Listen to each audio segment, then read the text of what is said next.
Hello everyone and welcome to the Red Bull Solo Queue World Finals live from BMW World in beautiful Munich. My name is Sjokz and it is my absolute pleasure to welcome you to our second day of epic 1v1s. Today we will crown the best 1v1 player in the world. I can see the contestants right there behind the camera and I'm really excited to see who is going to win. Hello guys and hello everyone at home. Yesterday we went all the way from 19 to 8 players left. You're saying it, it's so crazy. More than 40,000 competitors here and we have the top 8 left. I am Masterplay and I'm so glad to be here. I'm so glad to be here as well and really happy to be hosting with you once again. I have to say you did a phenomenal job yesterday. It was a lot of fun. Thank you very much. It's an honor to stand next to you and it's an honor to host this great event because I'm so thrilled. Who will be the champion tonight? Oh, absolutely. When we look at yesterday, we saw so many 1v1s and we also saw that some players really had to adapt to the changes, it being on Howling Abyss and the fact that we had the Ring of Fire after 7 minutes and we saw some really interesting games. Yeah, Ring of Fire is really cool because it brings the tension to the players. They have to focus on farming if they want to reach the 100 CS or they have to focus on the final fight. We saw them backporting right before the firing started to have everything covered and their items back. So I'm really excited to see that one more time. Super hyped. Today we'll have the quarterfinals, the semifinals and the finals. Also a very special show match. So we don't just need hosts, we also need casters. Yeah. So let's meet our casters for today. First up, on color commentating and a wonderful analyst and just a beautiful human all around. Here's Trouble Inc.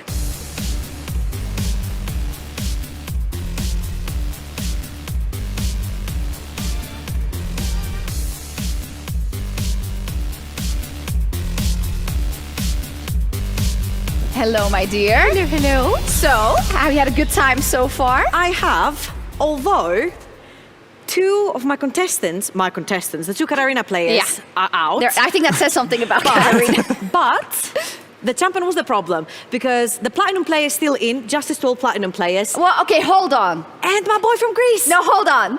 Come on. He's actually not a platinum player. He's Grandmaster. He's decayed to platinum, it counts. Okay. We're the same rank. Justice for all platinum players. Exactly. Okay, I like it. We have to keep the storyline. Every platinum player A at home. miracle run is still alive, guys. Katarina was the problem, guys. Yeah. For sure. But we need some more casters up here on stage, and I'm so glad that we have him here, the LEC color casting legend and analyst of the year. Here is Cadrill.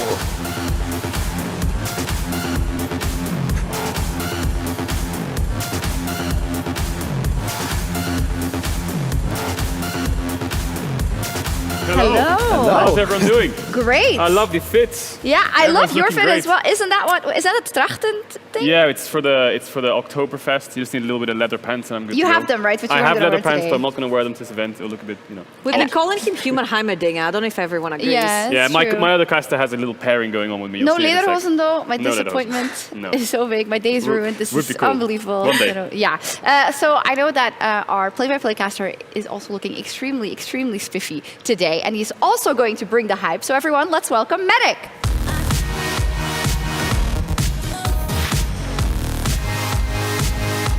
I will say these stairs are so awkward to walk down because there's not enough gap between them that you can walk down them like alternating feet.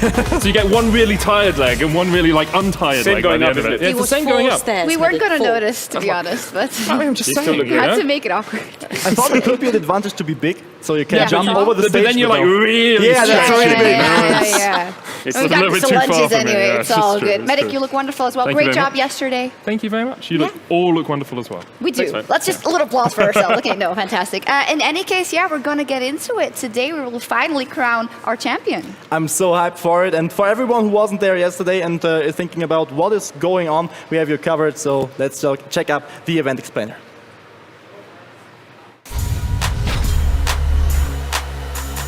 With over 40,000 players going through the qualifiers, now only the best remain. They will battle it out at BMW Welt to find the true solo queue 1 vs 1 champion and claim the €25,000 prize purse. But wait, how exactly? At the beginning, each player is allowed to ban 3 champions. Out of the remaining, they can pick free of choice. Captain Timo on duty. Welcome to the Howling Abyss. Proceeding, they fight in a perfect 1-lane 1 vs 1 map, so there's no extra help from teammates. The key to victory is either to farm 100 minions, take down a turret, or draw first blood, which makes every little mistake a possible last move. Apart from winning, it's also important to be consistent. In the group stage, a match will be decided through a best of 3. In the playoffs, a best of 5. And to make it extra exciting, the finals will be a best of 7. So buckle up, Summoner, and dive into the world of Red Bull Solo Queue. Oh my goodness!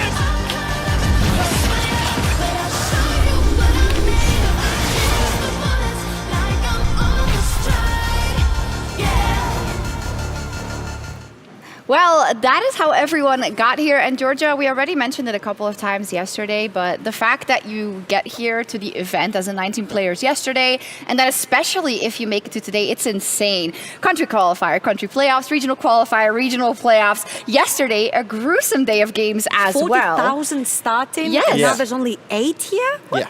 Also across metas, across the changes to the map. Of course, it was yeah. Howling Abyss coming in here. So you got to be a very versatile player if you want to succeed in Red Bull Solo Queue. And we've seen that in game as well. There were a bunch of players that said, I was going for the CS or I was going for the tower, and then I saw that was never going to happen. They switcherooed their entire strategy, and then they went in for the kill, and it worked for them. So I think adaptation is super key for this event. Absolutely. Adaptation over the event is a really, really nice point because we had a year-long event solo queue. For example, the German qualifier was already in March 2021. So yeah, they had to adapt to the meta, they had to adapt to new champions, and of course to the Howling Abyss, which is special for the playoffs. And thank the stars, they could all be here in person and play on stage, because that gives that extra oomph, I think, to the competition. Now, as said, we saw tons of 1v1s yesterday that netted us our top 8. So let's take a look at what happened then.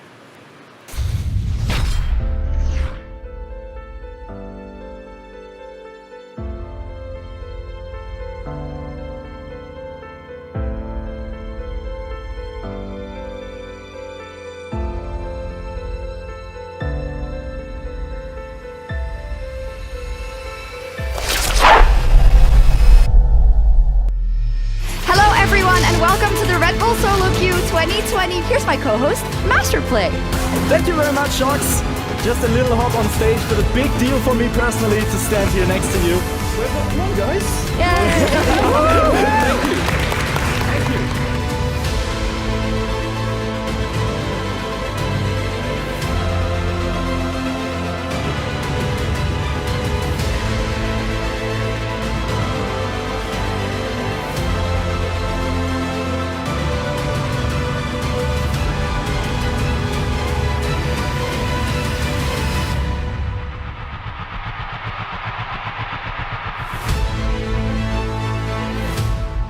Darkwings takes the first game of the series.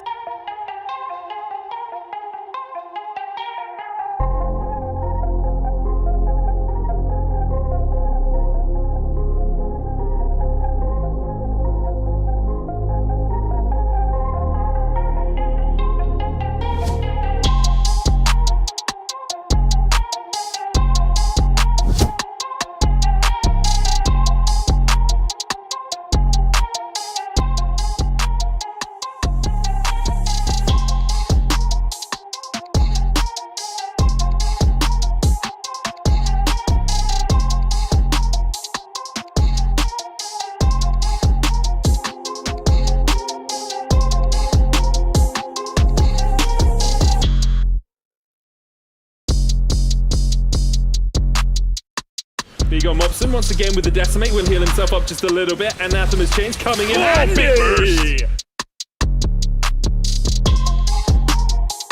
Bradley actually clears the way. Quicker Vanguard's edge coming out. One trying to get away, but the Ignite is sticking. And that is it. Bradley, one final swipe for the 2-0.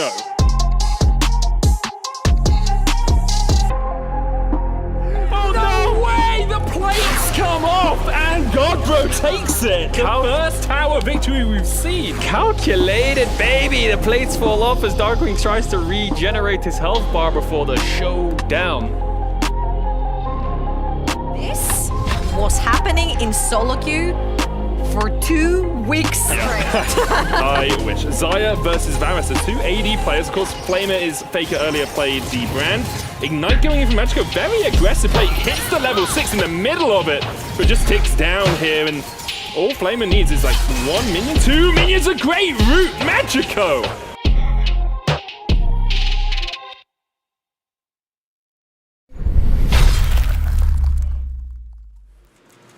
Oh, fantastic summary. Yeah, a ton happened, right? Yeah. Do you have a favorite moment at all? Because I can imagine there was quite a couple of things that we wrote down in terms of, okay, I might want to use this tactic in 1v1 if I play it myself. I have to say my favorite moment was Godbro winning his match against one of the tournament favorites. Yeah, absolutely. Same. I think it was the big turnaround. Lose solo queue, win clash. Godbro won clash. Got the skin. Definitely, but you need to have what it takes to make it to the top 8, and as such, let's meet the players that are remaining here in our opening ceremony.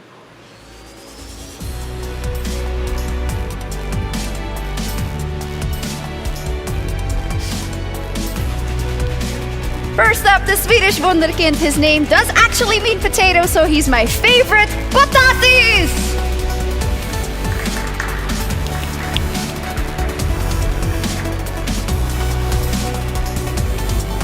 He went undefeated yesterday. Absolutely a player to look out for. Definitely, he's so strong, he's so ready, and one of the favorites maybe coming in. Next up, he showed one of the largest champion pools so far in the tournament. He's a very, very competitive player and likes to play on stage, make use of the energy and be ready. He is the representative of Lithuania, it's Arnex!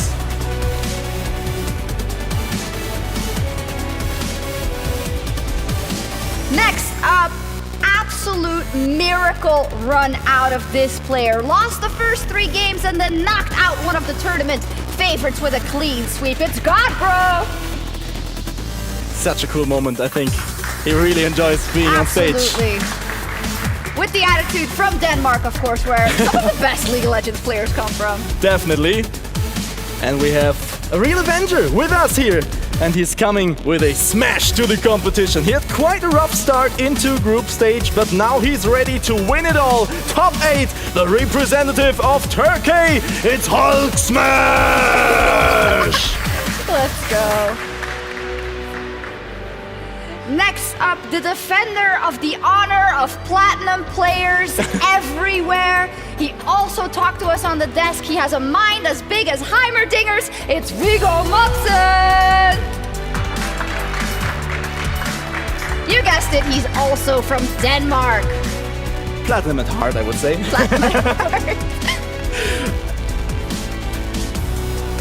Starting off in the group of Life, Group D. He started with a 2-0 and had a rough stunning match against you, Bro. Maybe the rematch is coming up in our semi-final too. He likes sports and video games, playing the mid lane, and is ready to fight. Representing Canada, it's Doxa!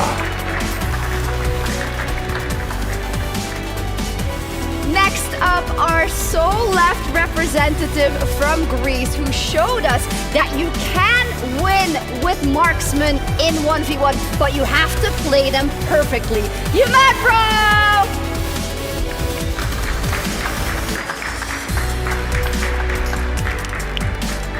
Representing Greece and hoping he can bring them the honor today. I hope so. We are looking forward to great matches, and last but not least on our line, his Camille is dangerous and deadly, and he confirmed his strength and its power, part of the best and top 8 quarterfinalists. The solo queue players are ready and combined on the stage, and give him a warm welcome, the representative of Switzerland, Arno!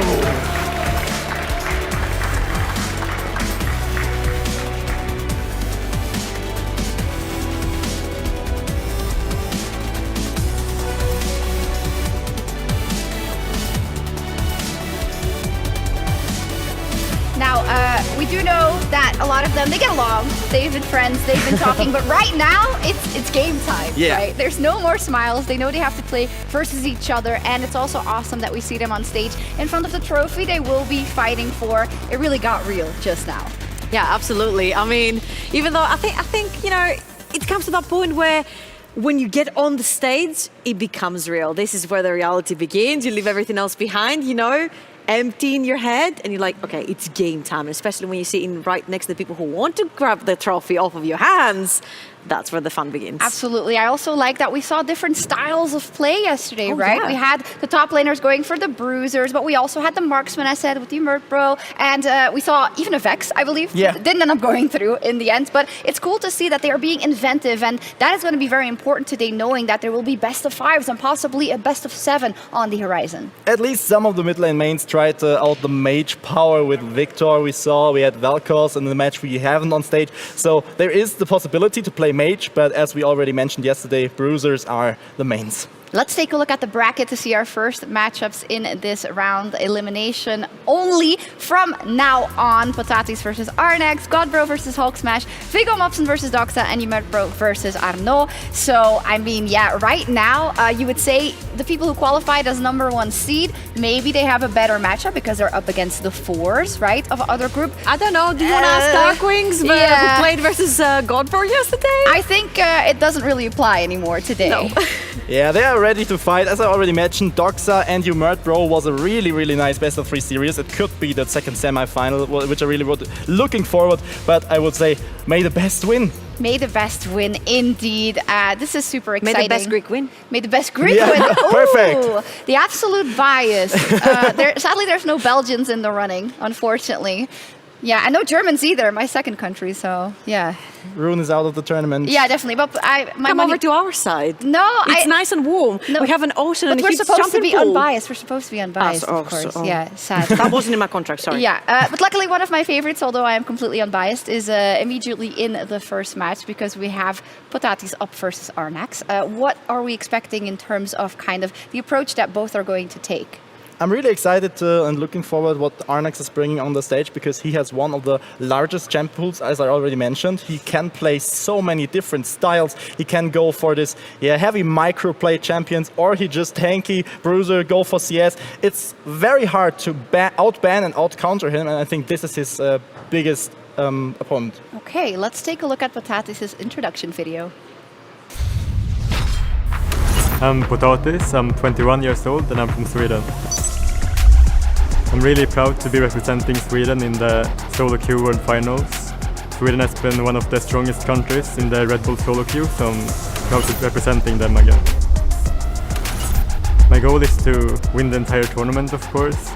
I was really confident coming in, but these new rules and changes make me a bit less confident, but I still think I will win. Cool, calm, and collected. An eye on the prize. Love to see it. He said, you know, these changes maybe caught me off guard. He went undefeated through the changes. So, I don't know. I guess he's really good at adapting. Yeah. What's cool also for them is that we actually haven't seen these two players in the first matchup on stage yet. So they will get to see how they can do on stage. And maybe that will change something in the dynamic of the match. Yeah. First time we're going to see Arnex as well. So let's take a look at his video.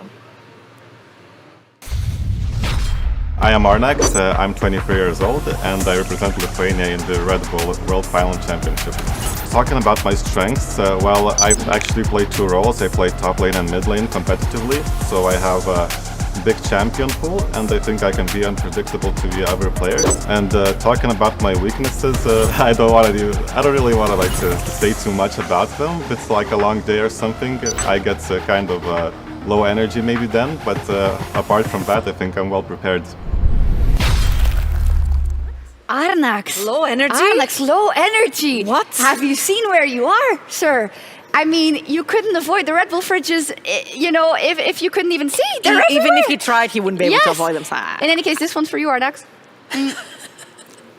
I feel him, though, because yesterday we talked to a couple of players and they said, well, it is a long day. Yeah. And we hear that from pro players who play the World Championship, for instance, as well. If you have to play the first game of the day and then come back 6 hours later, I see, you know, you also have to think about your energy, your strategies, everything coming into a tournament this important. And I think a few times when you see a pocket pick coming out from someone, like for example, yesterday we saw Godbro pulling out the Cassiopeia last second to make the 3-0. You know, you see pocket picks, you have to study them. You need to see what you need to ban, what you need to pick. So during all the games being played, you have to continuously scout and play to warm up and create a strategy. It's a long day and it's a hard day. It is, but that's why it's the championship, of course. Let's take a look at the refresher for the rules if you are just tuning in, or even if you are familiar with them. But it's good that we have them under our belt before we dive into the first game. Classic 1v1 conditions, first blood wins, creep score at 100 wins, and turret takedown wins. And we have, of course, the Ring of Fire coming in at 7 minutes and closing by 8 minutes. So the games can't actually be that long. However,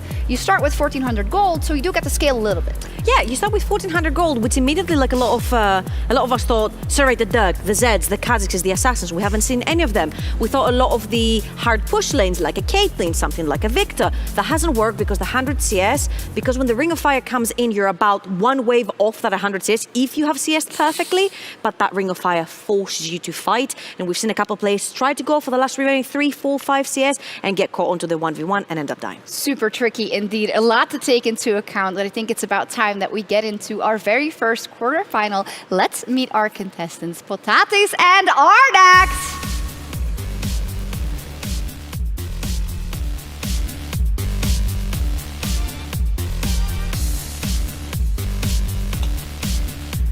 Let's go. Hey guys.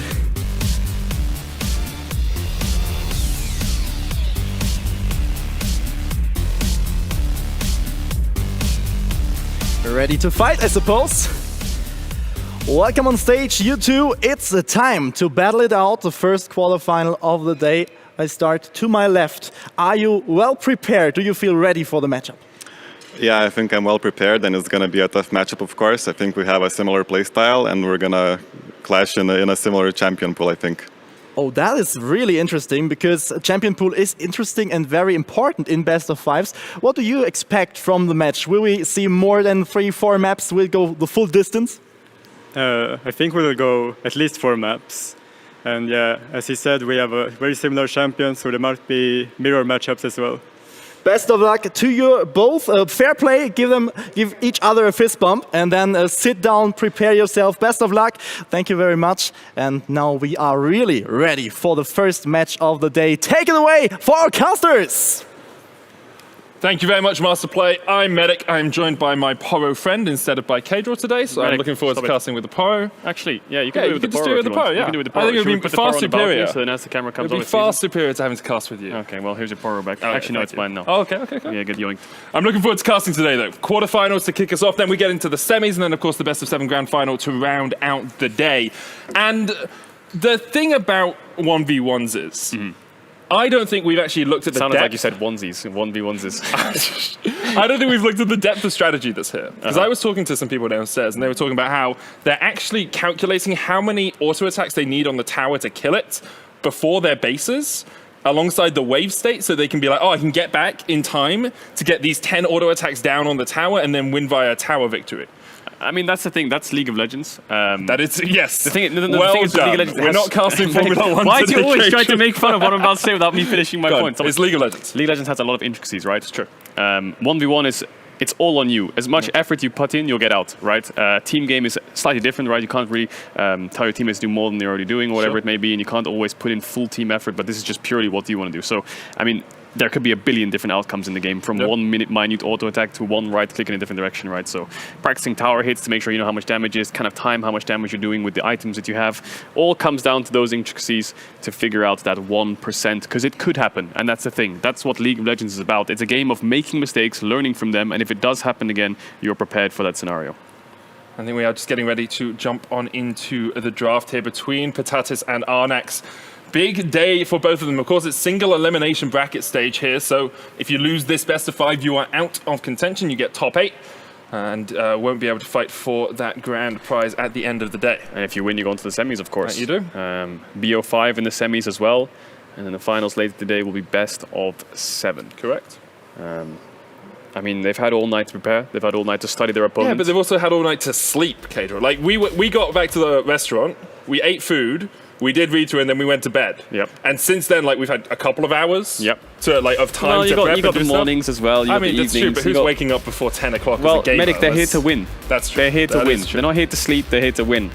So I think you would have struggled a little bit in this one, buddy. Yeah, that's why I don't compete, let's be honest. Okay, We're saying it's a bigger Ben. Potato's going to get rid of the Rumble, the Aatrox, and the Volibear. Gragas, Tom, we're Pench, almost- and Darius removed by Arnax. And We're done. immediately, That's it. Fiora versus Pantheon is where we're going to kick this one off. That is it. Well, I think this is more of a Fiora favorite matchup past level 6, level 7. The Pantheon ult is a global, right? It's going to be used more for team game. I think on the 1v1 it's not that strong, of course, unless you want to get back to lane quicker. That's my thought. Maybe you could time it with like the Ring of Fire to be able to accelerate your That does help out a little bit, you Yeah. know. It does do damage as well if you are looking for an all-in, if you have a better base over the Fiora, just to take it. But Pantheon level 1 to 5 is incredibly strong. Even level 5 Pantheon with 3 points in Q, incredible high execute damage. The reason this matchup is slightly difficult for Pantheon the later the game goes is his W is very slow, very predictable, and very easy to read, depending on where you are. If you're completely on top of each other, it's very hard to time as Fiora. So that's what the Pantheon wants to do. He wants to stay on top of the Fiora, keep hitting, make sure he uses the E on when the vitals are in a certain direction, and then make sure the W is kind of mental game to the point where Fiora W's trying to predict and then you W afterwards. It's a W game. It's a W mind game. Yeah, it's like when you TF ult on top of a Fiora and you have a gold card above your head and you throw your Q hoping that she'll pop the W. The closer you are, the easier it is because the animation is faster. We'll see if the bait and switch happens in this game. Let's get on to the, I was about to say the Rift, but it's the Howling Abyss for the first game of the quarterfinals here at the Red Bull Solo Queue World Finals. From 40,000 competitors, now down to only 8, and after this, we'll be down to 7. And you can see it from the items, what both of them want to do. Chain Vest for Potatis, he wants to get to level 8, level 9, get 5 points in Q, get a Mythic, maybe get more defensive items, whereas the Pantheon wants to all in early with the lethality. Potatis is even going for the cleanse hit on the Fiora, not thinking that he's going to be able to riposte every single stun that comes out from the Pantheon. Yeah, and I mean, he can cleanse away the stun, he can cleanse away the ignite when he's procced his ultimate for the healing, so he doesn't lose out on healing damage. Healing, not healing damage. But you can see the trades already coming in. I mean, Pantheon should be slightly favored depending on the minion wave. Minions, of course, do a lot of damage at this point in the game, so if you're running into their creep wave, you're at a huge deficit unless you have a health advantage from the get-go.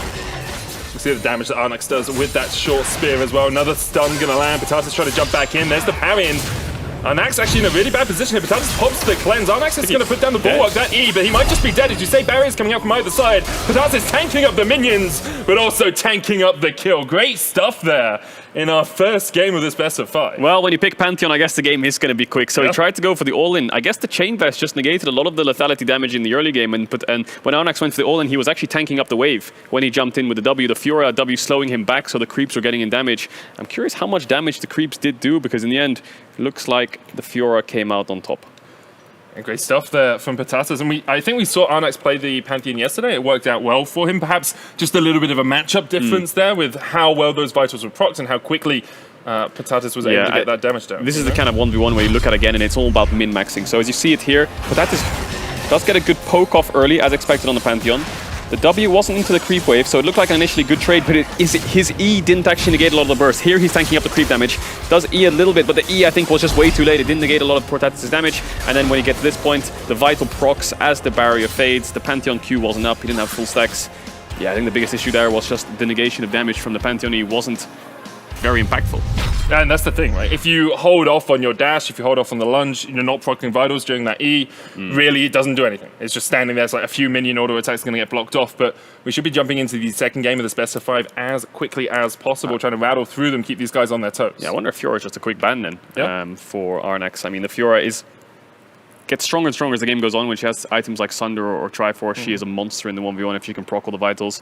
A lot of the times when you see top laners fight up against Fiora at level 4, level 5, which I think the Pantheon could have done there, is they hug the wall. You know, when the vitals come out at level 6 especially, or if the vitals on your left side, you can run to the wall and hug it so the Fiora can't proc it. We'll see those kind of interactions if it is picked again, because it is open, if Potatis wants to run it back, but this is a best of 5. But it's blind as well. You have to remember it's blind pick here. So Potatis could say, I think I can play Fiora into anything, and Arnax is like, well, he just won with Fiora. He's going to pick Fiora again. Let me pick something that counters it, you know?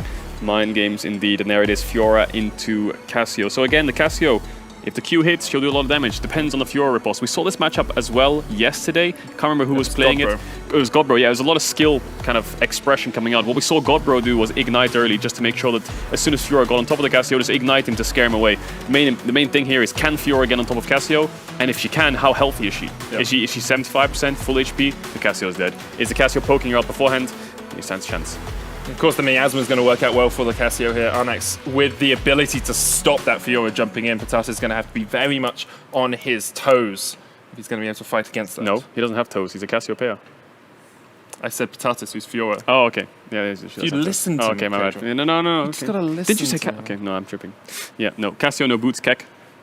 My favorite meme every time I open up a pro game. Is that actually your favorite meme? There's loads of good ones. Your favorite meme? No, it's one of the top 5s. It's one of the top 5s. Okay, give me some. Baus did it when we were casting G2 game. Yeah, I remember. Baus had some very good memes. Baus had some good ones. Yeah. Shout out to Baus. It's a slap in the face to all the professional players out there. We won't see any Sion in this tournament, unfortunately. But sadly. I mean, the thing is, Lethality Sion would be hilarious. You can't good def in solo queue.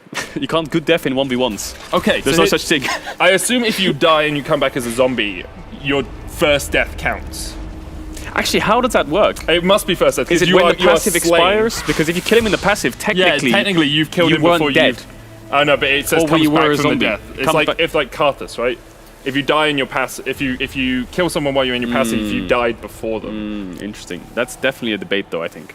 Because it's part of the kit. I really hope it's not one we have to have. It's part of the kit. Because what about Cogmore then? Yeah. If you blow up and kill someone with Cogmore passive, are you dead? Then it's a tie. It's a tie. Yeah. Well, we are in Europe and we love those ties. I'm trading here onto Potatis, who uses the parry there just to get rid of the Twin Fangs damage. Oblivion Orb and Tear of the Goddess start here for Arnax on the Cassio. Yeah, just maybe that's because of the grasp in the early game. When the Fiora goes into the grasp, Sax won't get as much healing, of course. And maybe the later the game goes, if the Vamp Scepter is bought, it will help out. Tear, a little bit of a scaling item, but it does help in lane. It does give mana. But yeah, it's all about keeping the push on Cassio, making sure Fiora goes for creeps. It's a very simple mechanic in League. You look at your own minions. When the minion's low, you know Fiora's going to go for the last hit. Then you can time your Q to hit the Fiora as she's going to hit the creep. That's basically what the Cassio is looking at half the time. And Potatis wants to make sure he dodges away from that. So you can see there, he just missed it, but he was forced to use his Q to get the creep. I think minions should be in favor of Arnax, but we'll have to keep our eye on it. What do you feel about the Grasp Fiora here? Is it just to lunge in and try and get the Grasp procs whenever you can? Because you're not going to be constantly trading with this Cassio too much. Yeah, the only other mastery you can really go on Fiora is Conquer. Yeah. I guess getting the Conquer stacked up might be tricky because if anything happens, maybe Potatis was expecting short trades, or like you said, just queuing past the creeps to proc it and running away. But it looks like Arnax is hitting a lot of these Qs, so a lot of pressure coming on to Potatis. There's the Nullifying Orb already procced. Wants to have that in the 1v1, of course, because of the magic damage shield, but that's already gone. Has a lot of healing though. Doran shield, has Grasp if he can proc it, has the refillable ticking. Arnax, actually a lot of mana still. That Tear of God is really helping him out. Of course, the relics can be picked up relatively soon as well to get you that extra mana. Potatis down to about 300 HP here on the Fiora. Has another refillable. Uses the cleanse. Okay, that's only a mistake. Arnax now actually has Petrifying Gaze. But even if it was must have been a fat finger, I think. Like, must have been a misclick because even if he thought he had something else, nothing else would have worked there unless it was something like nothing. As you can see, the miasma coming in. A lot of poke. Arnax is going a little bit low on mana, but the shrines are spawning. He could run back to his shrine and get the mana from it, but doesn't want to drop the pressure then because Potatis will get a free base. I guess the argument is that you back here, you say, okay, I have 33 CS, I can go back, maybe even look for the plate and then back away and let Potatis farm up underneath his tower. But for the moment, Potatis is getting mashed against his tower. I wonder what Arnax is maxing, because if Fiora's playing like this, I think past level 4 he could put points in Q, but no, he is maxing E. The Q poke damage would have done a lot for him. Yeah. Especially if the Fiora is not willing to trade. You can just read a player. You can read their playing pattern after a minute and kind of understand how their lane's going. And if you don't make a mistake, they'll keep playing like this because they're not forcing anything. It's actually something you used to see a lot in top Cassio, with just the Q max for spamming the wave to try and harass people down constantly. Yeah, his damage would have been a lot higher if he was Q maxing, but of course saving the E max is always good in case an all-in happens. But it looks like this lane, the way it goes, it is just a poke fest for the Cassio, unless she makes a mistake. But again, Arnax playing with Conqueror, no flash, no face rush, nothing to get away. So Potatis will take a base soon, you expect, drop a creep wave, and then look for an all-in after he's based. But Arnax will have more gold, of course, looking at the creeps, and is winning on CS. Potatis just trying to farm up as much as he can, even just get the experience from these minions. Gets one more, down to 150 HP. I mean, it's going to tick over 200, but this is so tricky for the Fiora player. Surely he has to base soon. I mean, we keep saying that, but Potatis is having none of that. He is unwilling to base right now. Wants to maybe try and get this cannon. It's 170 to 250 gold, depending on the time of the game for those cannon minions. So it's a large chunk of your income. Miasma going down. There's one Twin Fang. There's a second. Riposte used. Yeah, you got it back. You've got it back. I mean, he could catch this wave, but he would be forced to use his barrier if Cassio hits a Q. But oh, it hurts. It hurts, man. I feel his pain. You can't just give this wave up. It's a disaster. The Qs keep landing. There's the nullifying orb procced again. Is he going to walk up for these ones? Yes, he is, but he's going to get hit by another Q. Our Nexus could time his ult here with a Fiora Q, but he doesn't do it. His poke still coming in. Now, a sub 100 HP is where he draws the line. Patatis has had enough here. He's like, okay, been roasted for long enough in this lane. I'm going to go back before I am truly taken down. But that's just another win for Anaxis. Not only is he almost doubling the CS at this point, he also got another plate because of the extra stay. I'd love to see the gold. What's the difference here? Because... Ooh, that hurts. 1.7k. That hurts. That's a full mythic for the Cassio. Yeah, there it is. And the Fiora just has the Hex Drinker and the Negatron Cloak. So a lot of MR. I think maybe there's a strat where Anaxis could have stood in base and waited while the wave's pushing into him to see what items Patatis bought. If it was full MR, maybe he could have invested in something like a Liandry's or a Void Staff instead. But for now, he's going to have the mythic anyway, so still has a lot of damage, but Patatis, 133 magic resist.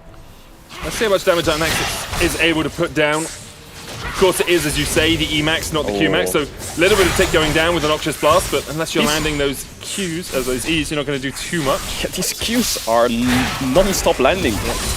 Anax is just going to push the wave back into Patatis. He doesn't want to let it come into him. He wants to have the minion advantage. That way if Patatis commits to the fight, he has the minion advantage in the fight itself. He wants to be the one zoning him away. But you see Patatis, first time, does Q forwards. Goes back in. Noxious Blast is going to hit, and now the Twin Fang spam really begins. Arnax with the chase potential. Conqueror fully stacked up for him.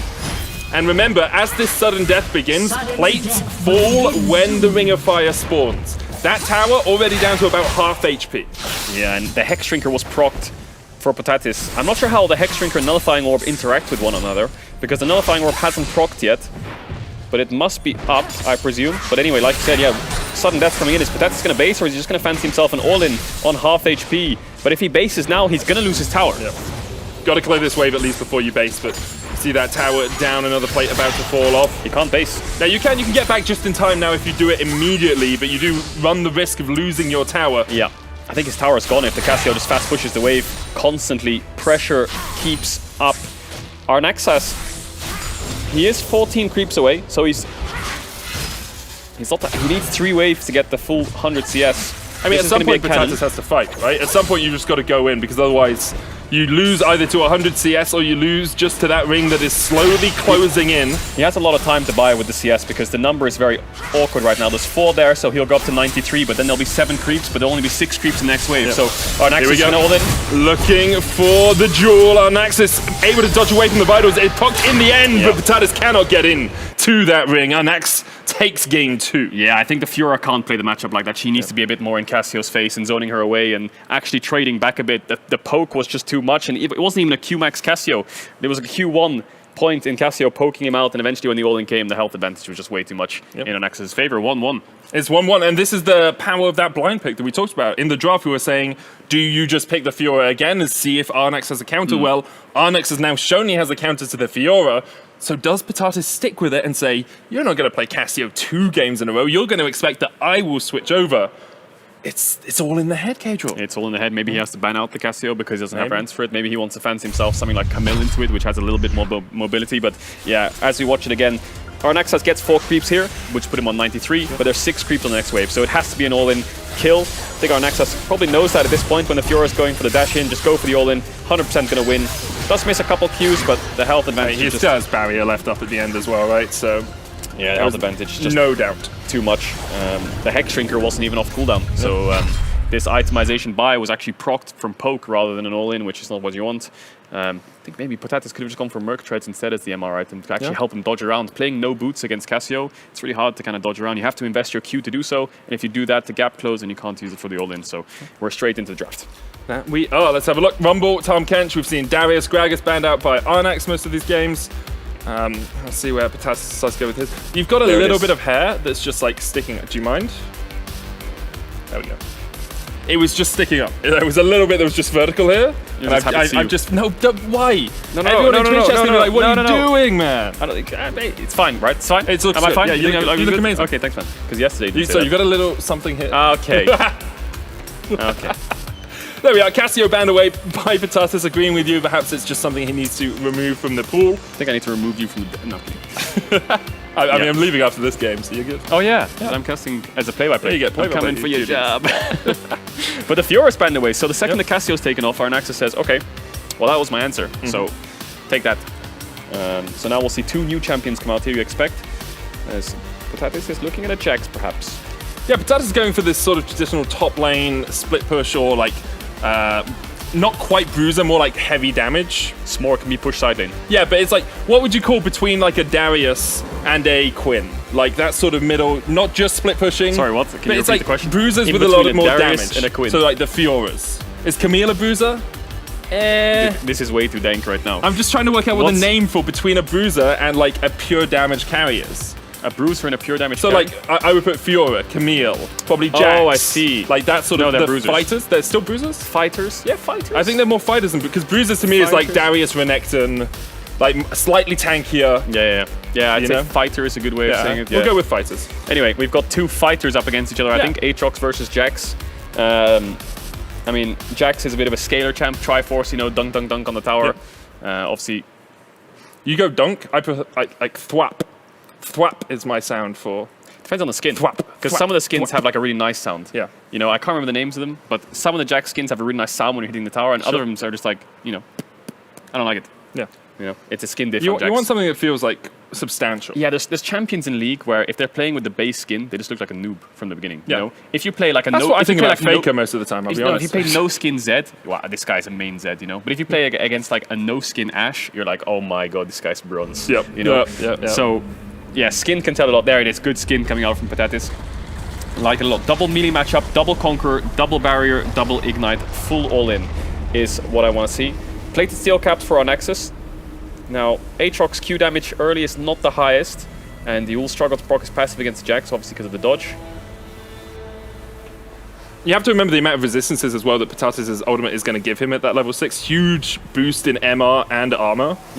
And so I wonder if those level 6 fights might just go in favor of the Jax because of that resistance buff. The way the trading pattern will go is, I mean, Arnaxis can poke, but the second the Jax jumps in and does a short burst of damage, he will win the trade like this, but the W is where the Aatrox can turn. When the W pulls Jax back when he tries to run away from a short trade, that's when Aatrox can turn and get the Qs in. But naturally, this matchup I think is Jax favored. So would you say Jax is like the little kid trying to punch you up close, and Aatrox is like the guy that puts his hand on your head and just holds you away from him? Aatrox always wants to hold you away from him, but you can see the trades are just so Jax favored in the early game.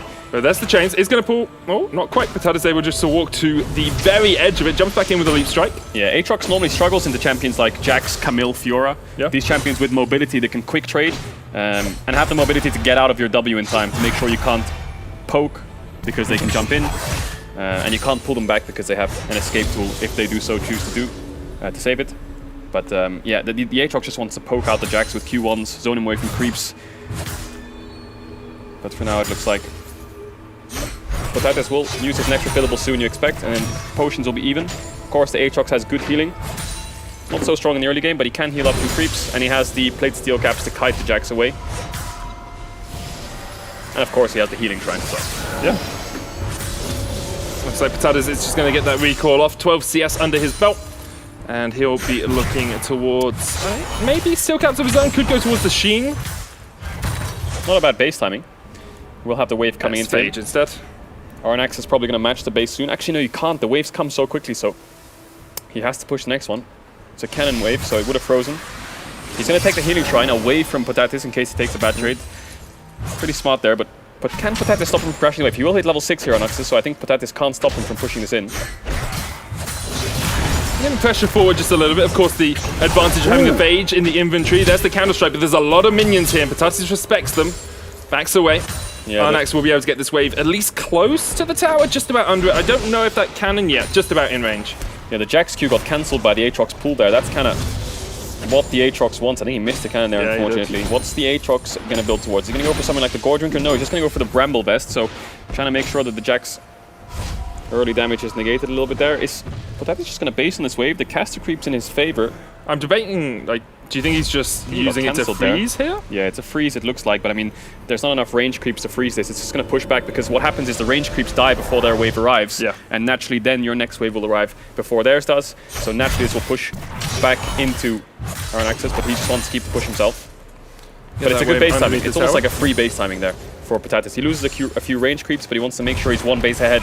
And now our Axis wants the base to make sure he's one base ahead. Nope, he's going to cancel it and try to look for trades. Some trades. Right, Arnax sitting on the Bramble Vest, plated steel caps, is pretty tanky on this Aatrox. Of course, Aatrox a big bundle of stats, a big ball of just death when he gets towards level 6 and higher.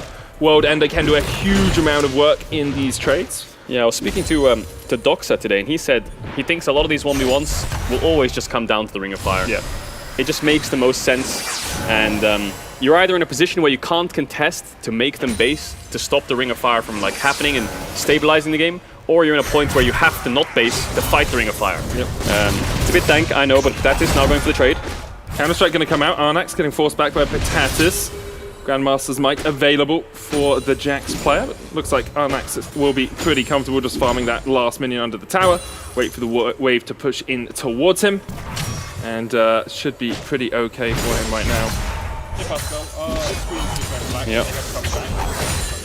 Waves going into Anaxis, can Patatis crash it? Anaxis could look for an all-in here to stop him from doing so. But Leaf Strike just gets you out of the Infernal Chains. This is what you were talking about earlier. Anything that can dodge you away from that pullback makes it so difficult for Aatrox to land Q2, Q3. Our screens just went black and then base comes in from Patatis. Arnaxis probably wants to fast push the wave in and then match that base as quick as he can. Yeah, just farming in, keeps coming in here. Probably going to see around the level 11 and then the Ring of Fire come in. Not much action. Well, yeah, and some games you have game 1, you know, where Fiora versus Pantheon, they fight at level 3 and one of them wins. And some games you have this, where it's like, cool, pretty even matchup overall. A little bit of farming, a little bit of fighting, a little bit of slapping each other with your wallets, but no one actually really gaining the upper hand too much. Yeah, I think the longer this game goes on, the more Jack's favorite it is. If you think of Camille versus Aatrox, you know, Aatrox can win early trades if he gets good skill shots landed, which I think Aatrox is always the one who has to play the matchup perfectly, right, to actually win out on the lane. And the more items that Camille gets, the harder she wins over the side lane. Fiora is very similar, Jack's very similar. Now Divine Sunder coming out, and our Naxxus is building towards, looks like a Stride Breaker there, but he doesn't have it full completed. Will he have it completed by the time the circle starts to enclose? Because this Jax is going to be incredibly strong when he gets back to lane. My assumption is, because of the amount of resets and recalls we've had, be about level 10 when we see that Ring of Fire coming through. Sometimes we do see players getting to level 11, some even to level 12, but because it's been sort of bounce the wave, go back, bounce the wave, go back, you lose out on some of the experience that you can gain. Counter-Strike coming out, as Patatis looks to continue to trade on this Aatrox. Q3 did connect, and Arnax can just pick up a health relic for himself. Yeah, so what the Jax is trying to do is, he saw Patatis, hang on a second. That's Arnax. He's okay. Trades back. Yeah, the problem is Patatis keeps trading into Arnax's minion wave, so he always has to inevitably back off. He's gonna get pulled back here. Sudden death will begin soon. I think Patatis needs to take a base. He won't lose his tower, so now basing now is the best. 20 seconds until plates fall. Arnaxis is gonna get a really good reset here though, so we're up for a really good showdown, because he can push this creep, get the plate if he wants to. Does he get his mythic? Yeah, does he get it here? Probably Bramble has Vest, around 1k Steel gold. Cap. Does he have enough gold to complete? That's the big question. Elixir popped for Patatis, has it in his inventory, and as you say, there's the Stride Breaker. So, just in terms of pure itemization, Arnax is plated steel caps and a Bramble Vest ahead of Patatis. If you look at mythic to mythic, Patatis does have the Elixir though. This is going to come down to creeps, I think. If Patatis can just stack this wave, slow push it, have more creeps when the fight kicks off, then he's much more favored. So slow pushing this wave will help him. Arnaxus needs to thin it out. The minions could be the deciding factor here.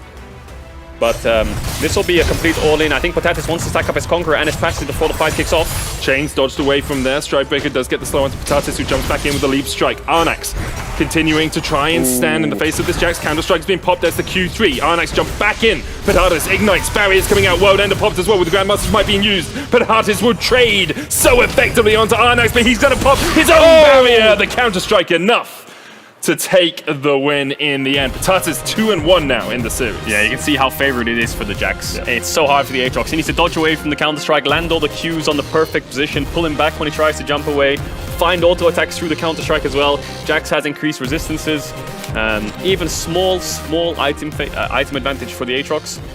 Jack still wins out on that 1v1. The second the world ender was popped, just drop the ignite, and then just keep trying to burn through him. So now 2-1 for Patatis. One more win, match point for him. So close for Patatis. Could be making his way through to the semi-finals. Of course, Arnax on his last leg. This is the last, possibly the last game of his entire Red Bull solo queue experience, coming all the way through the regional qualifiers, making his way over to Munich, and now trying to compete with the best in the world in these 1v1s. Yeah, comfort's key then, I think.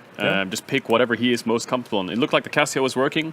I think range matchups look like maybe a weakness for Patatis. The mini matchups, he seems to play them pretty well, and the trade patterns are not too bad. He knows his win conditions in these 1v1s, and you can see it from the get-go. The fully stacked Conquer on both sides, World Ender popped, Ignite instantly comes out. But that's his barrier. Didn't actually negate too much, but our Nexus doesn't do too much either. As it falls, the burst comes out from the Jax. Q auto W. It's the power of Empower, right, on Jax? You can see it right there. I mean, the way the 1v1 works is Jax just keeps bonking you. And Aatrox has to dodge around, and all Jax has to do is just chase him, and maybe at worst to try to dodge away from Q2. It's a deadly situation for the Aatrox in that Why are sort you of position. smiling, man? Of course I have to laugh.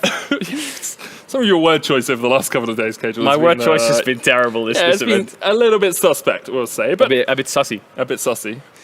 Yeah. Anyway, let's jump on into what could be the final draft of this quarterfinal. Once again, Casio banned away by Patatis. I love it. You look so elven. I really like the Faramir comparison. When you called me Faramir earlier, I was like, yeah, I see that, you know? Could be out there. Faramir from Wish. Nothing. Faramir from Wish, did you say? No, I said Faramir from Wish. I wish that the game would... Oh, that's cool. Yeah, that's kind of... So, bans coming in. Fiora, Darius, Volibear, Casio, Rumble, standard stuff. Are we going to see a Jax ban, perhaps, from our Nexus?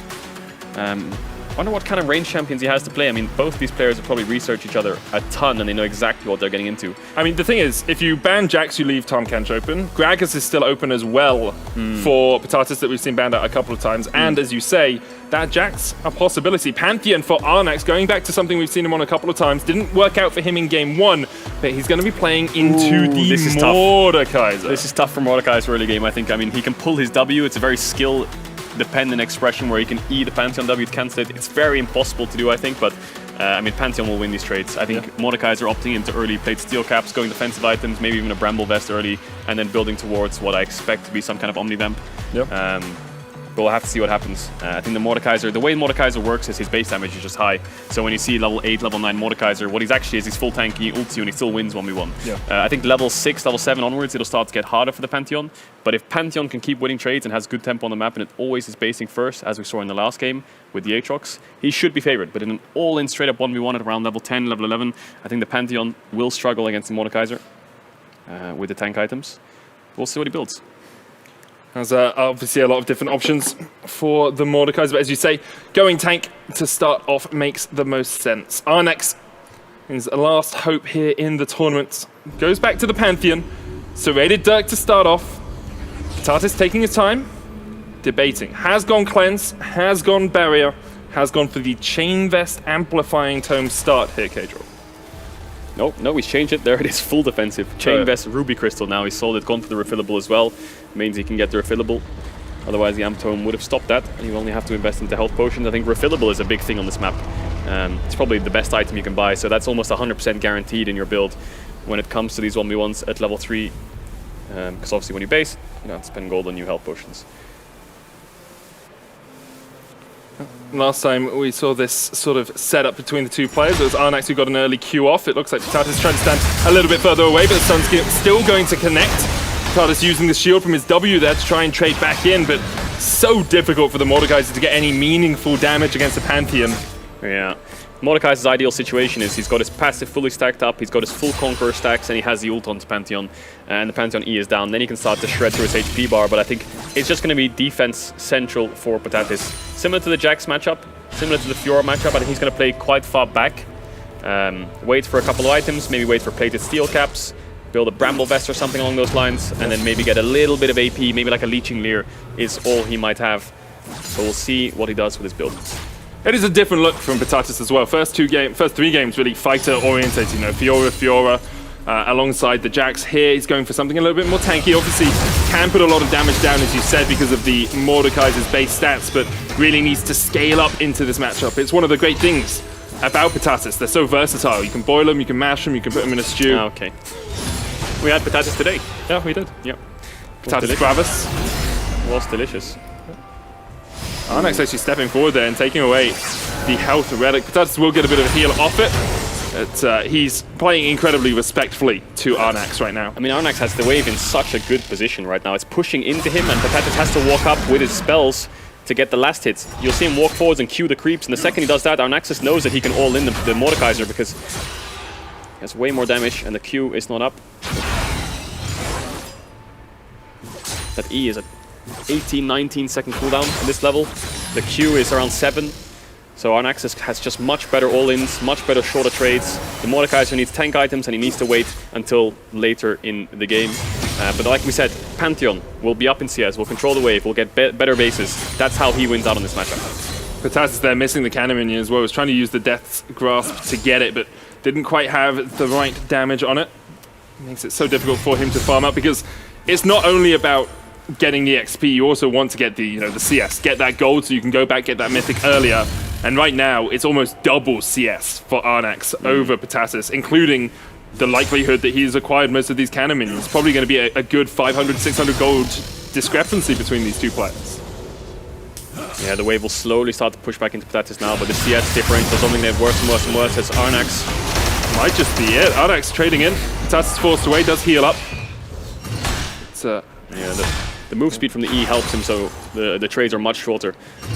I mean, as long as Arnaxis has an advantage in health, then Patatis can never really full commit to dropping the ultimate. I think the only thing Arnaxis has to be careful for is later in the game when his E is used, he needs to make sure he uses it pixel perfect on one of the Qs when he's in the ultimate, because if he uses it preemptively and then Mordekaiser can all in with the ult, the Pantheon only really has the barrier to defend himself. So would you be intending to use it before you get into the ultimate, or would you wait until you're in the Realm of Death and then use it? It's probably better to wait until you're in the Realm of Death, because if you think of Pantheon E, if he uses it early on in the fight for shorter trades and then Mordekaiser turns it ult, when Mordekaiser has fully stacked passive, proccing, all his conquerors stacked up, you're in the ultimate, and then he Qs you, it's going to do a lot more damage, of course. So I think he needs to be patient and make sure he doesn't use the E early on. As you can see him there. Does get ulted. That's Realm of Death, yeah, they're looking to kill him onto Arnax. Arnax trying to walk this one away, puts down the E, but Patatis might just be able to chase him down. Oh, Arnax comes out just in time to get the heal! And the final obliterate is not quite enough. Barrier now popped from Patatis. That was so darn close for Patatis. That was really lucky for Arnaxis, though. That healing relic coming up did save him. Even though the Ignite was used and Barrier, because Patatis had no Ignite himself, he couldn't stop the healing reduction from the relic. And Arnaxis could, as this is what the ultimate does. You use it to get back into the lane to make sure you don't drop creeps and you just get better bases. Eclipse picked up for him. There's the Leeching Leer, a little bit of AP coming out for Patatis now. Oh, maybe not. Maybe not. Patatis has been very double-minded about his cautious item. Yeah, it's not cautious as much, but he's decided to go for one thing, then he's resold it, then he's bought it again. It's indecisive, but it might not be indecisiveness. It may just be he's got multiple different scenarios going on in his head where he's like, maybe I need the Bramble Vest right now. Maybe I need to get towards this Leeching Leer. Maybe the blasting one could have been boots. You know, there's all these different options for him. Instead, building up towards the Rift Maker, it seems. And most of the way there, although we do see Arnax already at that Eclipse. Yeah, I think Patatis, he's in a good spot right now, but level 11 and plated steel caps would probably be his ideal world for the next fight. Just hit level 10 now. Arnaxis is not too far behind. 57 CS at level 10. I think we won't see 100 CS here, of course. There's going to be an all-in fight. But there it is, shorter trades for the Pantheon, but he uses the E. No ultimate for the Mordekaiser though, so he can't force the all-in, which he would win if he had it up. But that's the thing with the Pantheon E, using it early like that means you're very vulnerable. See Patatis actually deciding to go towards a little bit more damage. Obliterate coming out, Death's Paw. Very limited, a couple of seconds, used and just goes wide. Arnax continuing to step on the edge of a very dicey precipice here. Yeah, I think Patatis should take a base here maybe. Has a really good base timer here, his ultimate's not up. If he lets that melee die in base, I think he has a really good timer. Gets level 11. He's going to stay around. I think plated steel caps could decide this fight. You can see sudden death in 30 seconds. He doesn't really have to worry about this tower at this moment because of the wave state. He doesn't really have to worry about the CS either, so chooses not to base.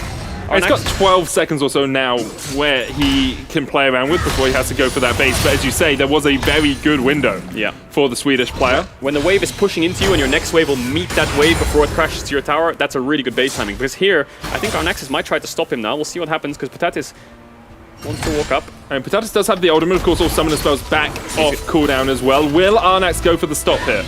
Doesn't even go for a Death Realm coming out. As Potatus is looking for the damage. Ignite pop, there's the barrier, cleanses away the Ignite, and Arnax does have a barrier of his own. The Obliterate not quite enough, the E comes out. Arnax trading in, and Arnax takes it! Yeah, great play from Arnaxus there. You can see his head in his hands. I think he wasn't really favored to win that. If Mordekaiser took the base and spent around 1,000, 1,100 gold there, he would have won the 1v1. But did you see the patience for Arnaxus with the E? He waited for the ultimate, he waited for the full Conquer stacks, the Q to come in, and negated it all. I think the barrier was also used a little bit preemptively there by Potatus. The barrier didn't do too much at all. The Pantheon Q was on cooldown. The problem was he barriered for the Ignite, and then cleansed the Ignite anyway, Right, so yeah. it's useless. That's kind of what it looked like. If he could barrier the Q damage a little bit later on, I think save it, try to keep your eye on his Q cooldown and time it perfectly, he would have won that. But I think he had a free base. I think he actually had that game in the bag. I agree with you there. I think maybe getting those plated steel caps could have really changed the outlook of the game, because he had the round with Death open up. He could have come back into this and gone for it, but he just stays around a little bit too long. Yeah, as we see in the Moments of Glory by Steel Series, now he wants the base, but it's too late, so he realizes he's just going to go for the all-in. Good damage to begin with. Look at there's the barrier, the Ignite's on, then he cleanses it, the barrier's off, then his W shield comes in. Arnaxus' patience with the E on the full Q Mordekaiser was great, and then the XQ damage comes in. Great fight there from Arnaxus. And you can see Potatus there, just on the edge. It always is. It's always going to be an unsurprised that our first quarterfinal goes all the way to Game 5. A lot of stress on these players, of course. And that's the thing you have to account. Like, of course, they're under a lot of stress, right? Top 8, if they win this, they're top 4. They're on stage. You know, it's a bit different environment than just playing at home, of course. So those split-second decisions, as easy it is for us to see, sometimes these can just kind of fly past you sometimes because you're just so focused on other things that you don't really take these things into account. And neither of these players were on stage yesterday either. So it's their first experience of being here on the stage with, you know, everything set up around them with the cameras in their faces. Can be very difficult, can be very stressful. Let's jump into the final draft of the series. One of these guys is going home. One of these guys is going to the semi-finals. And we're taking our time over these first bands. A lot to think about, because this draft could decide a lot. We talk about mind games. This is a best of one, right? So maybe leaving open a champion and picking something, hoping they'll pick it, can be a strat. Does Arnax ban Fiora here, Pedro? Because Cassio's being removed. Arnax knows that Fiora is very deadly and was able to answer it with the Cassio earlier, but maybe he's got a secret second answer. The weird thing is, Potatus didn't even touch the Pantheon. No? Left it straight through. Maybe he thinks his champions outscale the Pantheon anyway, and he's not going to make the mistake in the early game. Good question though, is Fiora going to be banned away here? Can you read finger typing? Can you tell me what he's typing on? Yeah, he did F there, 100%. It was F, 100%? Yeah.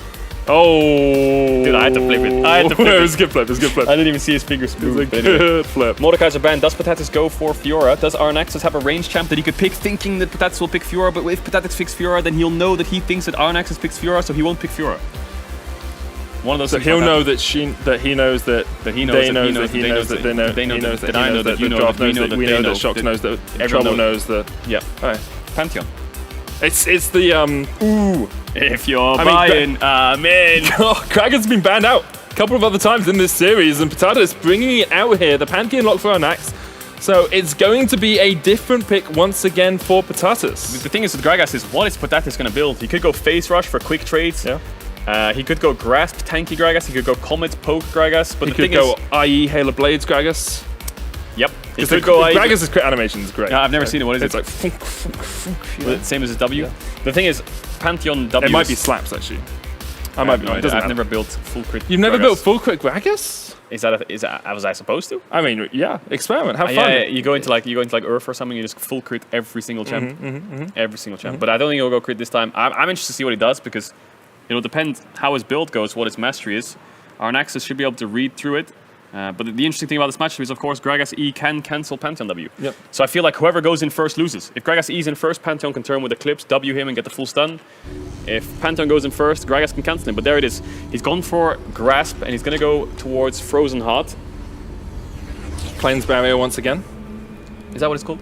I always forget what that small item's called. I always remember it as Glacial Shroud. That is Glacial Shroud. It is Glacial Shroud, right? Okay. You said some barrier. Oh, Cleanse Barrier. Oh, I thought that was the name of the item for a second. I was like, wait, is that not called Glacial Shroud? Yeah, that's Glacial Shroud. They just changed That's Glacial Shroud. It's been a year since the items came out. Yeah, but like, I'm the terrible. parts of items, knowing the names of part of items is so unimportant generally. So what do you need? Well, I want to build an Infinity Edge. What do I need for that? The big sword, the cloaky thing, and the pickaxe, you know? Yeah. And remember the days when you bases and you need to carry around 1300 to buy a BF sword? I've never played ADK. Cool. So I do remember it was BF sword and needlessly large rod that were the same cost, right? Or was rod like 50 more I expensive? don't think they were ever the same cost. I think they've always been this cost. Maybe I'm Really? wrong. Maybe I'm wrong. But anyway, Gragas has a lot of sustain, of course, with his passive. Can throw out a spell and gets healed up. He's using the Scuba Gragas skin. Ooh! So Patatis, Anaxes made a mistake there. He should not try to W to cancel the Gragas E. You should wait for it to connect and then W after. Yes, he should wait for it to connect, W afterwards, and then go for his full combo. So whoever goes in first, I think will struggle when the items start to come through, but I think Patatis is going full tank again, which is going to hurt the Pantheon. Again, Pantheon will win early. He does a lot of damage, level 1 to 5. But after like level 9, 10, when Mythics come in, Patatis should be tanky enough to negate a lot of the lethality that he will build. For the moment, Patatis just pushed back on his haunches a little bit as Arnax gains control of the wave, jumps in with the W. That's going to take a tower shot. Patatis could go aggressive, but decides against it. Every time I see Scuba Gragas, I think of the Baus. The Baus with his face rush Gragas. I've seen him play the skin. Anyway, we'll see if Patatis is the boss. Every time I see Pantheon, I think of Mickey X hard inting as support Panth. He's not even here to defend himself, man. Didn't they play, was it Panth Mordekaiser they played bot lane? At one point? I remember Perks picked Mordekaiser once into a Yumi lane. Yeah. And he ran it a bit. Yeah. But it was a good idea. I see the tech. I can see it. Anyway, Patatis is maxing E on the Gragas. Wants to make sure that is up as much as possible. We'll be building a lot of ability haste. I can never really call it ability haste. I have to call it cooldown reduction. Yeah. It's just engraved in my mind, like Ninja Tabi, you know? Anyway, CDR is what he needs, and he needs E max to get the cooldown as low as possible so he can keep going for these short trades, you know? If you watch a lot of Gragas players, especially the good ones, what they'll do is they'll EU, full combo you, leave the Q up so that you're slowed and you can't get out of it. Then they'll run around in circles just out of your range, and then they'll EU again. And that's how they keep trading. It's really annoying to deal with, and it's very hard to lock down. We'll have a much shorter cooldown than Arnaxes' W the later the game goes, but of course the Pantheon will win early. That's what he's doing right now, 25 CS to 18.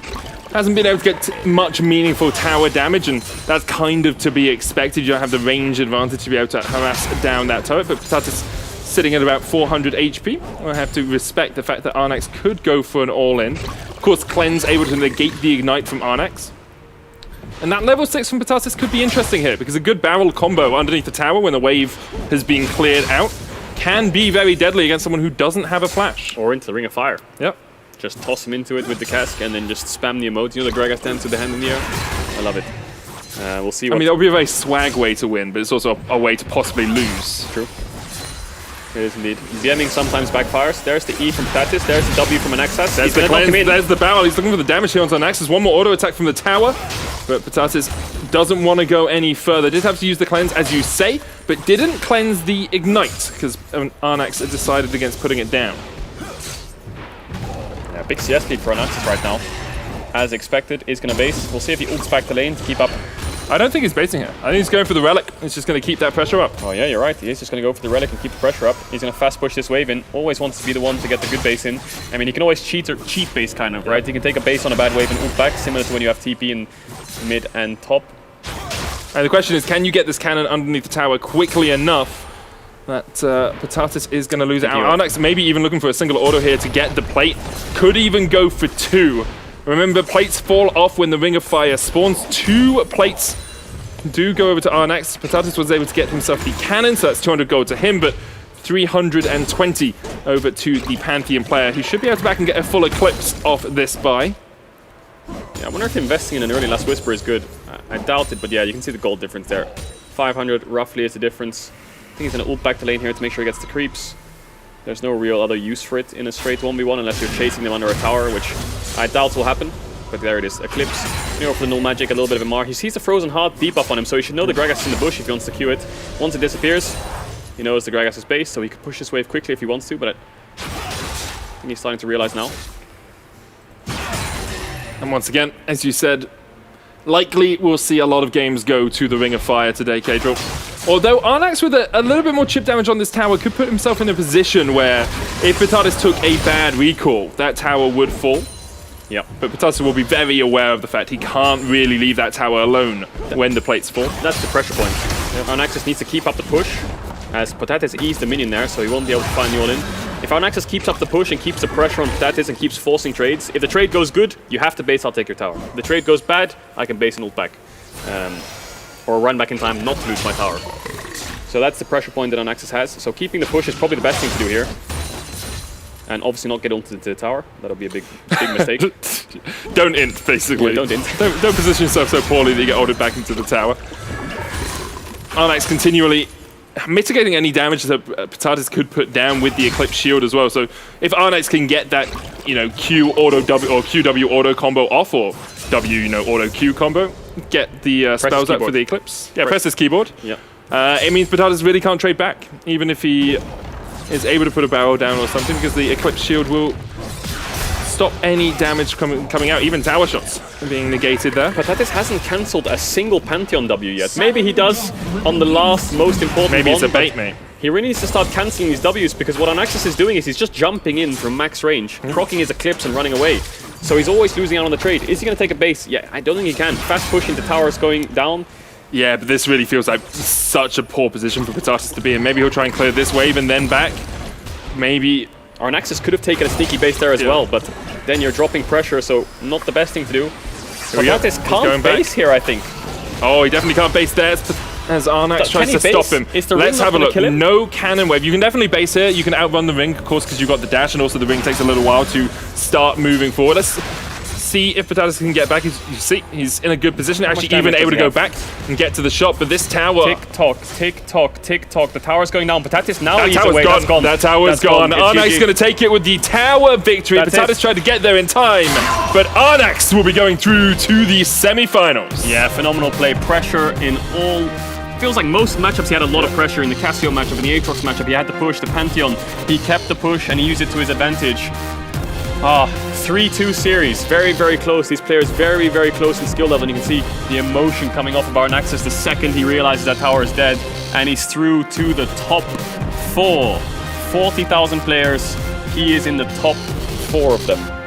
Huge win for Arnax. You can see, obviously, for Potatis, a little bit of disappointment, a couple of moments, especially in the middle portion of that series where he could have taken the win, but Arnax was able to bring it home in the end, and I believe he is standing by with Masterplay to have a short conversation. Masterplay, take it away. Thank you very much, guys. We start the day with a best of 5 series over the whole way. How do you feel right now? You're top 4 of the world.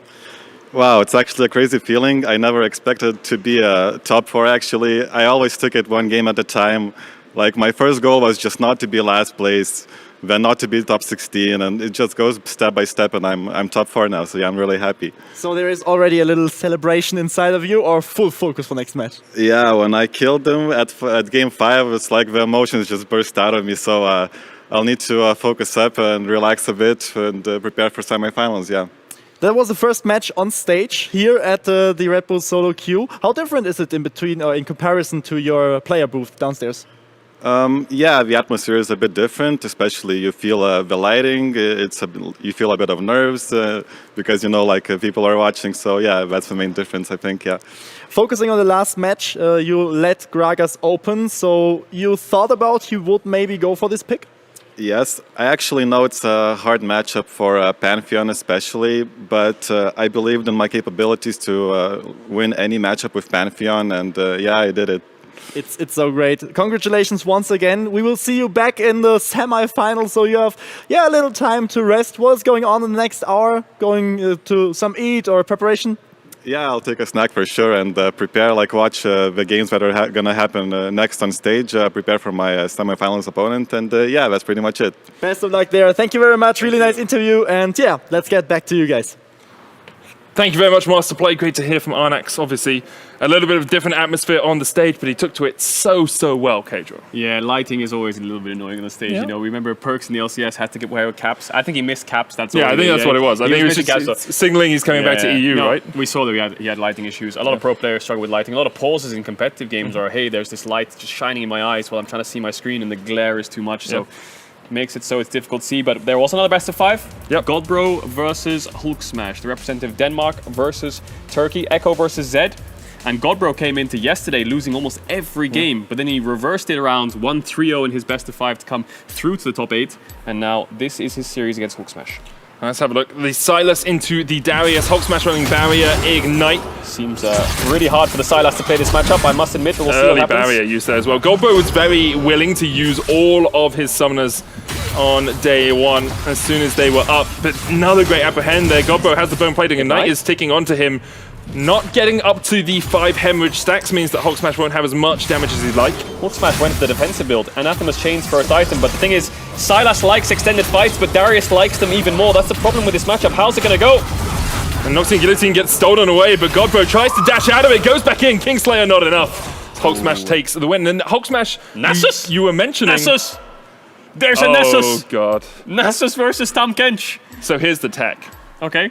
You wither him when he's near the edge of the ring of fire. Wait, it's a dog versus tadpole frog. It's a dog versus a catfish. Catfish, It's dog that's it. versus cats. Dogs versus cats, who's gonna win? The cat's got the early advantage! Hulk Smash winning out on this one. Godbro's gonna pop the ultimate to try and survive through it. Hulk Smash still has the thick skin. Abyssal Where's he Voyage is going? behind Godbro.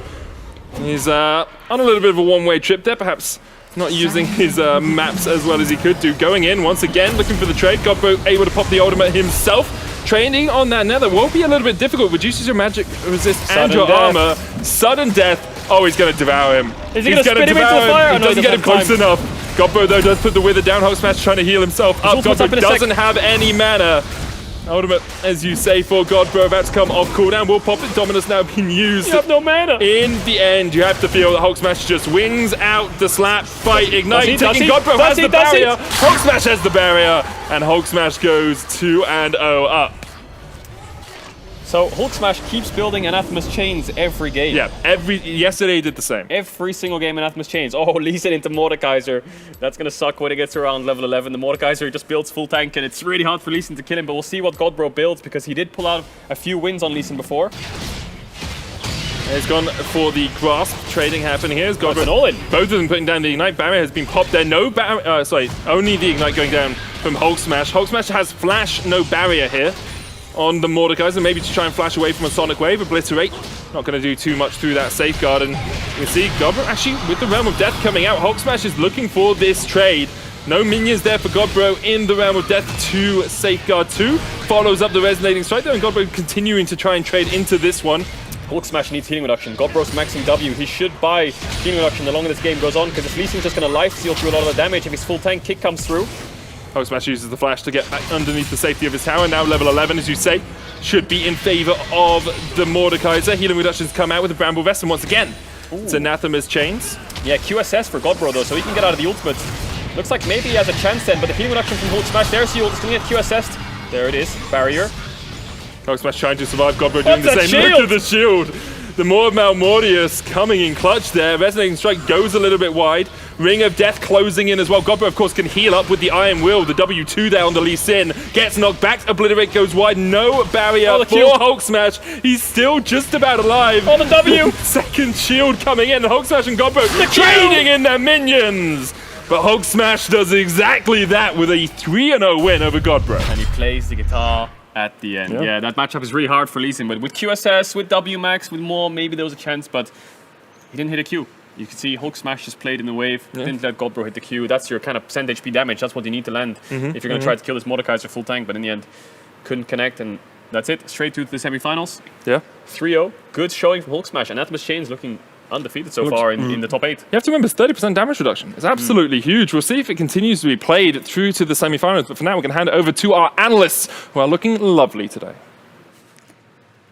Thank you very much, Medic. Right back at you, of course. Great cast as well. All the way to 5 games for our first one, and then only 3, unfortunately, for the second one. But yeah, really exciting. Let's talk about the first one first then. We had Patatis then going under to Arnax, but it took 5 games, and in the end, it was the tower. That is such a silly way to lose and so unfortunate. It is, but Godbro won like this yesterday. He was the first one to take the tower. And again, we said if you time it correctly, the second that Ring of Fire comes out, someone always cheekily backs for that one last 5 seconds before it starts closing in, but the plates fall off. So if you're really close to taking the tower, if you're a high AD champion that takes it fast, then you could win that way. Yeah, it almost looked like Patatis realized on the Gragas game specifically that he should have tried to kill him earlier with, smashing him into the tower as well. That didn't work out, and then the clock is ticking, right? Yeah, he wanted this Gragas. It was banned for the 3 games in front, so he was able to play Gragas. He wanted that, but it was not possible for him to close it out. I really want to appreciate his way up to the quarterfinals. He played so many, so good 1v1s. His Fiora was outstanding, but this time, this is the end. Unfortunate indeed. And then the other one, Godbro. Unfortunately, the miracle run ends for him and Hulk Smash 3-0 for Turkey. Really great job. Let's take a look at the bracket and see how it will continue. Now we will logically have Arnax versus Hulk Smash as our very first semi-final. Again, commiserations, unfortunately, to Potatis and Godbro, but this is our first semi-final. And now we have another one because we still need our 2 players for the second one, because that's how semi-finals work. That is the way we are going, and Viggo Mobson, we had him yesterday on the analyst desk. He's ready, he's prepared, and I hope we see a nice show of him. Yes, I believe we also have a little video reel of Viggo Mobson so far, basically the replays of what he's done so far. And to remind people who may be only watching for the first time today, he was rumored to be a Platinum player. Apparently he's more closer to Grandmaster than something else, small but difference. We're running with it here. And what impressed me so much in the interview we had with him yesterday is that he was saying, I think out of all the players, had the best read on the meta into this. And this is, of course, something we talk about so often in 5v5 League of Legends, but it's also incredibly important in the 1v1s. I think it's completely different, right? The meta when it comes to the 1v1s versus the meta when it comes to 5v5. There's so many different factors in the 5v5 environment, right? How does my champion interact with the rest of the team? When does it scale? Does it scale together with the rest of my team? What are the item choices that are the best for that particular meta that we're playing as a 5-man unit? And now all you have to think about is me. No nuances, no junglers, no team, nothing. When do I scale? How fast do I scale? Do I have my opponent before level 6, after level 6? What's the best early game item? Because you only have 8 minutes, basically. Yeah. Another big point is getting into the champion selection, because 5v5, you see what the enemy is picking. You can trade and can try to get the better matchup for your team on the important positions. This time you have to rely fully on your own champion. You have to rely on what you are capable of and a little bit of luck, because if you get the counter champion on the opposite side, it's really hard to win. Definitely so. I think Viggo will have his work cut out for him versus Doxa. Doxa is our remaining player from Canada, and when we talk about the NA side of the bracket, he is the last sole representative, of course, because both Bradley and Darkwinds had to go home. He is going to try and protect the honor of Canada, but he's also a very strong player overall. Big diversity, and especially a top lane pool as well. To be fair, I think that best of 3 that we watched between him and Bro yesterday, they were the 2 only undefeated in their group. It went down to literally a hair of HP. Could have gone either Doxa's way or Bro's way. So I think they're definitely, both of them are strong. And yeah, if it's just a hair of HP that let him win, maybe he can take this one home. Oh, absolutely. It's going to be super exciting. So let's meet our players for the next quarterfinal. Viggo Mobson and Doxa.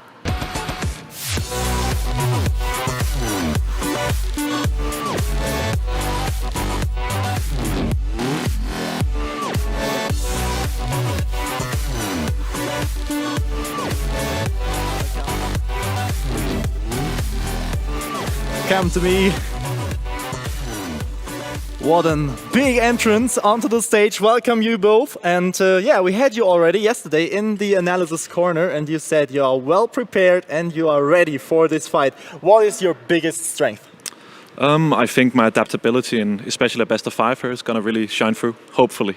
I'm ready to see it. And on the other corner, the adaptability of Viggo Mobson. Are you ready to counter this with insane champion pool? Yes, I am. Not just champion pool, but I'm ready to outplay him with my mechanics. I believe I have better mechanics than he does. Do you enjoy playing on stage, sitting here, or is it something too different, too exciting? I definitely like the stage. It's a lot of adrenaline, and people play different, so I enjoy it. I really, really appreciate that, because we are all enjoying the show. What did you do yesterday? Because you told us you're going to watch, maybe rewatch the games, look for the champions. Is there something new in the pocket for today? Without telling us, but is there something new? Yeah, I think I've made a few adjustments. Nothing too crazy, but I think I've realized some mistakes I've been making my read on the meta probably wasn't perfect, but I think I've adjusted well for today. I'm so looking forward for this match. Give each other a fist bump and then sit down and prepare yourself. Best of luck to you both. Thank you very much. And I'm ready for this second quarterfinal, or the third in that way. Take it away, my friends. Thank you very much, Master Play. And yes, we've got Viggo Mobson versus Doxa on the stage. It feels like, to me, it's a clash of styles, Trouble, where you've got like the brains versus the mechanics, the raw mechanics, Zed. I love to see those kind of things. Yeah, and also the volley bear. I'm a big fan of the volley bear. I think he does so much damage early. The shield, no one even accounts for the shield. I'm expecting that to be banned away, right? I mean, he said he's been doing a lot of preparation. Maybe even preparation. Maybe the Darius maybe the Darius as well. But maybe doing preparation against yourself could be important, right? Where it's like, okay, I'm going to prepare my draft against you, but I feel like I know you're going to ban Volley Bear, so I want to find out what champions I want to pick. So we saw yesterday a lot of Cassiopeias coming out. We saw it today as well against melees like the Fiora, the Dash champions, you know, Jonas, Yasuos. Straight into draft though. Vayne taken away from Doxa. Vayne taken away, Fiora taken away, Volley Bear banned from the side of Doxa, Darius taken away.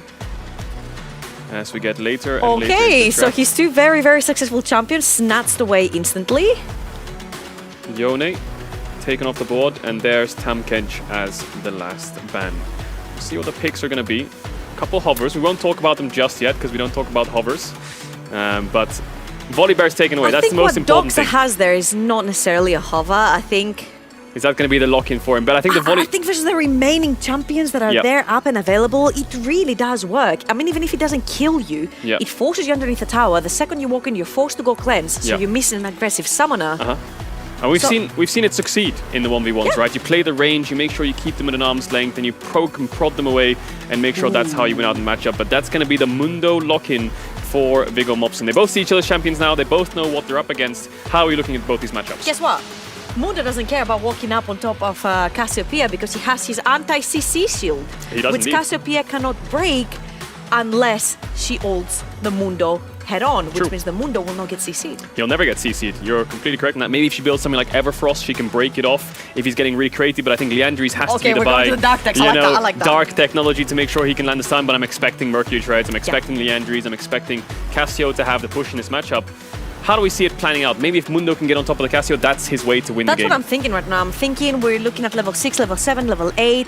We're looking at maybe Anathema's chains onto the Mundo, or maybe Spirit Visage. We've seen it before. And if he runs a cleanse, that means the Ignite will be off really quickly, which means that the Mundo can regenerate over and over and over again. Now, I really like that you mentioned Leandris, because we saw a Dark deck with the Luden Seko, and there was a chains, not very recently, but like the most recent change to Luden Seko is that the cooldown on the pop that Luden Seko provides, the passive of Luden Seko, it is less and less and less and less if you're playing a dot champion, which Cassiopeia is, so you're using it to poke, technically. Now with Leandris, you definitely want to do the damage, because that Mundo is very beefy. Oh yeah, he definitely is, and I think Mundo really loves to build ability magic-resistant items. Mundo is the champion that you pick against the full magic damage comp, right? Spirit Visage, you talked about it, are the best items. Ooh, we see a little snowball thrown out from Viggo Mobson. He's going to check the bush. We know him as the person with the brains, and he likes to think his way through these matchups, and already going for the early mark. He knows the Cassio is going to be very immobile. Obviously with the Conqueror, Ignite Barrier, there's no real tools for escape for Doxa. And in the last game we saw an E-Max Cassio. Will we see the same thing again, or will we see some kind of Q-Max coming in for the poke? I think it's going to be an E-Max, because you're taking a lot of HP back from it. Also, it works a lot with your poke. If you go Leandris, your Q is going to do the work, but the E is going to give you back your health and do the damages onto the Mundo. I think this is going to be the case. I like the snowball, but it's a double-edged sword right there, because you don't have the barrier to cover yourself, but then again, you're building so much MR that you shouldn't necessarily need it later on into the game. So if anything, I think Doxa can take over the map in these early stages. Yeah, it's an interesting matchup, isn't it? Because Mundo loves to play against AP champions, but Cassio loves to burn through tanks, so which one will come out on top? Doxa said backstage that he thinks that all these games will come down to Ring of Fires. Maybe we'll see that again here, because I think it's up to Doxa to make the mistake for Viggo Mobson to get on to kill him, and Viggo Mobson will always play a little bit more range, a little bit more respectfully. Maybe invest in early boots to dodge away from these Cassio Qs, as the passive health regeneration is really helping out Viggo Mobson here. Although he got poked down, he can just kind of sit back and heal up, and Doxa's mana will never really go back up that quickly. And I think the huge advantage here for the Mundo again is going to be the passive shield. You can only break it with CC.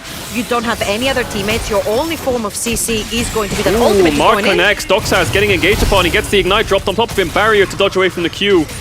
And he should be all right. He's on 1 HP, 1 more ignite tick.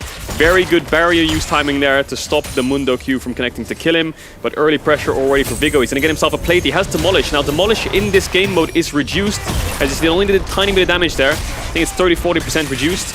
Obviously, because then you can play for tower platings, but still early advantage for Vigo. And what's really important is that Doxa missed an entire wave. I think it was a wave and a half, including a cannon, which cost about 150 gold, which will give you the items to try and kill the Mundo later on. Because as we mentioned, it all comes out of the Ring of Fire. You need to be able to take the Mundo down and use some sort of CC. Maybe you mentioned also the Everfrost to try and take the shield off so that your Petrifying Gaze hits. And then missing all that gold, missing the experience, the Mundo's going to get tankier, he's going to get more health, he's going to get more resistances, he's going to be much harder to take down. Yeah, we see it right there. 500 gold lead for Vigo already. And the Negatron? Yeah, Negatron Cloak coming out. Giant's Belt building towards that Anathema's Chains, as you rightly said. And feels like everything's a build-up to the Ring of Fire. It's all the minute 1% you can get yourself up to the Ring of Fire, right? Better base timings, more items, a little bit more gold, a little bit more tower plates to force a tower down. Already slowly falling in favor of Vigo. Doxa will see if he can fight back. He's got the healing reduction now. On top of the ignite, no cleanse for Vigo to drop the ignite off, so he will have that consistent healing reduction to shred through the Mundo.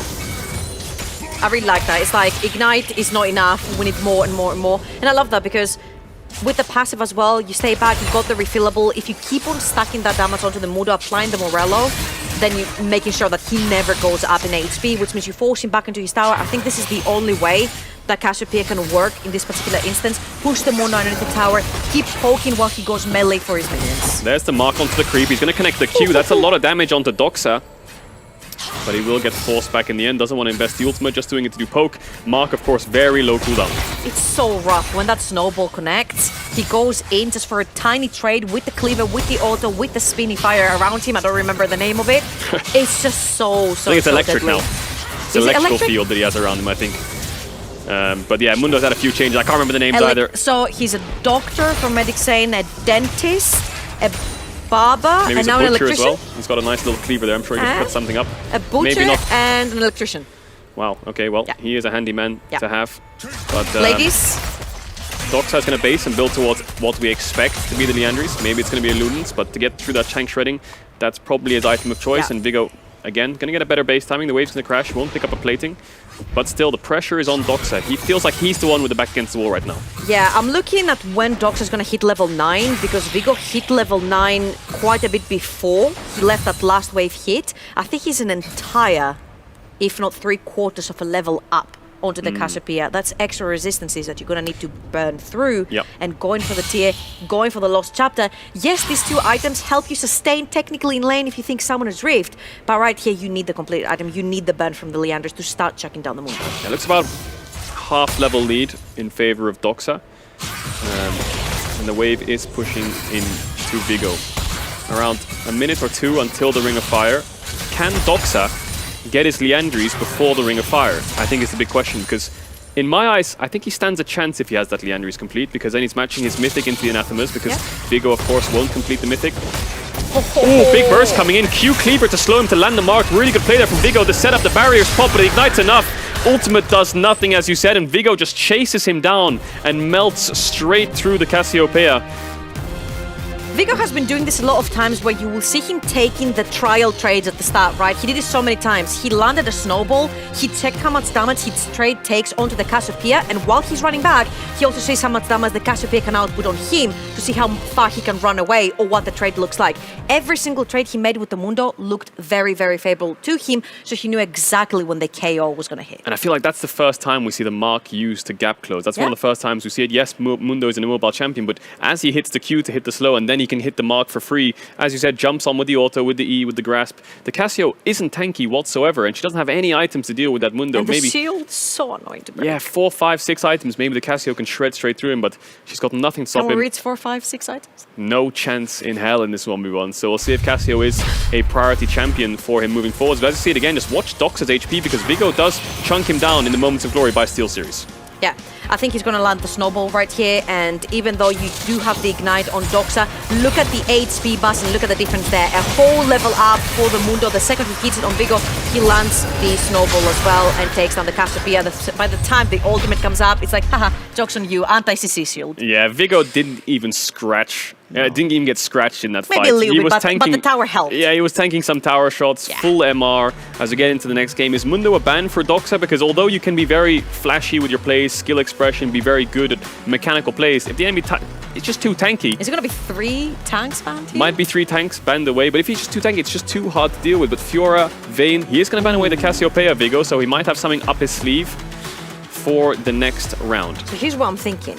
Vigo plays a really mean Darius. Cassiopeia does pretty okay into Darius. At least you can keep him at arm's length without the snowball in mind, right?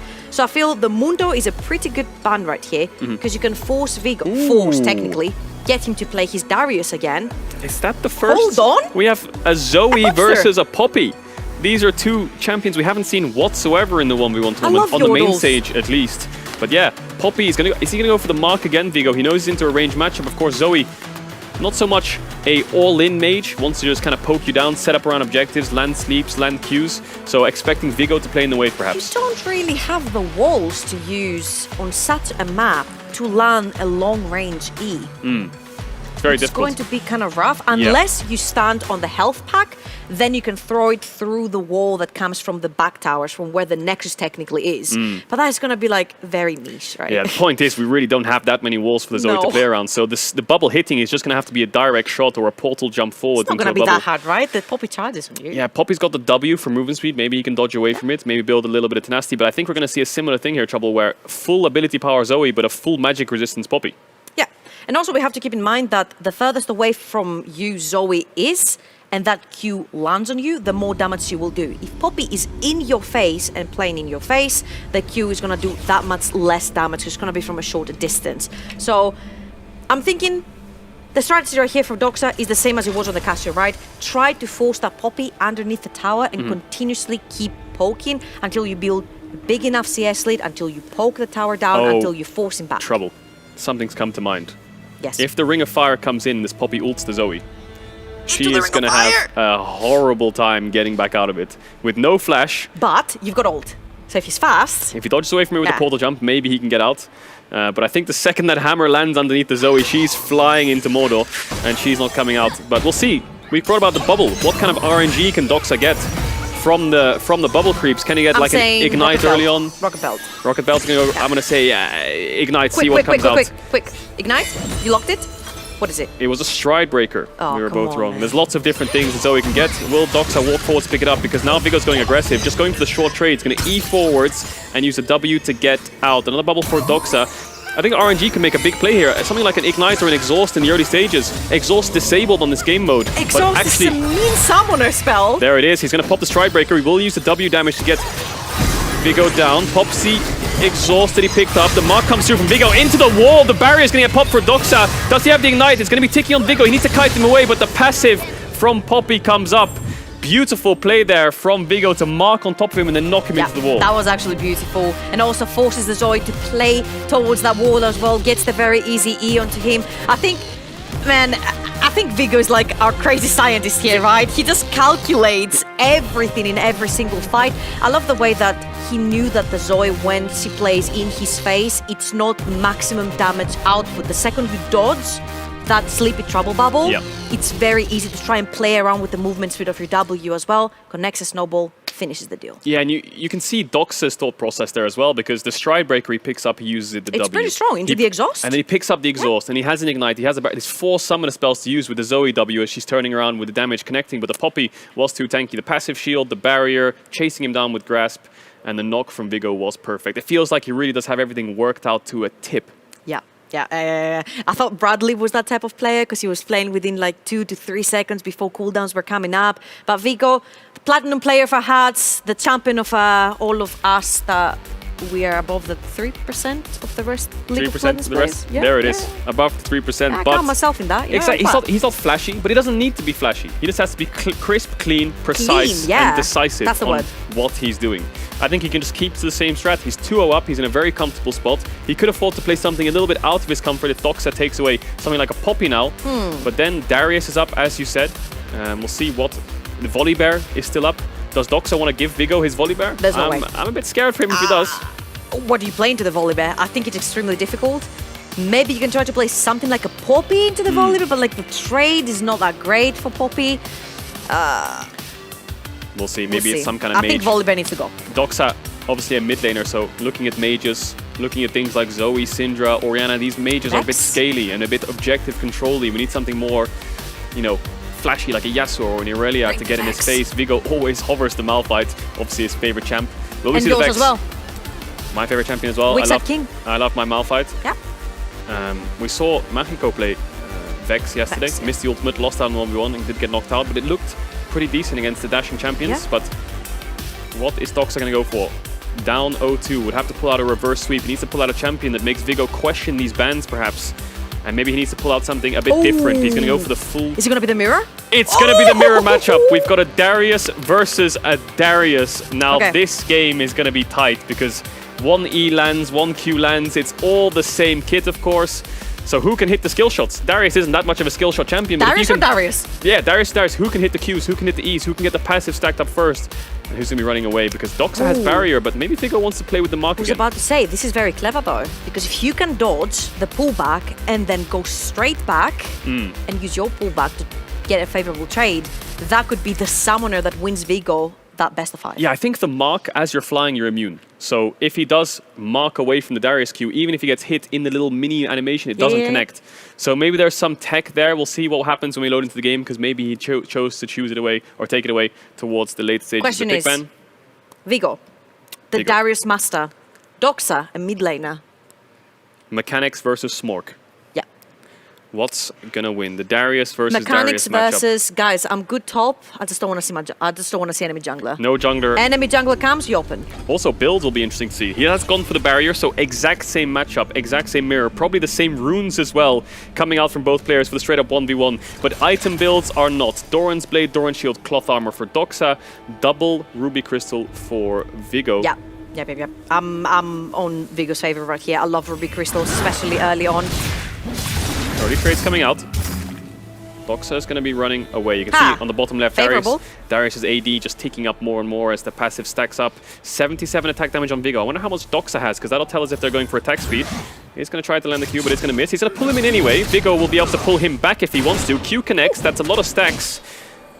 He's going to walk forwards. He's going to have the full stack in one more Q if he gets it. There it is. Full stack for Vigo first. Doxa's going to pop the barrier. Ignites drop. Both bleeds are ticking, but I think Vigo is just a little bit too far ahead on the bleed stacks, and that's going to be a clean 3-0 for that man. He's just too good. I think when he went on stage and said, I'm just going to outplay my opponent, I think he's outplayed him every single game. He knows to the T how to play his champions, and I think it's very important. I mean, Cathedral Link ended too quickly. Yeah, it was a quick 3-0. Two of them were ended quite quickly, I think. I mean, you don't really, like we said, you don't have to be flashy. You just have to know what you're doing. Preparation is key. And then pick something comfortable. And although he didn't really build any damage items the whole series long, always defensive items. Poppy, who would think of the Poppy? Right, the Poppy, the Mundo, the Darius, all tanks, all bruisers. But Vigo is standing by with Masterplay for an interview after that 3-0 sweep. Thank you very much, guys. I'm a little bit afraid standing next to him because you look dangerous in this competition. What a clean 3-0. Thank you very much. Yeah, it wasn't as hard as I thought. I was actually quite nervous for this match, but I think he picked very different champions to what I expected, and they weren't better. Let's go a little bit in dive to the picks and the way you played, because you were the first player trying out the mark for Poppy and for your first match, and you were the first player who picked the Demolish Summoner, the Demolish Mastery. Was it to get the first tower or just for the gold on the platings? Just for the early gold. So Demolish and one single recall means 2 plates, and more than 2 plates is kind of impossible, so don't bother. But you know, it's a nice 160 extra gold with Demolish. It's pretty useful.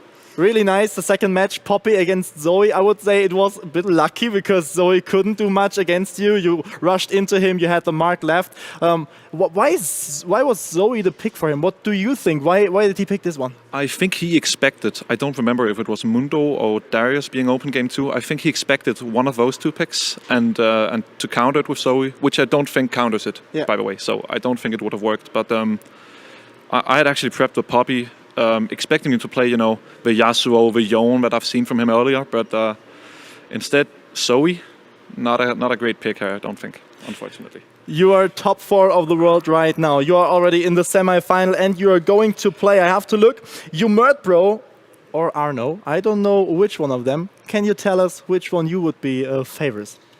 I think I have a better matchup against Godbro, considering his champion pool. But I also think he might be the most mechanically gifted player here. So I'm a bit scared still. You don't have to be. That 3-0 was so great. GG, well played. Best of luck in the future. And let's get back to you guys at the castle desk. Great interview there. And Viggo, yeah, top 4 now in the world. 40,000 players. We're coming down to 4. We are going to do a recap of one of the best of 5s we didn't see on screen, which was Godbro versus Arno. That'll be an interesting matchup to see. I think he says he's got a better matchup against Godbro. He thinks, you know, maybe that's an easier way of him playing against him. He's only seen marksman, though. Godbro said, I have a huge champion pool. Big champion pool might be... Might see it here. Might be the nope, kryptonite. It's the Tristana again. Yep, Tristana, you can see the bans as well. Akshan, Varus, Kalista. I think a lot of people were banning those champions against Godbro, but maybe he thinks his tank playstyle just kind of counters that. But Arno playing the Yasuo with fleet footwork is going to get early trades. We saw this matchup quite a few times where the Yasuo can kind of win wall a lot of the Tristana's bursts. Yeah, we saw it yesterday. Godbro played this exact matchup, and I think he pretty much lost that one. Gonna go for the all-in here. Flash away from Arno. He's running the flash. Godbro is running the barrier. Yeah, I remember the 1v1s came down to around 20 HP where Godbro was getting away with the win. Arno gonna dash through the creeps, gets the bone plating. Now the Tristana ult is very interesting because if Arno can win wall the Tristana ult, that's it. Godbro is dead, but is he gonna die just now? The knockback comes in, the E is ticking, tick, tick, tick, tick, tick, tick, and boom!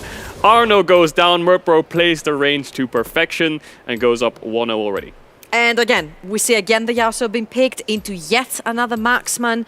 I'm assuming this one's going to be more of a poke kind of style with the No, he's going for the on-hit. There's a knock-up. Godbro has barrier and flash. 2 defensive summoner spells. Just auto-attacking him for now, saving all his spells. He wants to make sure the wind wall is down from Arno before he uses the Q, before he uses the ult.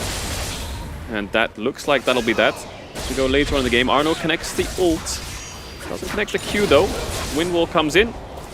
And is he going to back off here? Is Godbro going to look for the chase? And as you said, looks like a full tank Varus. Yeah. Doesn't really have a mythic. Now, the Yasuo does have the shield, bro. A lot of components for the Varus. Ultimate comes in and he dodges away from the ultimate of the Varus, gets the ignite down.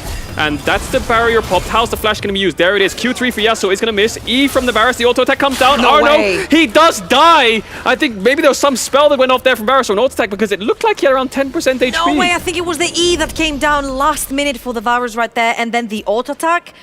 My mind is blown actually because Godbro is playing so well around these wind walls. Godbro's got me sweating in these 1v1s. Every single he's one. Not, apparently. Every single one he's winning, he's living on around 10% Caitlyn, or lower you're HP. champion. This is the Caitlyn pick that I always wanted throughout the whole tournament. Plated steel caps, immortal shield bow, defensive Caitlyn He's build. also Greek. Sack, sack, sack. Sack, sack, sack. Forgiven lane, trap comes out. Can he land the trap onto the Yone? Arno's going to try to dodge away from them. The flash away, the Q comes in. The big barrier coming out with the shield bow is going to negate a lot of the damage. And he goes back through the E onto the trap.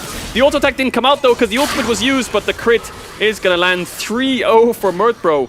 Man, this AD carry is unstoppable. And we saw the Caitlyn that you wanted, and it came down to the Ring of Fire Caitlyn. We said maybe a push AD carry like Caitlyn, but then she's gonna suffer because when the Ring of Fire closes in, then she's forced to 1v1. Well, the 1v1 worked for him. Yeah, 2 quick 3-0s. Let's see what the desk thinks about those best of 5s. I think we can start talking. I think that is absolutely nuts. That's really great for the upcoming semi-final because we will have Viggo Mobson versus Godbro, and they're also going to play quasi immediately. So that's really, really dope, especially because they were so impressive in both of their respective quarterfinals.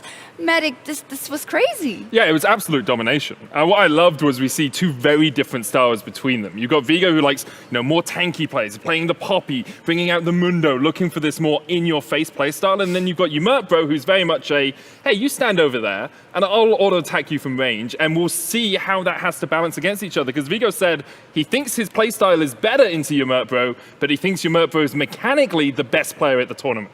I can definitely follow that line of thinking. Yeah, absolutely. Viggo Mobson is one of the greatest we had so far. He's nearly impossible to beat. I don't know, he's so versatile with all these champions. But as he already mentioned in the interview, the mechanical skill of Bro is very, very different. Yeah, let's theorize a little bit, because we've seen that Viggo has gone for kind of the tanky champions, and he kind of thinks, okay, whatever gets picked against me, I should be able to do all right. But he also knew that he was up predominantly against top laners, or that players that would go for the tanks or the bruisers themselves. This is a whole different story. Do you feel like he's going to go for a similar strategy once he knows that he's going to go up against Varus and Caitlyn and Tristana? I don't know really, because it's different. For me personally, I think Yasuo, Yone, so they are better in a direct comparison to an ADC marksman, but he pulled it off. He had the way to fight them. So I don't think that Viggo Mobson changed everything in his champion pool, but it's still very dangerous. It looks like, even though we're talking about 1v1s here, we get a little taste of normal 5v5 League of Legends, right? For an AD carry like Bro, who knows his limits against these types of champions. I mean, you see it a lot when we see front-to-back comps, right? Yeah. You have an AD carry trying to work their way through the front line, and the front line is like, can we get onto this AD carry? Can we get onto the back line quickly enough to actually kill them off? And I actually think Viggo Mobson may have the advantage here because of how well he's playing around the mark and how well he's playing around his bruisers. Getting something like a Poppy on top of a Varus, on top of a Caitlyn, really negates the power that they have at holding someone at arm's length. So I agree with Viggo Mobson that his champion pool, is actually very good into Bro's champion pool. Very interesting. Viggo Mobson is also kind of a 5-head or 7-head, I think. Yeah. You know, we made the comparisons to Heimerdinger before. Also getting the Demolish, obviously saying, okay, I may not be able to get the tower, maybe I will, but usually I can get my 2 tower plates easily. That puts me ahead again, which is great for the types of champions that I am playing. It feels like he has a lot in terms of theory crafting in his head, and from Bro, you know what you're going to get, but as said, his micro game might be the best out of all the remaining players. He's a very calculated player. He thinks about what he's doing and what his opponent could do. He told me after the interview that he was aware of this Darius mirror matchup. He could pull it off, and he was ready and practiced for this 1v1. So he knows what to pick and what to expect. Well, we'll see. We also have a little video to learn a bit more about the champion preferences of our players.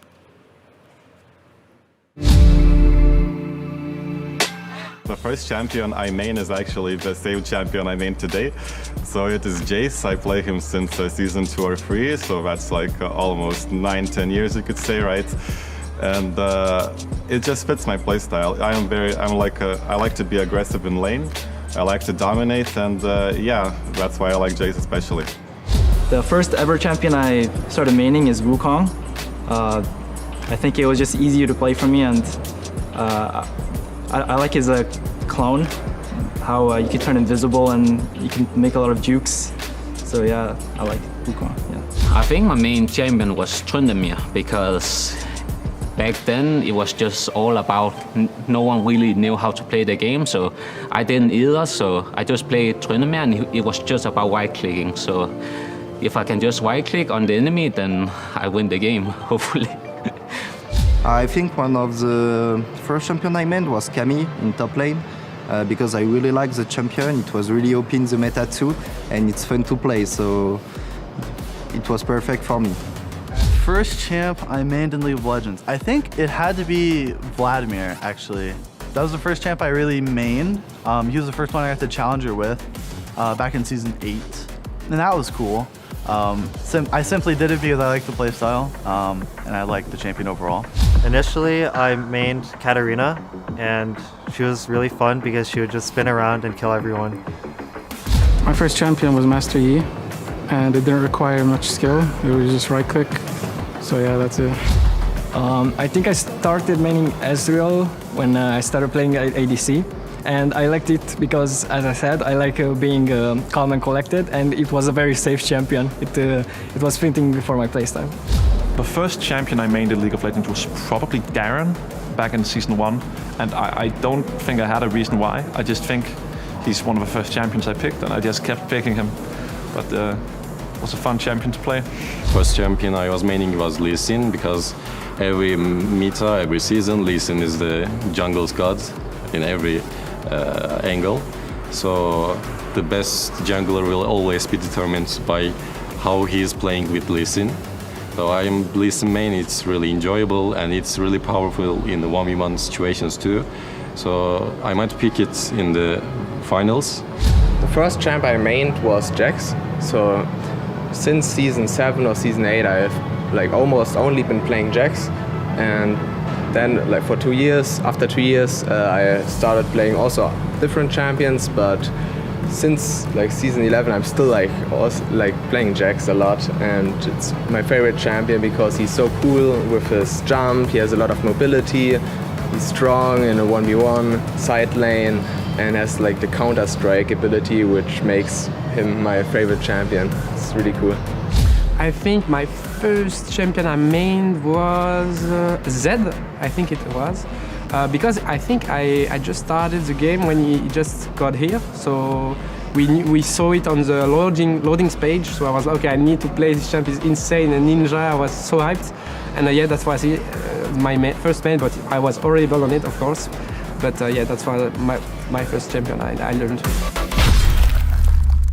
Awesome to hear. We also get an inkling of when the players respectively started. When did you start playing? I think I started the game casually in season 2, and then I started playing really, I'm going pro in season 4, season 5, and then that's when I started grinding a lot. Pretty long. What was your first champ? Well, Ashe, because it's tutorial, but I guess after that, course. Ari, because I started in 2012 as well. Oh, that's cool. But I never really became Yeah, good at I anything. remember playing a game and there was Nocturne and my screen went dark and I was like, sorry, what? And then I bought the Nocturne. I That see. was And for you, it took a couple of years to be like, I'm not good enough, I'm going to cast. For me, instant. Instant? Yeah. It took a couple of years, yeah. Took like a month. Yeah. Anyways, it's not about us. We love No. talking about ourselves. It is about our 1v1 players, and we're immediately going to see the absolute Colossi?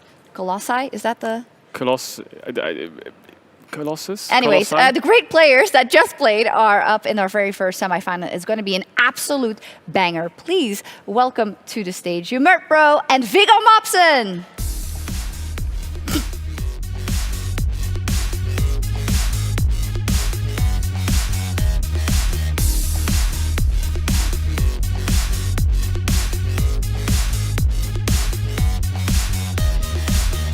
Welcome.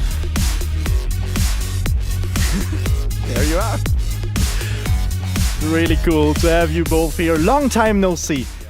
And in eternity, I don't know. And yeah, you're ready as well. You played downstairs and already pulled off the 3-0. And it was a really strange matchup because I thought marksman AD carries are a bit weaker than Yasuo or Yone. But you pulled it off. Will you play the marksman playstyle for the next tournament too? I mean, that's secret and you're gonna find out soon. But generally, as I said yesterday, if you have to play the carries, you just have to play with 0 mistakes. That's the only way you can win. But in other picks, you can do little mistakes and still can win. That's the difference. So the mechanics are important, as you already mentioned, and you are warmed up here on stage. You played the quarterfinal right beforehand. Is it an advantage or disadvantage for you to be playing right after it? Well, I think it might be a slight advantage, but I don't think it means anything. I think the best player will win here. I'm really looking forward to it. Give each other a fist bump and then get ready on the stage. Best of luck to you both. And we are ready and hyped for our first semi-final of the tournament. Let's get it on for our casters. Let's get it on, says Master Play, getting on into the semi-finals. Only 2 best-of-5s and a best-of-7 remain between us and crowning our champions here at the Red Bull Solo Q 1v1 tournament. I think we have one of the most unique players in Bro, in the sense that he plays marksman and only marksman. Yeah. Now, of course, he did say that his champion pool is as vast I mean, as but you the can say GNC, whatever you want, right? But we haven't seen it yet. Yep. And it seems like Viggo is the Heimerdinger of the entire tournament. He calculates very well, he plays within seconds difference, and he also knows most of his matchups from what we can see. Looks like we're waiting 2 seconds. Viggo, wrong keyboard settings, sorry. All right, then. You better apologize, Viggo. We were ready for the draft. Don't jump down. What is this? It's a disgrace. Nah, of course. No problems at all waiting for people to get their settings set up properly. We want people to be in the best position possible to play the game. I saw a thumbs up there. He was like, we're going to get into the draft in a second, trouble. Yep.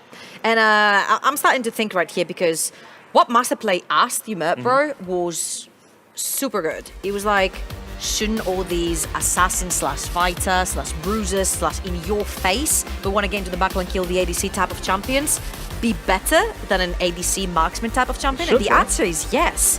When it's even in items, a bruiser slash fighter, if they get on you, they will destroy you. It's the type of champions that you're asking your support to peel you from. So even in 2v1 situation, you see a lot of these champions coming up ahead, coming on top of a marksman. So what Vigo has done here, from what I'm seeing, is that he's opening up Caitlyn and Tristana. Akshan as well is something we've seen done a few Akshan as well, times. but Tristana has been the most successful so far for Bro. And he's currently hovering the Ivan. Now this would be the Giga 17 brain play. Okay. Right, you play AD carries or marksman the entire game, the entire tournament, up until this point, and then you get to the semi-finals. Vigo's like, I know how to counter marksman. I'll just go Malphite build full armor, and you go, okay, here's an AP carry for you, or here's an Ivan, here's a Victor for you. So here's the thing, right? He says Malphite is his favorite champion. He hasn't played him yet. Volibear's open. Yeah. He's really, really good at Volibear. He knows exactly how to calculate a lot of these cooldowns between champions to know when he has the opening for the engage. And I think he's won 100% of his games so far onto the Volibear, if I'm not wrong. Action, though, we haven't seen at all. It's always been permabanned against Bro, and I think we are starting with a bang. We're just seeing these two guys on their top champions. Yeah, it's going to be a lot of fun to watch. Akshan versus that Volibear you were talking about. And as you say, we haven't seen Akshan played, has been banned, not even only against Bro, just in every best of 3 we've seen, every best of 5 we've seen. Akshan has just been taken away all of the time. I need your help. Yeah? What is that thing that Akshan has? Is it a bungee? What do you mean, like the grapple? Yeah. It's not a bungee, because a bungee is elasticated. Yeah. It's that you go one direction, you come back up. Okay. That's a grappling hook with a hook? Like it's a gun. rope? It's a grappling gun, I think he has, no right? worries, okay. Yeah. Well, basically, when you've seen a lot of actions in the mid lane, for example, in Summoner's Rift, it's harder to play because you only have 4 poles of wall to attach it to. Sure. In this map, it's full of walls. You look left, you look right, it's all walls. So you can attach it wherever you want and try to get your trades. Now, the thing is, I don't know how it's going to be used. Maybe it's going to be used to try and bait the Q from the Volibear and then play the distance while Vigo cannot close that. Or it could be used as a back away from the Volibear tool as well. It's definitely going to be hard for Vigo to actually get on top of Bro here. And I'm about to sneeze, so I'll let you... Okay, so I really want to see, because Vigo has used a lot the Snowball Summoner spell in his previous best of 5, and it did seem to work. And obviously he played it into a melee versus a ranged matchup, and he's going for it again. I really like that, because the second Bro thinks he's out with his bungee rope, gun, whatever it is, yes, thank you very much. The Snowball is there to attach the Volibear back onto that marksman again. But you can see Bro going for the flash here as well. Just for that extra disengage opportunity from Vigo Mopson. Vigo just hiding in the bush, trying to get harassed down with his E whenever he can, but Bro obviously has the range advantage, can just farm from a little bit further away, and forces Vigo just to try and drop aggro and get the CS wherever he can. Yep, and Bro also has the pressed attack. It's sort of like a 1-2-3-Q situation, where you chip away slowly but surely Vigo's HP bar, and this is how the early game is most likely gonna go. So, oh, it's a great mark into stun combination. he does it every single game. He tests the limits and the boundaries of each and every champion he plays against. Because Volibear, he knows very well, he plays it. But maybe versus Action, he doesn't have the best knowledge. So he needs to test how far away can he push, what the trade patterns look like, when does he take most damage. And as you saw right there, if he does connect the Snowball, he can very evenly trade into an Action if he just runs away after the Q immediately. There's a large wave built up here as well. Vigo Mopson's going to call down some lightning just to give him a shield to help clear this out, but should just back away and catch this as it gets towards his tower. Of course, with the minion wave spawning a little bit quicker, it becomes harder for Vigo just to completely back away, but this is a huge wave. And Vigo should only lose 1 or 2 of the minions as they chunk out his own wave. Yeah, and this is also your chance as Bro to not only start stacking the minions, because he already has 20 in his bag. Sorry. But he's also going to go back to base. He's going to buy the first few items while Volibear is busy, so he's going to be first on the map. with a lot more items on him to try and shut down that HP bar on the ball. Let's see what he decides to go for. It looks like it's just another longsword and a dagger. Bit of extra attack speed, bit of extra attack damage. Not too surprising. It's the first time we've seen the thundering claws coming out here from the volley bear for that little bit of extra electricity, that little bit of extra wave clear. I think Vigo will be trying to get himself a back off as well. I wonder if he'll go towards Bramble Vest as his first part of an item when he gets this wave in. And actually, he may even struggle to get it all the way in. Stormbringer's forward, gets the stun. There's the lightning coming down as well. Yumurtbro going for the health relic. Can't quite get there in time. Does still have the barrier. Does still have the shield, but he doesn't get out of this one. Barrier coming out a little bit too late. Ignite ticking. Vigo Mopson, one more auto. Is enough. Yumurtbro turns it on its head as Vigo went a little bit too aggressive. Yumurtbro is just so clever at getting away from the sticky situations. We saw it when he played against the Yasuo and the wind wall, how instantly when the wind wall came up, he would back off. Now Vigo saw a very good opportunity right there in the opening. He was level 6, that's level 5 Akshan.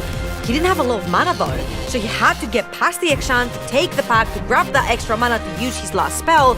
Maybe that cost him a couple of seconds right there that he could have put the more damage onto the Akshan, but Yumurtbro runs straight back into his tower, and since the volley bear had already been used, that means that all of these tower shots really did the job onto the volley bear. Oh, very close between the two of them, as you're saying. Like, it's so difficult for It's the perfection Vigo. he was talking about, right? It's like you have to play the marksman game perfect. of inches there for Yumurtbro, but he is able to pick up the first game of this best of 5. We'll have another look at how he did it, because you can see, like, Vigo Mopson, items down, you know, he's only got double Rubicon, so he decides to go all in before that level 6 is hit. And there's no mana right there to try and go forward. And you see Yumurtbro tries to attach it on the wall. He fails, but that barrier does end up keeping him alive. Way too many tower shots tanked right there by Vigo. Do the deal.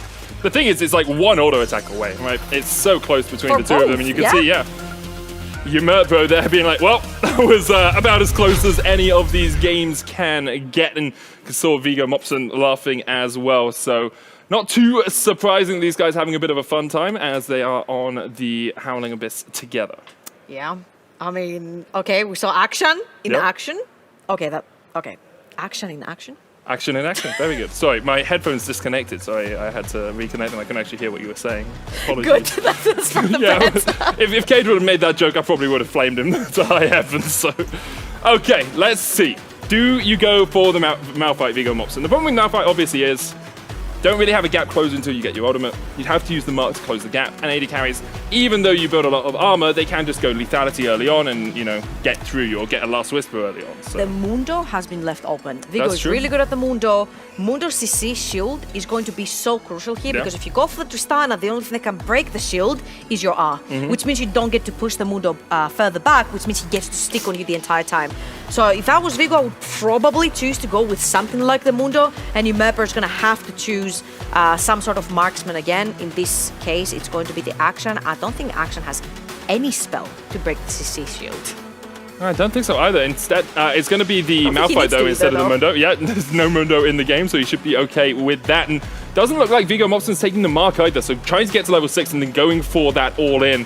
Obviously, you can go towards AP Malphite, but expectations are you just want to stack armor against the player that plays AD carries predominantly. Medic! Yes. It's his fairy jump! What, Malphite? Yeah! Yeah. He can't lose! I mean, you definitely can. You lose on Katarina all the time. Yep.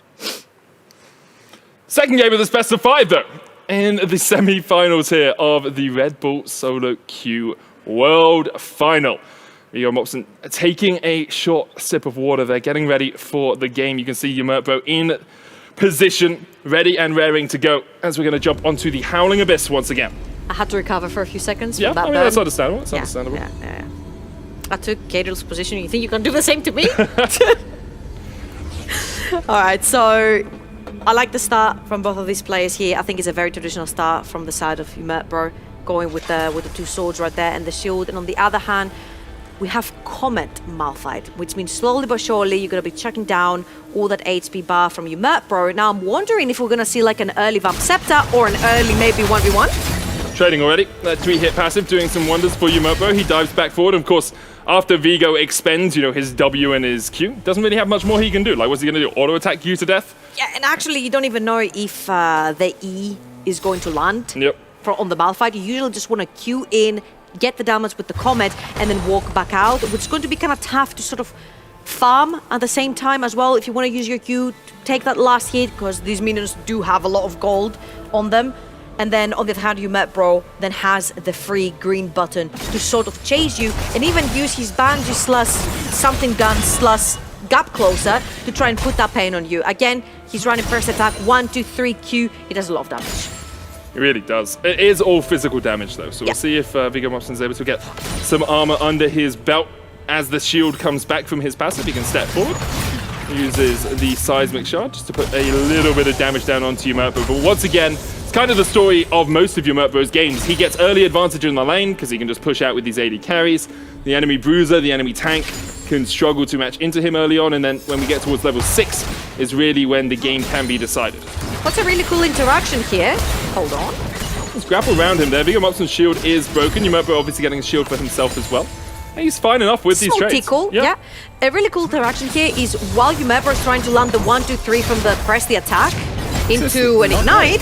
Yumurtbro has barrier, has splash, doesn't use either of them. And yeah, Viggo Mobson, didn't even need level 6. I was about to say a really cool interaction is when you Q your opponent and then Action wants to do 1, 2, 3 for press the attack and Q to poke you down. But then since you steal their movement speed, you can dodge away from the Q and run away from the third hit from the press the attack. So you sure evade most of the heavy damage that Action is going to do to you at that particular point. But Viggo, again, calculates the damage, goes in, the Banshee was used. I'm going to keep on calling that because whatever. The gap closer was used and he just runs him down. Yeah, it was surprising, to be honest. Like, we kept talking about how Malphite really needed level 6. You can see Yumurtbro goes aggressive, uses the heroic swing, goes for this Avengerang, trying to get as much damage out as possible. He sees Viggo Mobson really doesn't have much mana here, but then the health relic spawns, gives Viggo Mobson the mana so that he can use his spells and get the kill. I wonder what he leveled right there, because all these slaps that he was putting down I think it was a W max. Exactly, really did hurt at this point, which is like the sneaky way to do it, right? You go Comet, you're expecting that the Q is going to poke you down to death slowly but surely, but the slaps did hurt a lot, so I'm thinking maybe it was a W max right there. I think it quite possibly could have been. Of course, it's a best of 5. Now at 1-1, basically turns into a best of 3 between these two players in our first semi-final here. Let's jump into the next draft. Darius, Tahm Kench taken away once again. Vayne, Varus, Kalista removed. Akshan being left open for Yumurtbro. I mean, it worked. Viggo can play again, Malphite into it. Obviously, you don't see what your opponent picks, so Yumurtbro does have the choice of going for the Caitlyn or the Tristana as well at this point. He's played both. And seeing as the Moondor has been banned away, I'm thinking that it could potentially be a Tristana or a Caitlyn. Very possible. I wonder if Viggo will just stick with the Malphite and be like, hey, Yumurtbro, if you want to keep going AD, I'll keep going armor, I'll keep trying to get that tankiness against you. Yumurtbro taking a little bit of time over his decision here. Has, as we've seen, predominantly played marksman, predominantly played AD carries, but there is always the option that he has something else in his wheelhouse. Like, he keeps talking about it. The huge jumping ocean pool. But you could just say, hey, I misplayed last time, you know? I went in, I didn't respect the health relic, I'll just go Akshan again. I won the first game with it, I can win the third game with it, and we'll be only 1 win away from that spot in the finals. Of course, loser of this is out, it's not double elimination. Actually, it looks like Viggo Mobson switching at the last moment. So this was the game 1 matchup we saw that Yumurtbro was able to take by the skin of his teeth. It was about 80 HP, the difference between the two players. And I think if both players thought they misplayed, and they know it's going to be the same matchup. That was the first matchup, right? Viggo took 2, 3, way too many tower shots at that instance. Thought he had the advantage. Now he knows exactly how it works. On the other hand, for Yumurtbro, same deal. It's like, you want to play the Malphite again? It was my bad. I misplayed. That's why you won. Now I know how to play it 100% correctly. And again, Yumurtbro said it before the game started. If a marksman doesn't play the game to the T perfect, you don't win. And we'll have to see if Yumurtbro can play along that line of perfection once again. Viggo looking for another win here. It didn't go his way the first time these two players met, but we'll jump back into the Howling Abyss and get ready for the action once again. It has been so close between these two. I think game 2 felt like a bit of an aberration, felt like it came out a little bit from nowhere, but game 1 was a very tight affair. But neither game have we really seen the players get past level 6. Wasn't even level 6 game 2. Game 1, only Viggo was able to get to level 6 before he went for that all-in fight.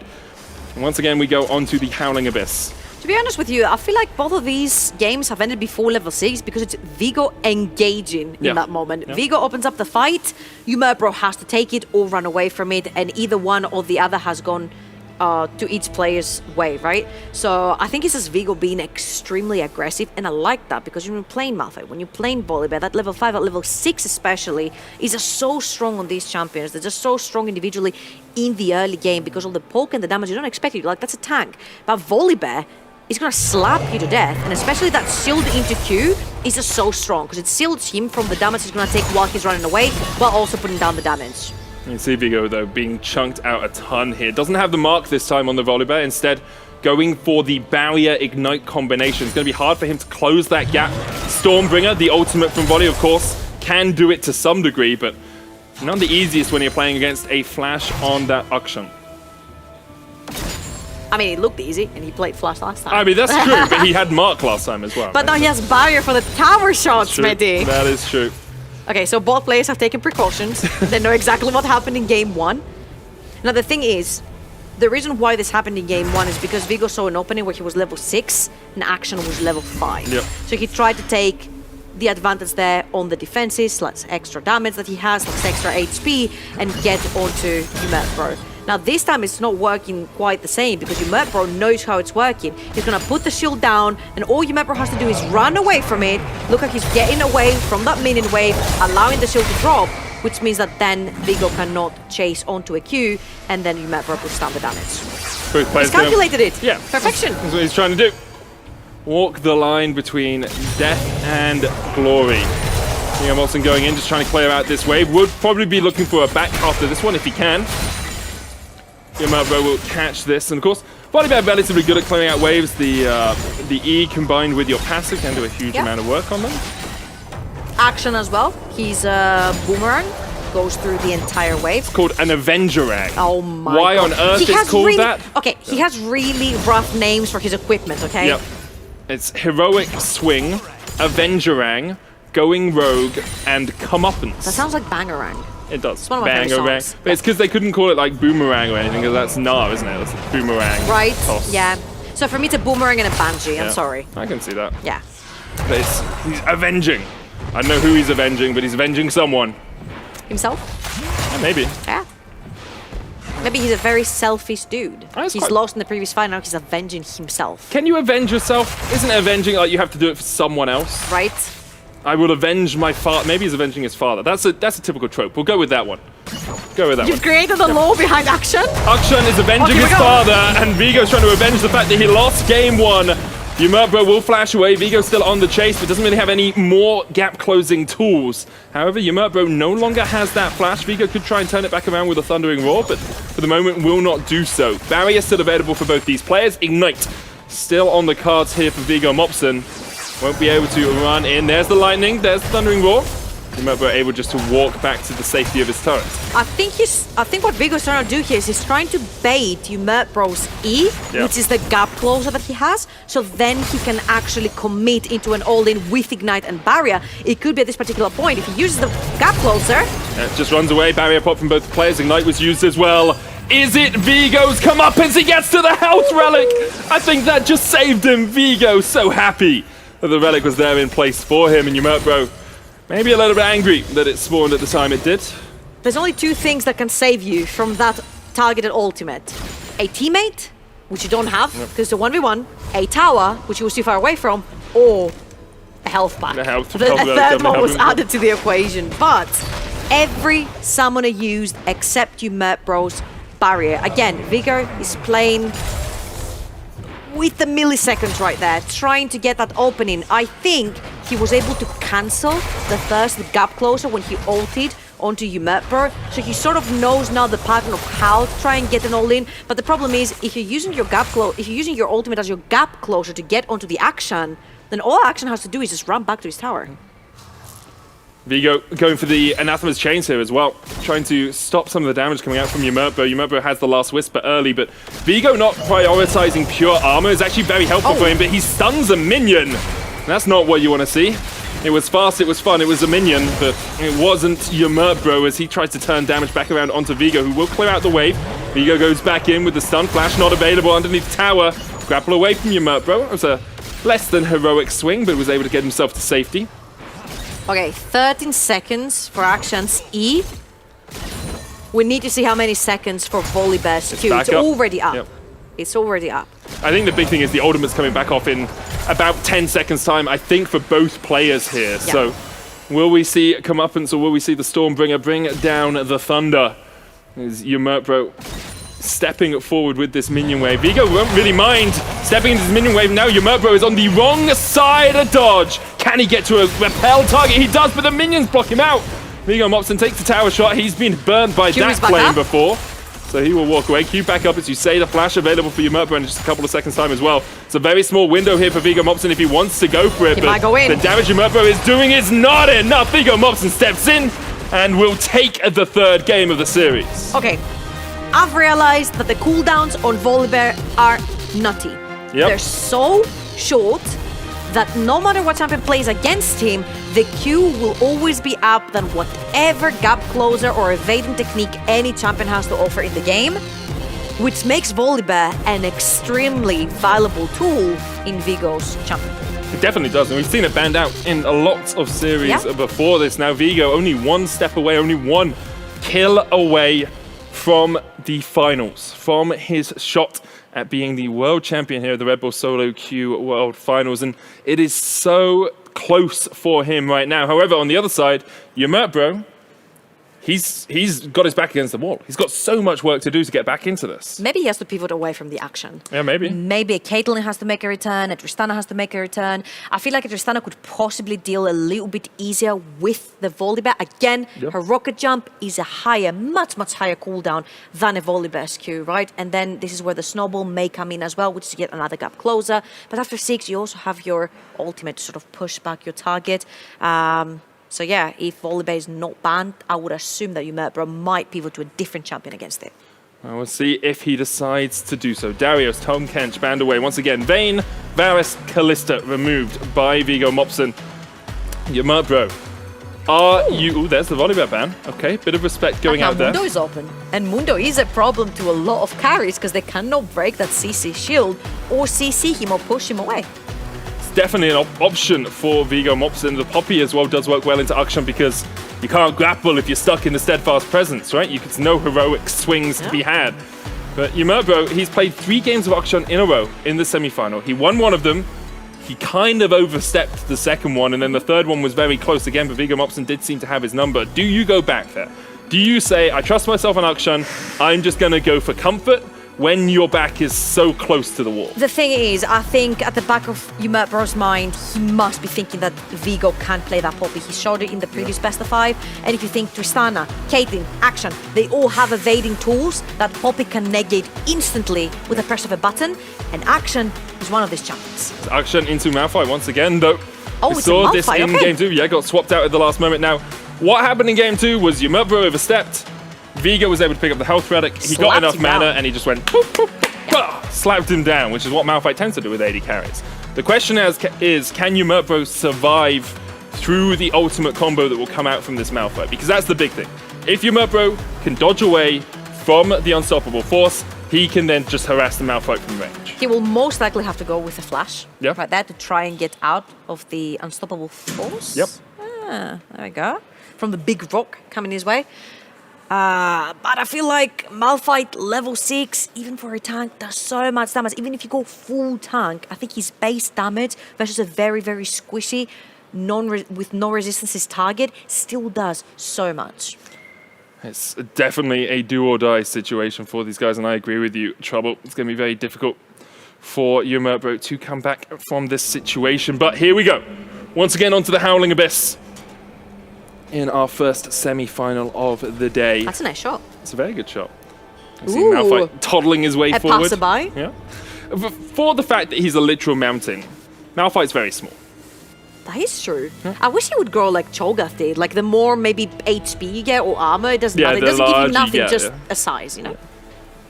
But then that would change his hitbox, I guess. It would. Yeah.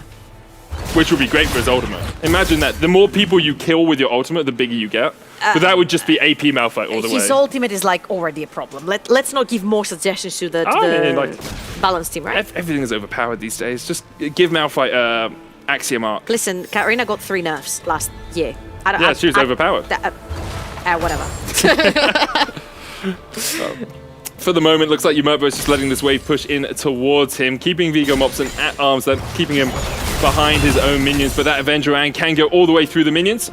Looking for the 3-hit passive. You see, it's like really hard when the Q connects and Malphite does steal away all that movement speed. You cannot connect the 1, 2, 3 from the press the attack. It's just so difficult. And also you can try and evade the Q from action as well with the extra movement speed. So I really like that interaction. Again, he doesn't evade the Q, but no stacks for first attack. Difficult game to navigate there for Yumurtbo. Expectations are this one will be relatively quiet until around the 5-6 minute mark, or level the 5-6 level mark, yep. You never know. Last time I said that, they both just decided to slap each other, and it was Viggo Mopson who came out on top. I'm pretty sure it was for that health pack, right? Oh my god, this is exactly what happened the previous time. Yeah, Yumurtbo being a little bit more respectful this time, backs away. And he's just going to stack up this minion wave, can get a first recall off. And I think in a game like this, like last game he went last Whisper Rush, but because of Anathema's Chains on the other side, actually the volley didn't have too much armor. I don't think there's too much of a risk going for an early last Whisper in a game against a Malphite. Although, maybe Viggo Mopson just says, I'll go Everfrost and goes like an AP route. Maybe we do see the full tank Malphite. I think he still hurts, the Comet still hurts, especially if it's early levels, right? If we're thinking like level 16 ADC, yeah, they've got a few more resistances, they build a few more items, they're beefier, you know, maybe they go for shield bar. Sure, the Comet doesn't hurt, but when you have only 1 mythic and you're level 7, maybe 8, I think the Comet does still hurt, and obviously all the base damage from Malphite's abilities. Level 6 or level 5, maybe it's an all-in. Mopson will get an extra bit of mana coming out from that health relic, but I think he just wants to back. You can see Negatron Cloak complete on Yumurtbo means that he will mitigate a huge amount of the damage that comes out from this Malphite. It could be a Wit's End angle, could be a Hex Drinker angle for the shield from the Unstoppable Force. Viggo Mopson is maxing out the Q, so even just having some magic resist to avoid that damage makes a lot of sense. I like the fact Yumurtbo didn't put a point in his W. The ability to be invisible doesn't really give you too much on a map like Howling Abyss, especially in a 1v1. I mean, being sneaky here is not really the... Exactly, right? He doesn't even play on a team anymore. You gotta do him like that. Alright, so this is going to be a full tank Malphite. I think, in my personal opinion, that it's the correct angle. Yep. Base damage way too high for the Malphite. We've seen countless, even like later on in the game in Summoner's Rift, like later on in the game, a full tank Malphite is focused on your ADC and your ADC just flops over. So I like that. I like it too. It could definitely work for Viggo Mopson. We both like it, great. Yeah, I mean, that's the good thing, you know? Even if Viggo Mopson loses this game, at least we liked the way he built. At least he can say, I got the approval of... of Medic in Trouble, yeah. 100%. For the moment, really even between these two guys. You can see Yumurtbo did go back and get himself a Hearthbound Axe, Hearthbound Axe. It is a Wit's End angle. It is a Wit's End angle, as you say. But I don't... It's difficult to anticipate this, because at any point, Viggo Mopson could just say, okay, I want to take the fight, and ult him. At any point. But it doesn't feel like that's what he's intending to do. It feels like he wants to get towards his Mythic, and then look to go in for a full-on trade. Yeah. Here's what I believe they both want to do, right? The Malphite wants to pretty much 100 to 0 the action as much as he can. He's going to poke with the Q, he's going to get him low enough, and then he's going to engage when the Comet is back up and available to try and go for the full punch moment. On the other hand, Yumurtbo wants the prolonged fights. If he can manage to dodge the Unstoppable Force, and even if he doesn't, if he can sustain through the rest of the damage and create distance between the Malphite and then start putting down the auto attacks, that there is the chance to create that super long fight where Malphite has used every single one of their cooldowns, and then they can't put any more damage down. For the moment, that Q poke just continues to harass Yumurtbo. Yeah, as you say, does do quite a lot of work. Actually, looks like it's only 4 points in Q, 3 points in W here from Viggo. So switching up the build a little bit here. Now has the 5th point in the Q, but just wanted a bit of extra auto attack harass, or maybe even just the wave clear that comes from having that W a couple of points higher. We are getting towards that level 10 mark. It's only been one recall from both the players, so I think we'll get to level 11 before we see the timer in the bottom right corner that heralds the oncoming Ring of Fire, the oncoming destruction of the Howling Abyss. So, Wit's End is completed. Yep. So you do want to start taking these more prolonged fights versus the Malphite. Now the question is, how fast are you? And can you survive the all-in from a Malphite depending on the item he's going to get? My answer here is, yes, you could. You could survive it, but with Anathema's chains, how much damage can you output back? Because by the time you do, Malphite could very easily run away with another Q. It's always the risk, isn't it, when you're playing into an Anathema's chains, just you don't have the damage to work your way through Viggo Mobson. You can see he's at 2,100 HP. Sudden death 30. will begin soon. Have we been having that announced every game? Every game. I just haven't heard that. I don't know what's going on with my brain. Sudden death will begin soon. Perfect CS for you, Mert, bro. Oh yeah, that's nice. Yeah. That's nice. Uh-huh. Elixir of Iron built here from you, Mert, bro. Making Ooh, for extra tenacity. A little bit of extra tankiness. See how effective that is for him. There's a health relic for him at the front here. Doesn't want to pick it up yet. Viggo Mobson is going for that last second recall. What's he going to pick up here? Decides against it. He can't. He has to stay. Go grab the Glacial Shout. Now pushing forward to Yumurtbro. There's the grapple use. No flash available. And the instant engage. The healing relic's going to do quite a bit, but the ignites are now ticking. Barrier is still available for Yumurtbro, but he just doesn't have the damage or comeuppance. It's done as Viggo Mobson wins the series and goes through to the final. Once that gap closer was down, there was no way you were going to get away from that unstoppable force from the Malphite. Really well played again. Viggo, he's the Heimerdinger of the tournament. Definitely. Every an move intelligent is player, calculated. He learns from every single matchup. It's like he knows his player, his champion so well.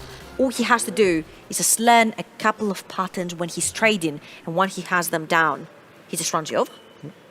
You can see obviously dismay on the face of Yumurtbro there. It was a very close series, but in the end, the power of the bruisers, the power of the tanks for Viggo Mobson just overcame anything that those marksmen could do. And it looks like Masterplay and Viggo Mobson are getting ready for an interview, so we'll jump over to them in just a second's time. But what a performance. Masterplay, take it away. Thank you very much, guys. What a series once again. This time the 3-1, and I would say the first match, it was a bit strange. You tried the tower dive really early. Do you think, just here, theory crafting, that you could get him if you just chased him under the tower? I think if I just do nothing there, don't go on the tower at all, I just win an extended game. So I have no idea why I did it. But I mean, I think this shows that if you have too narrow a champion pool, don't have enough strats prepared, and someone counters them, you need to switch it up, because he didn't really have an answer to Malphite, didn't really have an answer to Volibear, and they just both destroyed Akshan. Yeah, you knew what you had to do. Already the pick and ban phase was crucial because you banned 3 marksmen of him. What I was thinking about, because he played in the quarterfinal beforehand, Varus, Tristana. You both let these champions go through. You focused on Vayne, Kalista, something like that. No fear of Varus and Tristana? I actually banned Varus all 3 games. Oh, okay, sorry. 4 games, but no fear of Tristana, really. I think Tristana's problem against... So, the picks I had prepared, Volibear and Malphite, of course. She's too low range early game against Malphite, so he just outscales, and she's purely physical damage. And against Volibear, he can ult her ult, so she can't really knock him back. She can't use the circle late game, and in an extended fight at 7 minutes, he just turbo stomps her, so not much to do there. You are the first finalist in our tournament, so you are at least second place, but the goal is of course to win the entire thing, and you will go against Arnax or Hulk Smash. Just in theory, what do you think? Who of the both is the better? I think of the two, I'm more afraid of Arnax. I think he's shown a lot of growth in what champion he's playing. I think Hulk Smash's champion pool is a bit more limited, is a bit more narrow. I think I can counter his strategies, but a bit afraid of Arnax. So if I get you right, you would prefer to play against Hulk Smash? Absolutely, but I think I'll beat both of them. Okay, that is the word I want to hear. Best of luck for the final. We will meet you in the final and on stage. Thank you very much. And now I hand over to Sjokz and then let's guess. Thank you so much, Renee, and I think you're going to join us in a second as well. Regardless, wow, we were looking forward so much to this particular semifinal. I'm a bit sad it didn't go all of the distance, and I want to also congratulate you, Murpro, for the insane run that he did make, but it just seems like Viggo is too strong today. He's too strong. There's no real answers. I mean, I think the biggest thing is his preparation and flexibility. He talked about it in the interview and said he really didn't feel like his opponent had any flexibility or any adaptation in the picks. As here comes Master Play from the interview. Welcome back. There wasn't any adaptation from the enemy champions. I mean, they were just playing. He was just playing 80 carries consistently. The Malphite does well into 80 carries. He just needs to play a sustained game. The only game he lost was just a mistake. He shouldn't have gone for the dove. He would have won the extended game. But I do think also kind of Murpro is like, no, the action, it can work. It can totally work, guys. Believe me, it's recognizable that. The problem with the action is it needs a lot of outplay, right? So you're playing against a Malphite. If he hits ult E and Q, that's all he has to do, and he has to hit you down. The action needs to poke him out, control the lane, make sure he bases on good timers, make sure he dodges away from the ult, ease away at the right time, and have item advantages going into it. But it felt like in this matchup, both of them had the same items with the same CS, so the action didn't really have a huge advantage going into it. And yeah, he just got chased down and dove. It does seem to come down to, for Viggo Mobson, Renee, I'll call you Renee. What do you prefer? It's okay. It's okay. So the fact that he is trying to theorycraft or think about champions that not necessarily don't have any counter, but he relies also on his innate ability to know most of the champions because he's a high-level player, so that once he gets into the game and he sees the opponent, he has a champion that is well-rounded enough to take on everything that comes, and he can supplement it with the item choices, his own micro abilities, etc. It seems like a very well-rounded player altogether. I think this is one of the biggest strengths of Viggo Mobson, because it's hard to counter him with pick ban. You cannot outban every champion he played so far in the tournament successfully, so this is dangerous and difficult. He's very good at critical thinking, you know, the minute, the intricacies, the 1%. He's a very good adaptation player, and his item builds are fantastic. I think Anathema's Chains has been like, some players have been picking it up if they're playing towards tanks and Tam Kench and Mundos and things like this. Pop it on, 30% flat damage reduction to everything. I'm going to be really tanky and I'm just going to run you down, and it seems to be working fantastically. No answers just yet. The only real answers that stand out are things like Camille with Sunder, True Damage, Vayne. Maybe we'll see those later on. Maybe we will indeed. A best of 7 in the final, so they may get pushed to their limits. Let's pull up the bracket and see where we end up, because we only have one semi-final left. We also have a show match rather coming up after that. I think the graphics machine crashed, which happens all the time, and it's nobody's fault. But we know what happened. Oh, there it is. Anyways. Oh, perfect. Yeah, so Viggo Mobson has gotten rid of all the competition aside from perhaps Hulk Smash or Arnax. And he was saying, Viggo, well, Arnax has shown a lot of growth throughout this tournament, and I have to confirm that. We've seen that, right? Started off slowly, but has slowly shown us more depth of champion pool as well as 1v1 ability. They are both extremely strong, and I think both are fair competitors for Viggo Mobson for a great grand final. He said he would like to prefer Hulk Smash because he knows better what to counter against. I agree with that one. I was trying to remember where I know Arnax from. I was casting for the Baltic scene. He was playing in Split Raiders back in 2020 spring. And he was a mid laner. Yeah. So he has a lot up his sleeve, right? He's got all the mid lane champions. He's got the top lane champions. And Hulk Smash so far, he showed us tanks and bruisers, which could be easy to sort of digest on what you can play against this type of champions, rather than, oh wait, I have to account for all the mages that could be put in the mix. Yeah, that's a great point, and I think mages in general have not seen a lot of play. I think when you look back to Red Bull Solo Queue a couple of years ago, that was much more prevalent in general, but I think because of the way everything has evolved meta-wise and buff-wise, thank you Riot Games as well, the bruisers are just so strong. Yeah, I would like to see some matchups in the middle lane, what we could see in the 5v5 even, but I think they all stick to the meta, what you already said, so it is the best way to play with these bruisers, with these tanks, and Viggo Mobson is going to stick with that. Yes, when we look at the next best of 5 as well, and just maybe the finals, we saw that Murpro was the guy who went for the 80 carries mostly in the previous rounds, knowing I can rely on my ability. It seems to me that if you're not a top marksman, you should probably not try and go for that, right? So here's the deal. It feels like, okay, so tanks have a low raw damage on them. So if, like Kato said, they put a 30% damage reduction on you, so you can't do that 30% extra on them, it's just the raw damage, their flat damage on their abilities just do a lot. I mentioned before in the cast as well, imagine like a level 16 Malphite diving into the backline, full tank, right? He will zone away your carry, he will zone away your fighter, and he does the same thing here, but here he can one-shot you because he goes all in level 6. We also saw a little adaptation in terms of what players decide to go for in terms of their runes, etc. Yeah. We saw Anathema's chains being a constant for Hulk Smash. What exactly does it offer in the close quarters of a 1v1?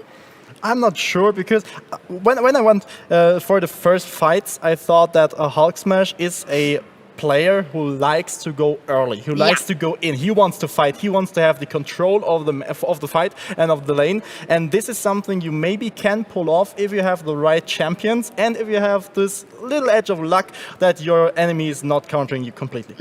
Well, let's take a look at some of our players' favorite champions and teammates.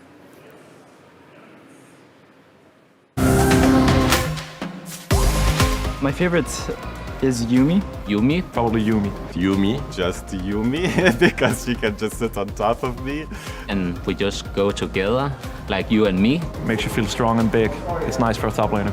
You go even faster, you have a long range CC with Herald. So as you're getting perma heals, it's like really cool. For example, Soraka's perma healing you to full lives. Those are the coolest games. So with Yuumi perma speed buffing you. I really like having Yuumi as my teammate. But I would also love to play with Pyke supports as well, because they are roaming so much. I wouldn't mind any champion as long as it's not Yasuo. I don't want to see Yasuo on my team. I think I really like to play with a Soraka, you know, with a good Soraka, of course, ILO, because you know, when you trade 1v1 in top lane and a random Soraka ult came to help you and save you, it felt pretty good. I like Ivern especially, just because you get every blue that you want, sometimes even red too, depending on what mid you're playing. So I like Ivern because he's more centered on ganking a lot for your mid laner. As a champion, I would definitely want to be Twisted Fate because I'd be able to teleport all around the world so I can visit all sorts of places. I really like Cartus. I think Cartus, this champ, is insanely overpowered. I feel like he can be everywhere and still farm. And I really like to play with the Cartus. TLDR, I want a healer to help me, and I want a mobile champion to help me, so I can do whatever the F I want. Yep. Classic top laners, classic mid laners. It's like, take the enemy junglers off my lane and please attach a Yuumi on me and then I can win everything. Yeah, I mean, Yuumi is like, I feel like still a very hated champion. It is. But at least it's also very useful, so people are trying to, like, they're coming around to it, right? Yeah, we'll see. I mean, we have a bit of a show match later. I wonder if we'll see the cat. I don't think I can spoil. Cat with a C or cat with a K? Exactly. I have to keep it secret, apparently. But how do you build hype if we're not allowed to say? Okay, we'll make it cryptic. Okay. There's a show match before the final.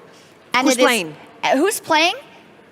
Two recent additions to one of Europe's best teams. Well, former best teams. That's better. Did I just give it away? I don't know. Anyways, let's talk a little bit about next match. We have a bit of a computer issue, unfortunately. So we'll see what happens. Almost done, apparently, I'm getting from production, which is awesome. But yeah, let's look back a little bit on what we've seen. I have to say, from a more sentimental view, I'm really happy that we got to be here in person so far and really have this competition.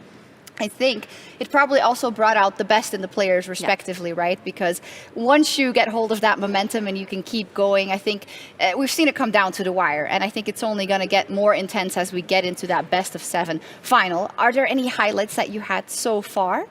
I would say one of the highlights is Viggo Mobson, because he just smashes through this tournament and just giving up everything with the hype. He's such a very, very friendly personality. He's Danish. Super hype, Danish, super hyped, super fun, and I think he really deserves the victory. But also the others try everything. They play their hearts out to be successful here, and I think this is a big applause for everyone who is attending here. Again, being in an arena, being in that environment where you see the others competing as well, is just so important because you feed off of their energy.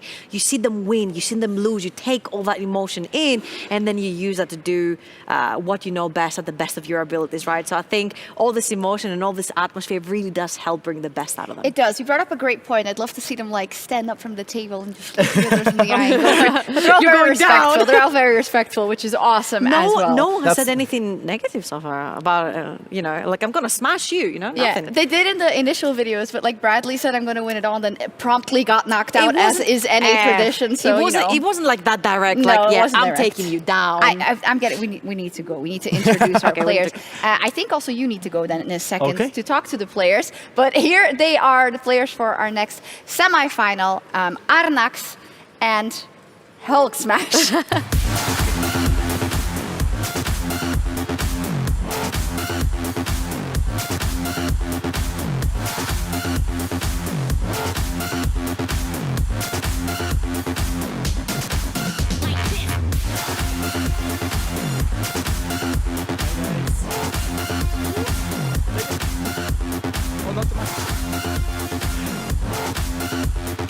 Now I get you both.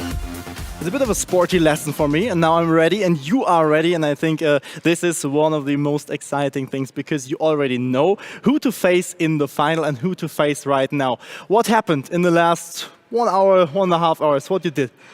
We was watching games together and like scouting everything about our opponents. I'm a good friend with Arnas.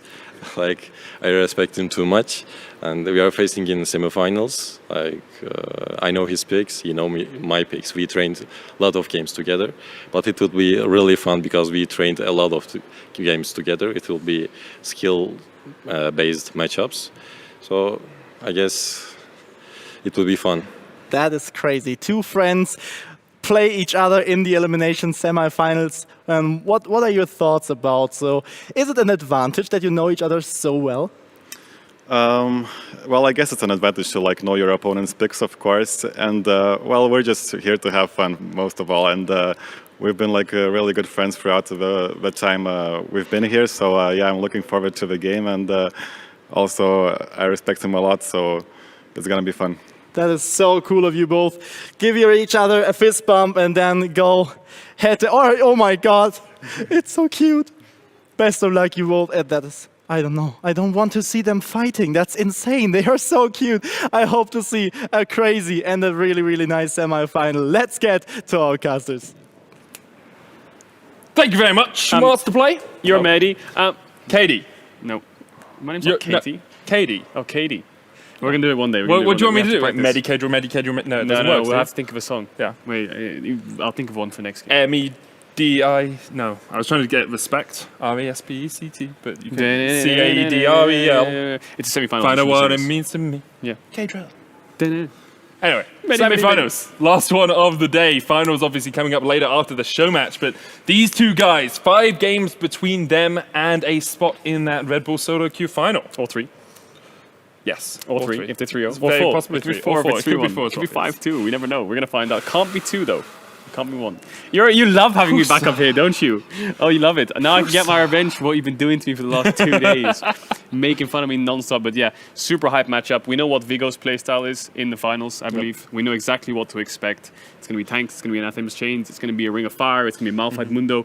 What do these players have to put forwards? We saw one of their favorite champions was Zed. We're going to see some Assassins, but I was speaking to a few of the players backstage, and they were like, "Yeah, this is the best. This is the best kind of play style you can have. You can pick a tank. You can just do way more base damage, and the champions you pick that actually match into these tanks start to beat the tanks at 3 or 4 items, which makes sense. But you can't get to 3 or 4 You can't items. get to 3 or 4 items. It's So a the one-item power spikes. It's a base damage central. Yep. Will we see base damage champions coming out here? Tamkench, Mundo, all these things we've seen banned away constantly, and there's Tamkench. Yep. Immediately banned away expectations are, Darius, Mundo, as you say. We have seen some Gragas bans coming out as well, but Arnax and Hulk Smash taking to the stage once again. Aatrox removed by Hulk Smash, a little bit slower ban phase than we're used to. Usually we rattle through these pretty quickly. Normally it's boom, boom, boom, I know what you want to ban. But maybe they're banning away champions that they want to ban in the first place, right? Yeah. And then you can save your ban, or maybe you think you have a champion into it.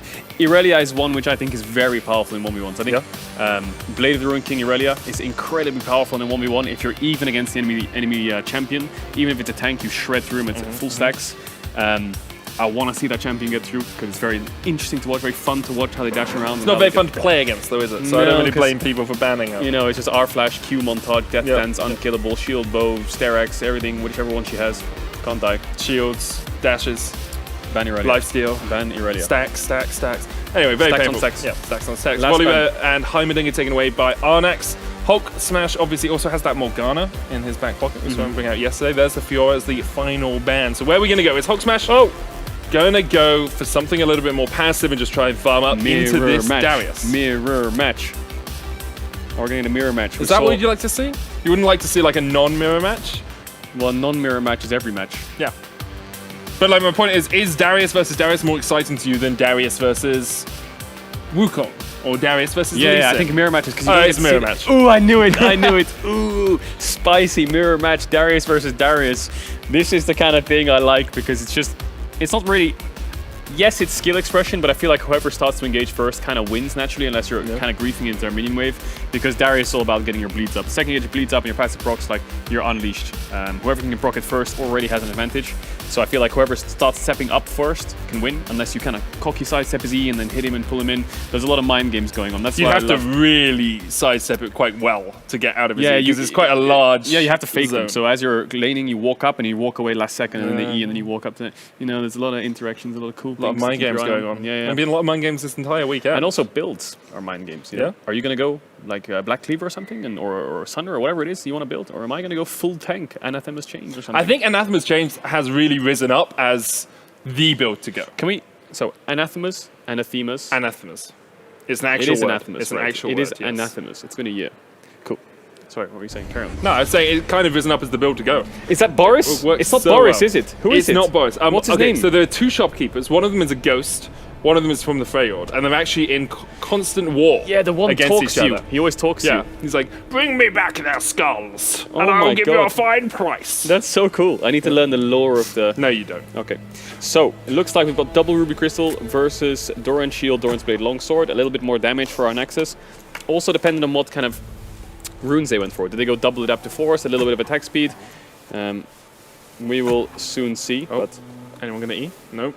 No E's. Hulk Smash waiting. There we are. Decimate. Oh, that hit. Bone plating down. Bone plating down. Oh, that hit too. Down to Decimate. Bone plating down. One bleed on each of them. But our Nexus took minion aggro. Ooh, I noticed something. Yeah. Wait, is that a bug? That's what okay, so what happened was Hulk Smash hit our Nexus, and the bleed tick was a basketball on the basketball champion, not on the other Darius. I want to keep my eye out for that, because I felt like that's what it looked like. Oh, Yeah, we you see? No. Anyway, let's keep watching. 1v1 started. It's not. It's our not Nexus a is losing. basketball. Yeah, I'm out of it. I'm out of it. No, it's fine, because I think what you confused was him bouncing the basketball. Yeah, it must have looked been. like the bleed. It must have been. It's Oh, fine. God. Even I get confused. Analyst of sometimes, the year. Analyst of the year. It's a basketball gap. So, Hulk Smash, is he basing here to fake? Yeah, he is. He's going to stay. Obviously, our Nexus has a little bit more AD, but Hulk Smash has a little bit more health. I think the health early is just better. Like a cloth armor is better than a longsword. Right, you talked about it. It's base stats, right? Your base stats are so high on these bruisers that you don't actually need the extra There's the fake. AD. As you say, good fake there. Decimate. Apprehend still available here for Hulk Smash. Couple of bleed stacks on either. It looks like the Darius trades are going in favor of our Nexus. Feels like he's the one kind of setting the precedent of how the trades should go. Walking up, throwing E, making sure he hits Q first, and then Hulk Smash is the one responding for now. I really feel like whoever is committing first naturally wins, unless you absolutely miss everything. Didn't talk about summoner spells too much, but it is a flash ignite against a barrier ignite here. Hulk Smash going for the ability to, flash guillotine or flash away from the apprehend. Yeah, I don't know if the flash will be that useful in this matchup. There's no escape tools. I mean, he can flash away from a losing 1v1, but by the time his flash is on cooldown, the next one kicks off. The enemy Darius will have, Onyx will have barrier up instead, which he does not have. I think barriering one of the Qs would be the best thing to do. But both level 6 now, both still yet the base. This might come down to a Ring of Fire. And it's very possible it will. We haven't seen that first recall, as you say. Looks like it's going to start happening. Well, I say that Hulk Smash has been doing this in the entire game, so I shouldn't get baited by it. And in fact, I was. Ooh, Darn you, from Hulk Smash. Onyxus. Flash away from Hulk Smash, and he hooks him back in. So now there's no cooldown for Onyxus. He is going to be able to get some damage down here. Guillotine available for both of them at that 5 hemorrhage stacks. He popped Ignite as well there, Hulk Smash. Didn't full commit to it, so now our Nexus has Ignite and Barrier up for the next time the 1v1 kicks off. But it's who's gonna start the base chain? Who's gonna be the first chain in the link to start their base, to make it on base, and the basing seesaw begins. But it looks like for now, both of them are staying. Our Nexus down in HP a little bit. Will heal back up. Hulk Smash will collect that himself as well. But he has Barrier and Ignite advantage. Wave coming into our Nexus. It's a really bad base timing for Hulk Smash if he does take it, but I think he loses the 1v1, which is really unfortunate. So I think our Nexus is going to have to match the base soon. Yeah, there's the base coming out from Hulk Smash. He will go back. Probably Anathema's chains completed already. Arnax should be able to get towards his Mythic, at least if he clears out this wave. Got that extra cannon as well. Doesn't even want to freeze the wave. I think he could have just based there while the wave was coming into him, but now he has to push out this wave. I think Hulk Smash is going to stop him. And now does the other Darius get to freeze the lane? I don't think so. I think there's way too many creeps here, but we'll see. There's the Anathema's proc. Oh, he wanted the cannon. That was very greedy. Counter apprehend being used. That was very greedy from our Nexus. He didn't get it. He wanted the cannon. I think Hulk Smash, if he eat him in first and then went for the Q, he had an all in there with the item advantage, but either way, our Nexus gets out. Expecting Anathema's chains back here? Counter Anathema's chains? I'm not sure. He didn't have the double ruby. Okay, okay, so our Nexus is going for the damage build. Who's gonna win out? The damage reduction or the damage? Well, it's 30% damage reduction is the thing, right? So unless you're getting 30%, well, 31% more damage, you're losing out on that trade generally. 30.001%. If it was a perfect game. 30.00001%. Okay. I mean, like, if you're gonna be pedantic with me. True. You got me. You got me good. You got me good. If we get into the pico percentages, I think we've gone a little bit too What's a pico percentage? It's very small. Is it? Pico's a very small. Is it like a quark? Like, yeah. Right, no, but like the picogram is a unit of measurement. It's like you when you're standing next to me. Exactly, very small. Exactly. But you know you have kilo, which is like 1,000. Yeah. Pico is like 10 to the -6 or something, I think. I can't remember the exact number. It's just very small, like a nanogram. Well, Hulk Smash was -6 as well in the CS, but now it's completely even. Completely even. I think there's segues. It was high tier. It was a good segue. Straight back into the game. Ow! Cool skin. That's such a cool skin. Played with steel caps. Oh, maybe not. What you going for here, Hulk Smash? Warden's Nail, a Ruby Crystal. And we'll say already, Anathema's being so cheap is so helpful for Hulk Smash here. Yes, he's probably not going to get towards a Mythic, but you can get 2 components on top of that first completed item. It's going to be an Octagon Brawl. It's going to be a Ring of Fire. What is our Nexus going to build out of this? Triforce. Okay. Anything else? No, that'll be it for our Nexus, it looks like. I think a little bit of healing reduction wouldn't be too bad either. Yeah. From the Q. Helps out a tiny bit. If you're going to all in and you only have 800 gold, that might be the best thing to buy. I mean, he's got the wolf emotes with the wolf, dancing with the wolf and the ow. Right. It's Look truly at that. next level. That skin is so cool. Just call him Toto because he's a wolf. We are at Red Bull tournaments, I think that's... Or call him Where because he's a wolf. Yeah, good one. Okay, cool. Okay, all in. Coming out, and Nexus looking for the trade here as Hulk Smash tries to turn it back around. Decimate, Ignite popped either side. Actually, it's only Hulk Smash who's used it. It's what? Nexus didn't even barrier, didn't even Ignite. Yeah, but it doesn't even matter. The full tank build just looks so much stronger on one item. Like, there was no damage coming out of that Triforce build. Both of them hit everything. The only difference was there was one level up difference that came in slightly late, but by that time, the Darius with the full tank build just instantly one-shot him. I want to see the replay of that one because same. I think his Q auto Triforce W proc did like 10% of the HP. And that's the problem. Like when you have Anathema's chains, you're reducing that damage by 30%. 30% is a lot of damage to reduce, and you're tankier anyway because you have more health through the Anathema's chains. Base damage king. So here's the replay. Moments of Glory by Steel Series. So bone plating was procced, but they both hit everything here. Yeah. They both hit everything. Q's hit. Conqueror stacks up a little bit earlier for Hulk Smash, but both of them have the passives. Like, so what do you do? He's just. I mean, he lost 700 HP. As a wise man once said, he's too tanky. He's too tanky. Yeah, I think tank build is just too OP. Yeah, and the problem now for Arnax is you can't leave Darius open because you just lost the mirror match. No, you can't. You just have to build full tank as well. You can just build full tank, or you can pick something else into the Darius. Or you can just build full tank. Yeah, you could just build full tank. Thomas the Tank Engine. But Hulk Smash definitely has the the mental edge here, as he wins game 1 of this best of 5. Yep. 2 games away from a spot in the finals to play up against Viggo Mopson. Yeah, it looks like bruisers and tanks are the way to go, but there it is. Darius banned away. He doesn't want Hulk Smash to play that again. The full tank Darius. But what is he going to give up for that? What is he going to give up for that? Tam Kench is still open now. Yep. Volley Bear is still open. Yep. Do you want to just list all the champions Irelia of the game? was still open. Still up. Yep. Camille taken away. Interesting. Arnax going to get his hands on that. Now, I wonder if Hulk Smash will go for the Irelia ban, which is what he did last I think game. Volibear ban, Irelia ban, and maybe just Tamkench for our Nexus. TK, or a TK match mirror. TK Max. You can't. Oh, that's a brand, yeah. Good one. Mordekaiser's there, so TK available. TK. As is Aurelia. Yeah, and you can't build Tamkench damage, so he will go Anathemas Chains. He will go full tank. Not with that attitude, you can't.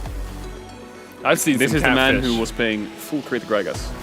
Only once. I respect fun, it. though. I respect it. Halo Blades full crit Gragas sounds pretty dank to me. Yep. What did you max? E? I think I maxed W actually. Yeah. It's just like funk, you know. Anyway, Cassio the next ban. Funk. Thunk. Well, yeah. I mean, Volibear's open. Yeah, Volley. Irelia. Irelia's open. Tamkench is open. Mm-hmm. Ooh, is Hulk Smash that would thinking be that so smart. he thinks that our Nexus will pick up a Tamkench or Volibear here, perhaps, and then he can pick Trundle into it. But subjugate him. He's gone for the Aatrox, which is not. It's not that subjugatable, you know. It's a free spirit. Is that subjugatable? Subjugatable, yeah. Because you can subjugate someone. Okay. And if you are unsubjugatable or not subjugatable, Insubjugatable. No, I don't think it's in. Pretty sure it's anti-subjugable.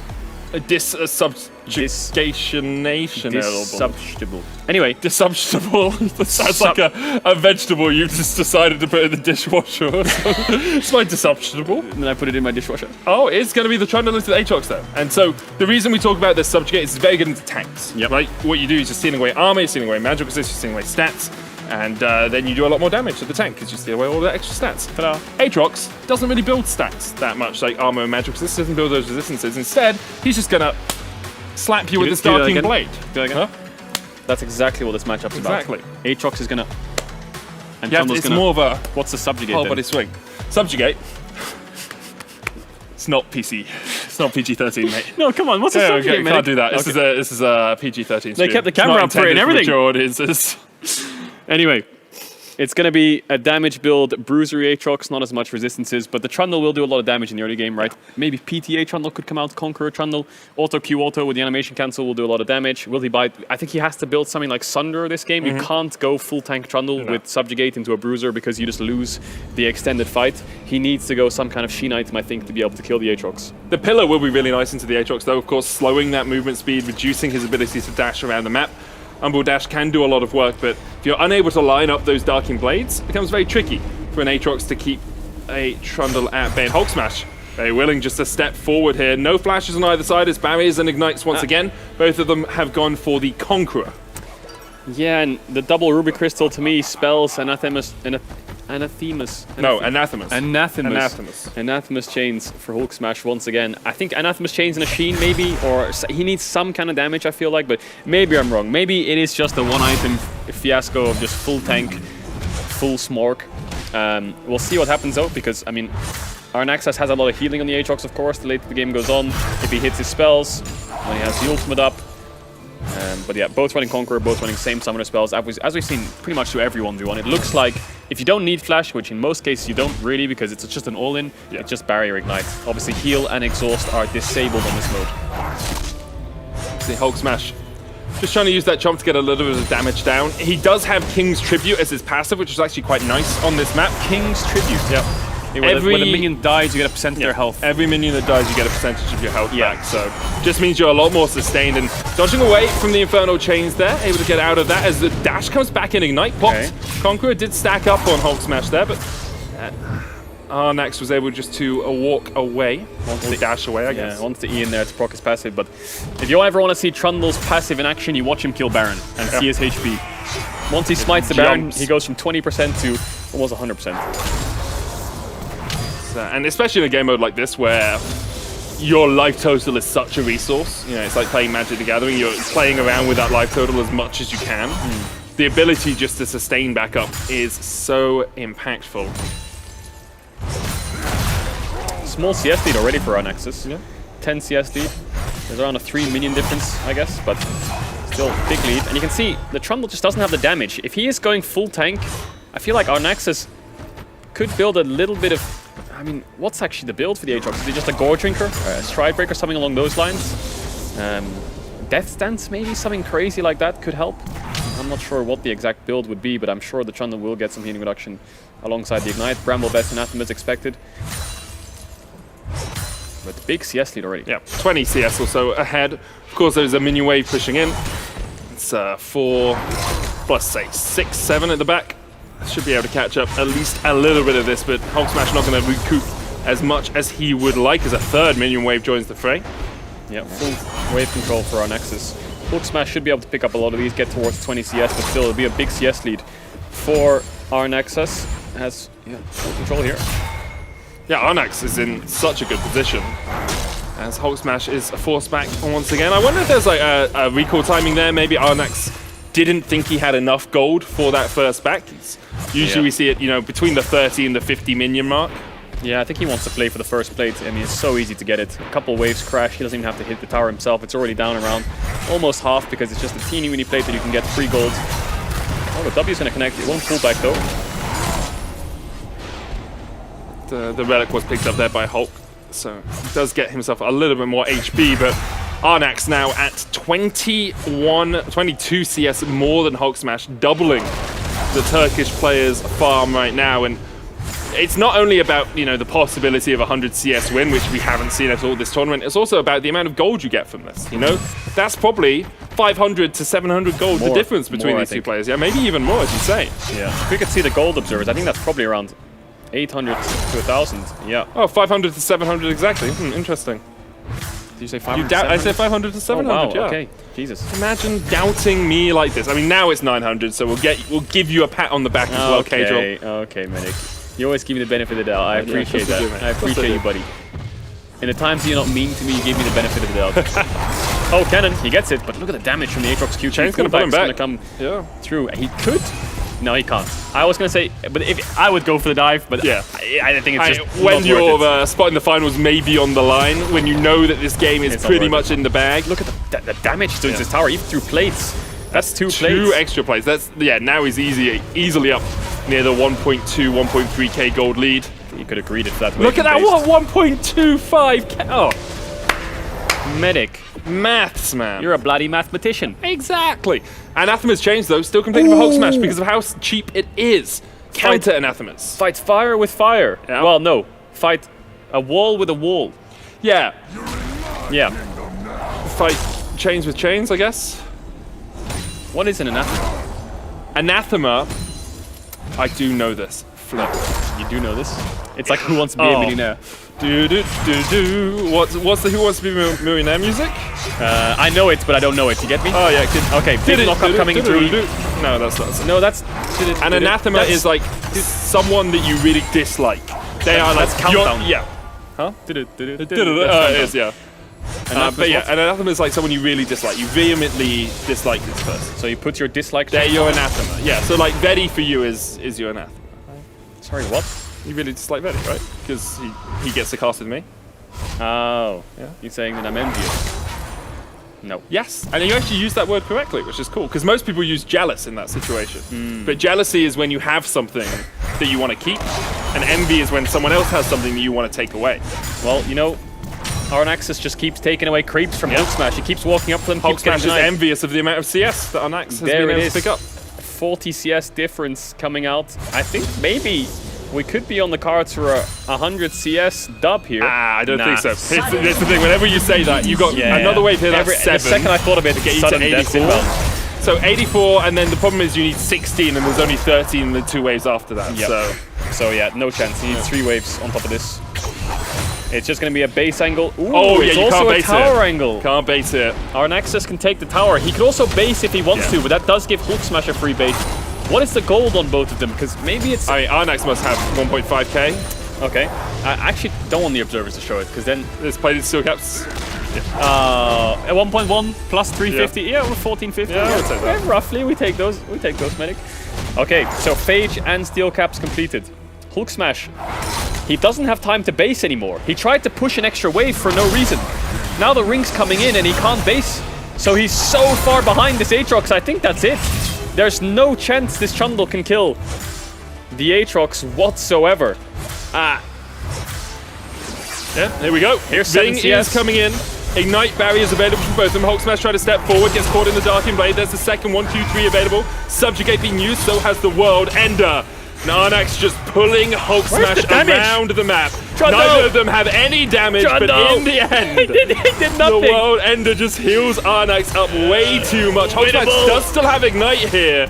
Hasn't used it, pops the barrier in the end, but Arnax is still full HP. Hulk Smash! He's still tanking. Just run into the fire, man. It would be more dignified. Oh, man. As Arnax will take the win. This is the thing that I mentioned level 1. Like, how is Trundle going to kill an Aatrox if you're building full tank? Yeah. He needs to build some kind of Sunderer build with healing reduction or Bramble Vest, but if you're matching Anathemas against someone who out-heals you and out-base damages you, then Smork. Smork indeed. Yeah, maybe there was a chance for the Trundle if he based there. I don't know how much gold he had, but pushing that extra wave doesn't do anything. No.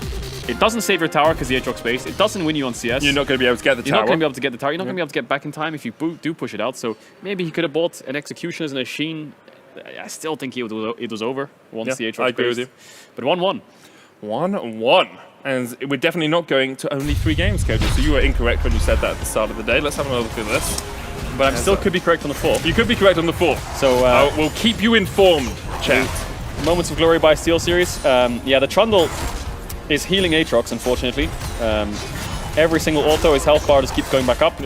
And yeah, he still has Ignite, but I mean, that won't really do anything either. It's the problem with Trundle blind, right? Because he obviously, Hulk Smash obviously thought Arnax is going tank. Yeah, he thought Mundo, Tom Kench, Yeah. like one of these champions, and then that is a great pick. But he was 1-0 up, so he took Yeah, a gamble. Like, if I predict your champion here and win, I'm not only 2-0 up, but I'm absolutely in your head. Yep, 100%. And the mental game is over. Yeah. And the thing is there, you have to accept if you lose that gamble, it shouldn't affect you. You just be like, cool, I lost the coin flip.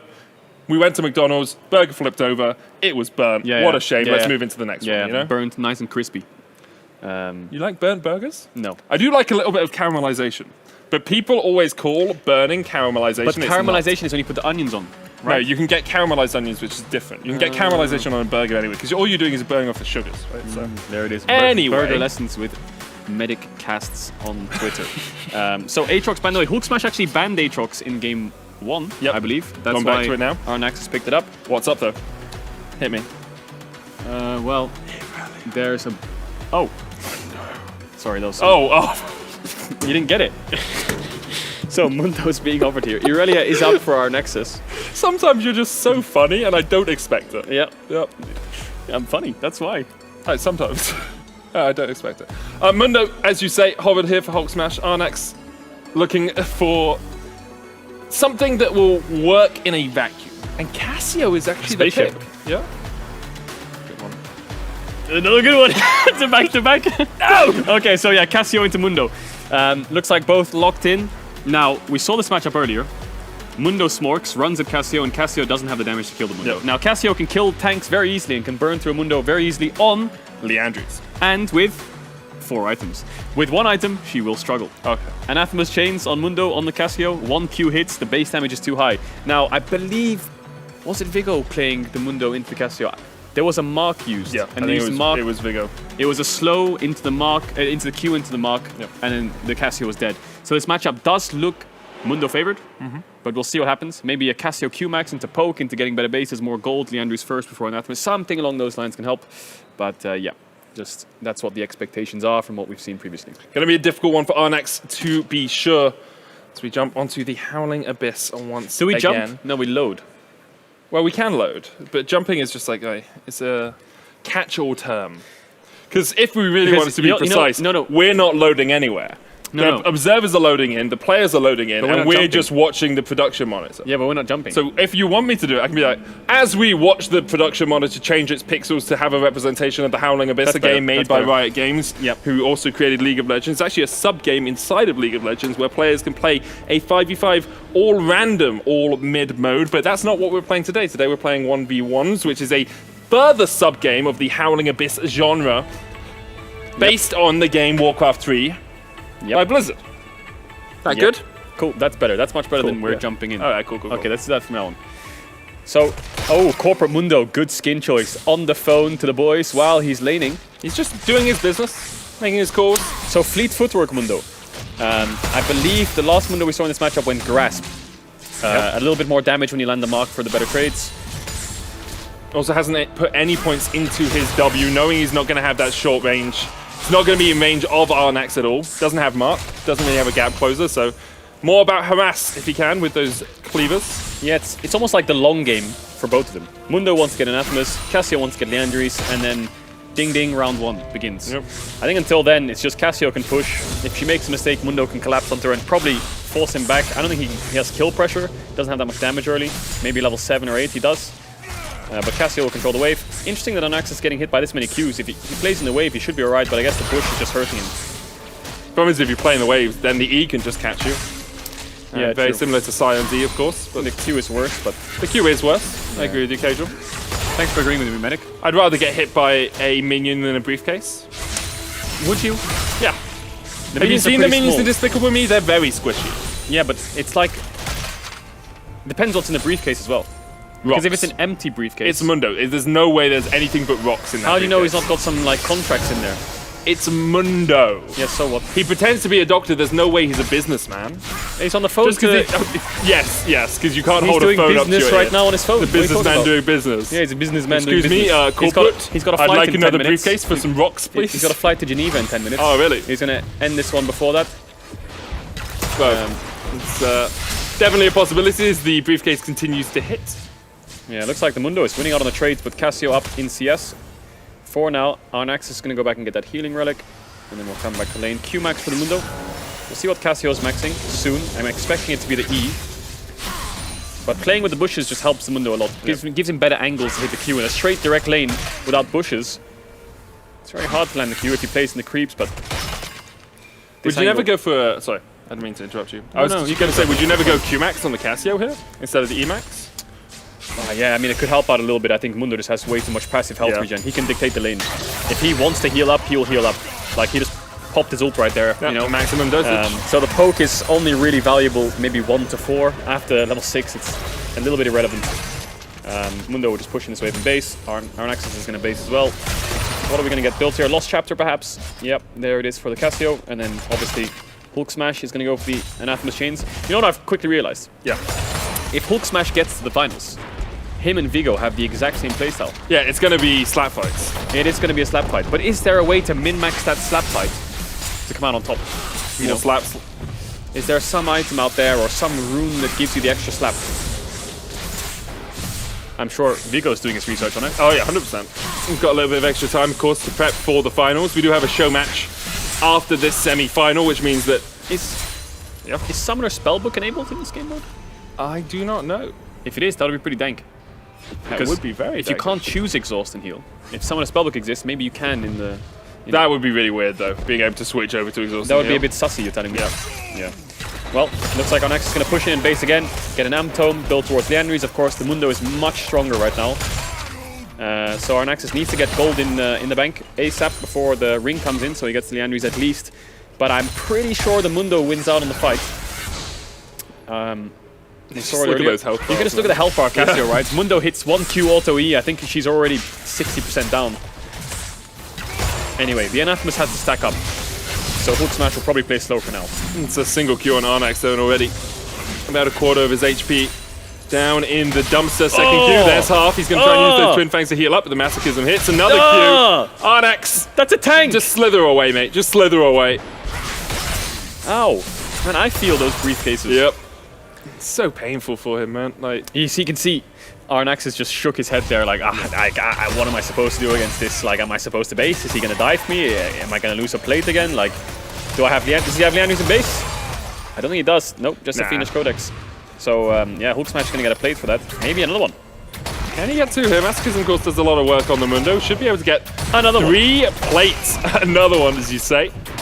And Hulk Smash actually in a position to either win through a fight or by just taking a tower, which is something we have seen happen when those plates fall off. I think our Naxus will get 1 more base in probably for Leandries. That's it. He won't be able to get a base in before the ring if Hulk Smash keeps him in lane.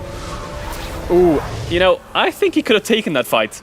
Oh yeah, I think Hulk Smash could have, but like there's the, do I have to take this fight right now or do I just go back, spend my extra money? He's gone half-bound Axe alongside a Null Magic Mantle here, so, or Negatron Cloak, sorry. No, it is. No, no Magic Mantle. Yeah, I always get those two confused. No, yeah, it is no Don't magic. know why. Yeah, Arnaxis doesn't even get the plate. This is his base. This is his Leandries base. Will he get another base? I don't think so. I think Hulk Smash can keep him in the lane now because the tower is so low. But you're right, it's risk aversion. He could have stayed there, cancelled his recall, maybe forced out a couple sums on the face check. But does he need to? No. Is he still in a good position? Yes. Thanks for answering my questions. I really wanted to say something else at the end there, but remember that I'm a professional broadcaster. Okay, well, didn't say it. I'll have a wee ponder as to what you could have said. Yeah, I have a little pontificate about that bad boy. Sudden death, gonna start in 20 seconds time. Hulk Smash a level up right now. Arnax, when he catches this wave, should be able to get to level 11 himself. Yeah, has that Leandris, has the Oblivion Orb, but does he have enough damage to work his way through this Mundo? So Hulk Smash could just base here, making Arnaxus think that he's staying because his tower will fall. So he could just mind game a free base here if he has some good item to buy. He has around 15 seconds left to do so. Doesn't look like he's going to. He's staying around. Yeah. Can of course hide in that bush, but looks like we're into the final countdown here, Kodral. That's not the final The Mundo countdown. E with the little mini car Final is so countdown cool. is YMCA, watch out. Okay. Yeah, if we ever sing well enough to get taken down by the YMCA, I am more impressed than anything else. Thank you. You're far too kind. Exactly. Okay, this is it. This is the showdown. 15 CS for our Nexus. There's 7 on this wave. That'll put him at 92. There's 6 on the next wave. So he won't be able to win on CS. This is going to be a 1v1. Our Nexus pushes the wave. That'll help him out in the 1v1. Hulk Smash running in, the Ignite already ticking on him. Stay doesn't pop there as well. Petrifying Gauge just does nothing. Arnax continues to rain through with the Twin Fangs. Arnax just wins it! He won out on the raw fight. He was playing in his own creeps and he pushed the wave. I think mistake from Hulk Smash there. Yep. I think he had time to catch the wave and then wait for the ring to come in and take the fight. That should have been his, I think. Even our Nexus thought it was a hard one, shaking his head towards the early stages, thinking, oh, this is rough. I can't ever kill this Mundo. Ignite, Leandris, his whole minion wave, can't get hit by Qs. Hulk Smash dies. That's the big thing, right? The Q's not able to connect. So when you're in the middle of that minion wave, there's so much damage that just isn't available to Hulk Smash. Let's have another look. Yeah, Moments of Glory by SteelSeries. Smart play by our Nexus. Look, I'm just going to push this wave. Ignore the Mundo. Hulk Smash here is way too far past his creeps. He could even run away right now, I think, a little bit, catch the wave and then try to recuperate, because killing the wave is the most important thing in this situation, not killing the champion, because you can't kill the Cassio if you can't hit your Qs. No Q hit. Ooh, so his briefcase fell on the ground and opened. Yeah. There was money in it and pieces of paper. So you were wrong. Coins or dollar, like bills? Dollar bills. There was no rocks. They're still quite heavy though. What do you mean? Also, could be rocks painted. There was only about $10 bills and 2 pieces of paper. Maybe he is a businessman. He is a businessman. He's not a doctor, I can tell you that. He's a businessman with a business plan. Yeah, he is. Well, I think Hulk Smash needs a plan now after the Mundo failed. I don't think it really failed. I think it still was good, just misplay. But the problem is as against well, match like, points, right? So yeah, if you leave the Mundo open and you take it, you are committing to the fact you think you can outplay another Cassio or something like that. Of course, it is blind pick, and Cassio is banned away, so you don't actually have to outplay the Cassio at all. Irelia, Camille, Fiora, Tahm Kench, all Volibear. champions we've seen. Volibear. Volibear as well, as you say. And there's the Tahm Kench insta-lock for Hulk Smash. He's like, okay, with Cassio removed, what can you do into this? And remember, Arnax does not know that TK is locked in. Tiki doesn't know that TK is locked in. So he doesn't, like, Vayne, yes. I think we all agree Vayne would be a good pick here. Oh, no, but he doesn't know. And Pantheon is not the pick. It's going to be a very difficult role. This is what I like to call a this is what I like to call a suka mucho. Yep. You know, this sucks. This matchup sucks. When he gets Anathema's Chains, obviously Tahm Kench's base damage is through the roof. A couple cloth armors against the serrated Dirk. Maybe if Pantheon can kill him level 4, he has a chance, but this is one of those matchups where you're like, come on. Hulk Smash has to mess up for this to be in Arnax's favor. Or Arnax has to do something I've never seen Pantheon do, which is like consistent DPS. Yeah, I think he's just going to have to keep taking quick trades, get better bases. Again, just try to stay up in tempo in the game. Have better base, have better gold, have high creeps. You know, he's got to win, basically. Yeah. He just has to win.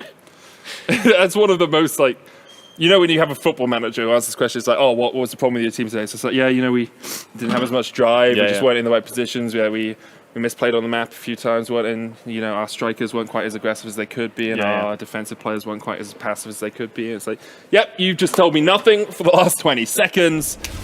Let's load in. Dude, you just gotta like explode the Nexus. Yeah, you just gotta kill Did you ever think about that?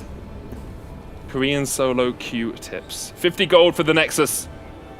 I can buy 2/3 of a control ward. Yeah. You can also buy a health potion. Yeah, but who wants a health potion? It can buy 2/3 of a control ward. Yeah. Okay, respect. I had to do the maths in my head as I was saying. Yeah, quick math. Dun, dun, dun. And that perhaps is the dirge that spells Arnax's loss in this game. Although, of course, it's a best of 5, so even if Hulk Smash wins this... Best of what? Best of 5.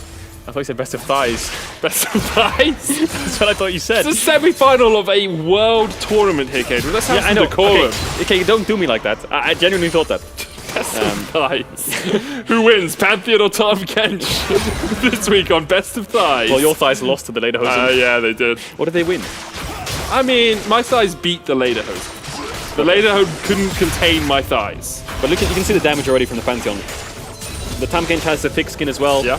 The Anathema's Chains will reduce a lot of the damage. The Cloth Armors will negate this Serrated Dirk in the early game. This is about as good as it's going to get for our Nexus. Maybe level 5, a tiny bit better. After the first base, it's going to be a tragedy.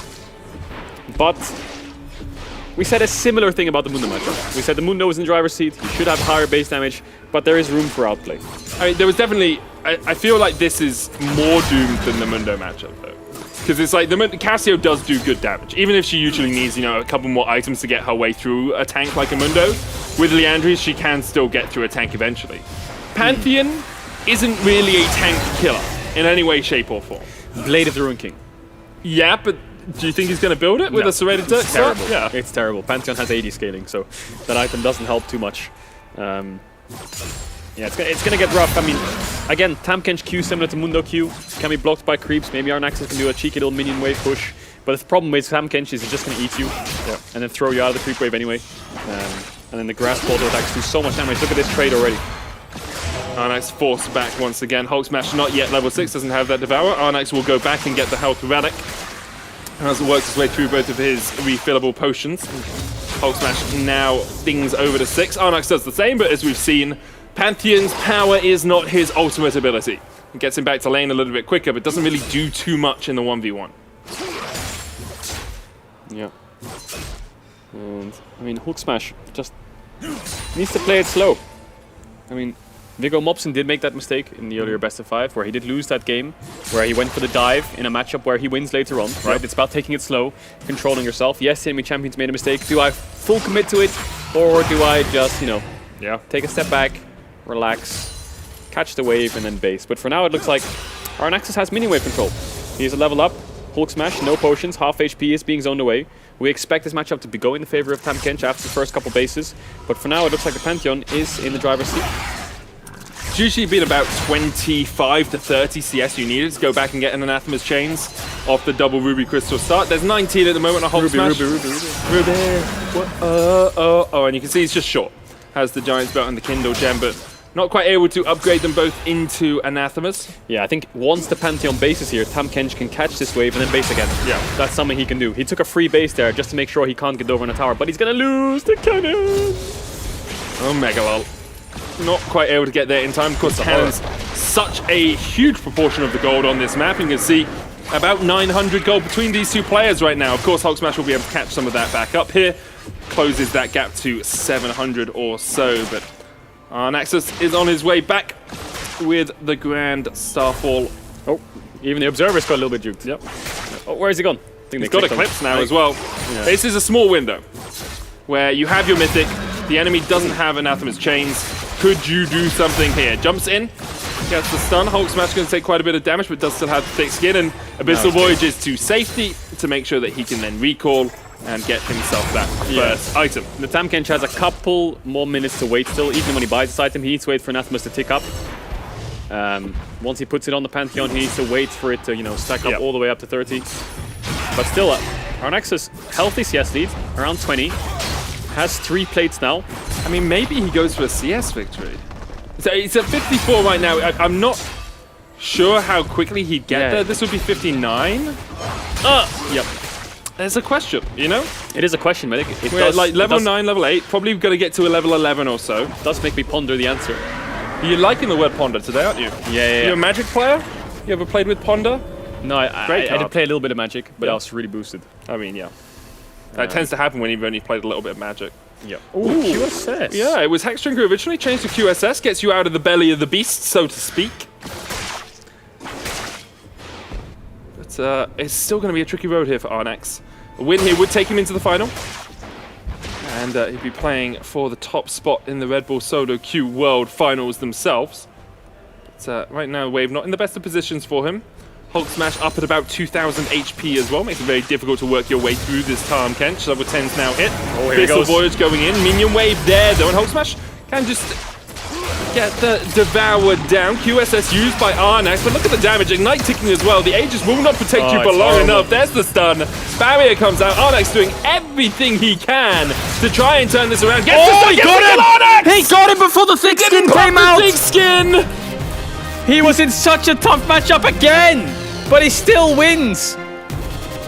The W stun to prevent the thick skin into the Q executes the Tahm Kench. That looks so favored for Hulk Smash, but he pulls it out again, similar to the Casio matchup.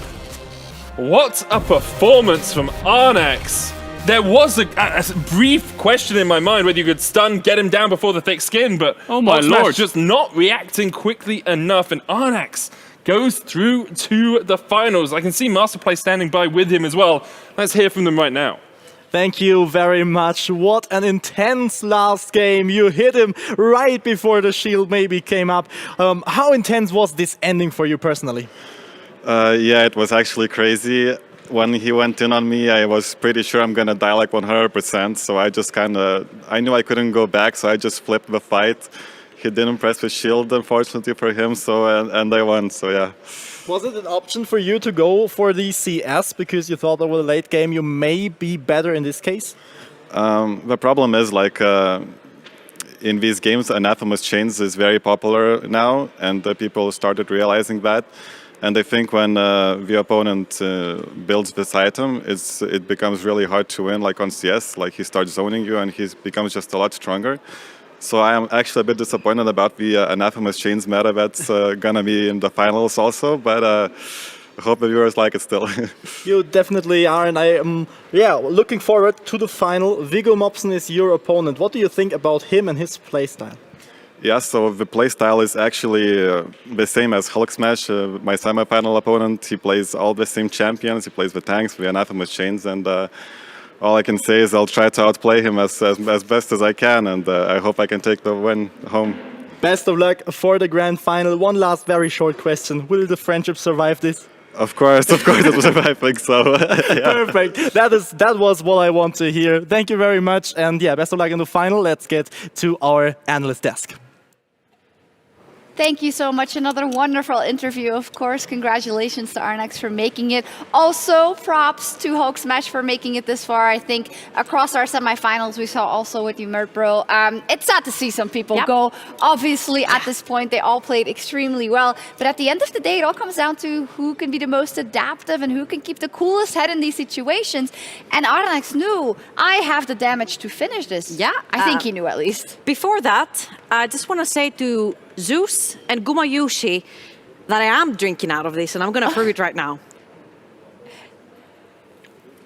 Just so you know, see, and the ting sound, it proves that it actually has liquid in there. The T1 players were watching and were saying, are they just drinking that for show? But, you know, we didn't get a lot of sleep, so no. Right. But back to the meta though, right? Yes, back to that. So I think Anathema's Chains is very strong because it negates a big chunk of your damage, but Eclipse is equally as strong to negate that. And I felt like the Pantheon killed him out of nowhere. It just looked like it was a favorable matchup towards Tahm Kench, and then it's just over. But again, Arnax, mid lane player, top lane player, adapts so easily. Yeah, he's got it all. Let's take a look at the bracket. We now have our setup for our grand final of Red Bull Solo Queue 2021. Commiserations go out to everyone that wasn't able to make it all the way here. But as Cadril joins me, what a beautiful final we're going to have in just a little bit. A best of 7 between 2 players and obviously 2 players because, you know, obviously, Arnax and Viggo Mobson. And I love what he said there in the interview. He was saying, okay, I hope it doesn't become too stale and we all go kind of for the similar type of champions. We get Anathema's Chains and we just kind of juke it out. Something tells me that the professor, Viggo Mobson, will theory. He'll find that little inch that gives Yeah. him the little advantage. But I think Anathema's Chain is OP. Yeah. It's going to be Bruisers, it's going to be similar bands. Volibear, Aurelia might go through. That could be a skill match if Aurelia does go through. Yeah. Blade of the Ruined King could do well. But we're going to see Anathema's Chains and tanks, I expect. Yay. But Thanks, Riot. I do think Arnax brought a different kind of playstyle. Mm-hmm. Pantheon, Cassio into the tanks will win out early, but I think he needs to reflect, watch the games and realize, am I winning these because of mechanical outplays, or is it just not going to work the later the game goes against Vigo? Yeah, are you casting the final? Or? I am casting the final, yes. Cool. Yeah, well, then I'll talk to Trouble later yeah. about some of the things I've been talking backstage to some of the players, Ooh. but I'll keep that information for when we get to it. Sjokz could coach one of the players. No, I wouldn't recommend that. Regardless, 2018 is when we last had our grand champion. Let's take a look. The mind games. There's the scat of the week. Lands it right at the enforcer will. He's good at everything he does. That's the problem with him. There's the scat of the week. Lands it right at the We're all shit and he's good. That's it. Of course, former pro player, I believe, started back in season 2 playing pro. Even since he was very, very young, he wanted to win. And so now he just comes along and destroys 1v1 tournament.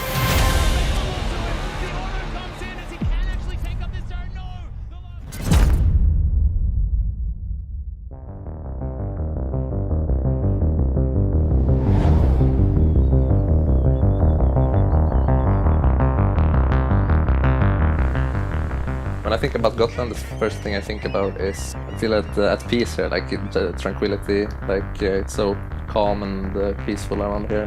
Yeah, my family, my friends, a lot of good memories growing up here.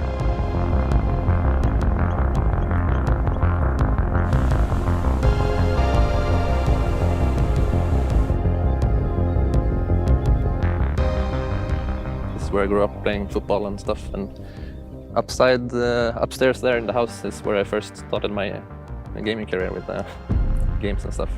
Hi, my name is Anders Lofgren, and I'm the father of Erik. So I've been here for 55 years, and I live on this farm for 25 years, so it's home. So he was never especially angry when he lost, but he has some sort of driven to compete. As a parent, we didn't let him win. He has to win on his own strength.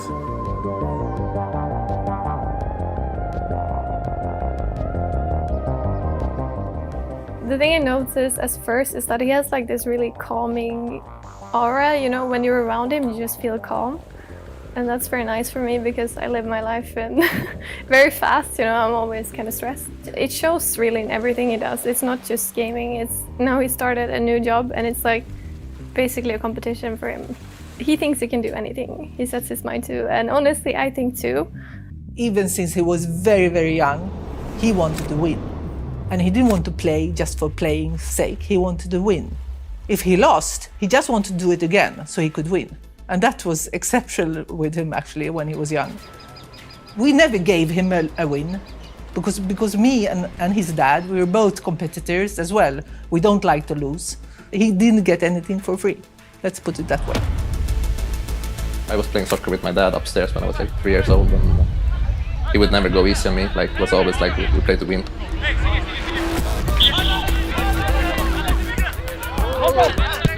In football, there's a lot of teamwork and tactics and strategies that you have to follow, and like you have to respect the team basically. And it's basically the same in esports. You have to like be there on time. You have to listen to your coach.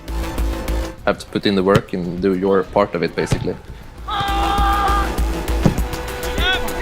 So I just took that into esports, and that made me like a good teammate, a good player of the team.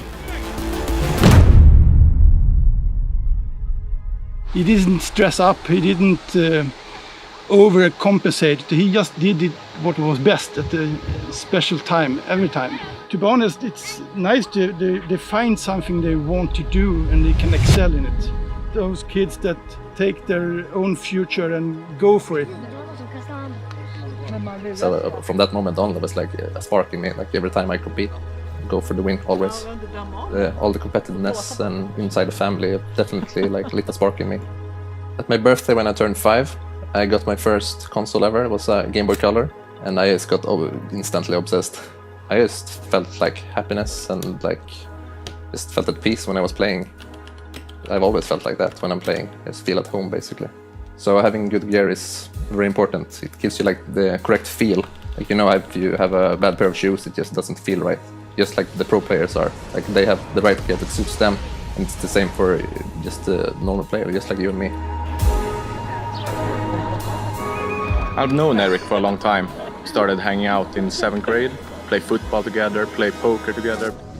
Eric was always into video games. Then he started with computer games like League of Legends and stuff like that. And he was always better than us. It was so frustrating. Red Bull started doing these tournaments, and I just think, oh, 1v1s. I've always loved 1v1s from my previous table tennis career. So it just felt like a natural fit for me. When Eric won the solo queue championship, it made me feel really proud. I think we all sat down watching it together and like being all excited. And, it was like rooting for your favorite football game and then winning the Champions League. It was so cool to know the person who did it.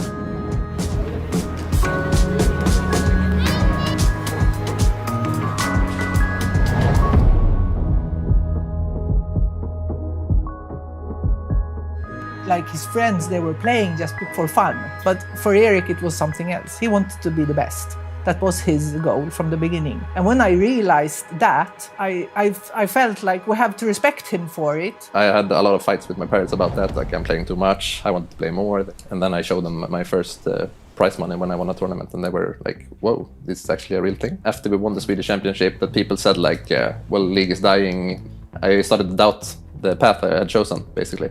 I would probably have just stuck to it, and then maybe I could have been in LCS, who knows. I would probably say it's time to quit when I don't think it's fun anymore. That's why it's worth it, because we love doing what we do.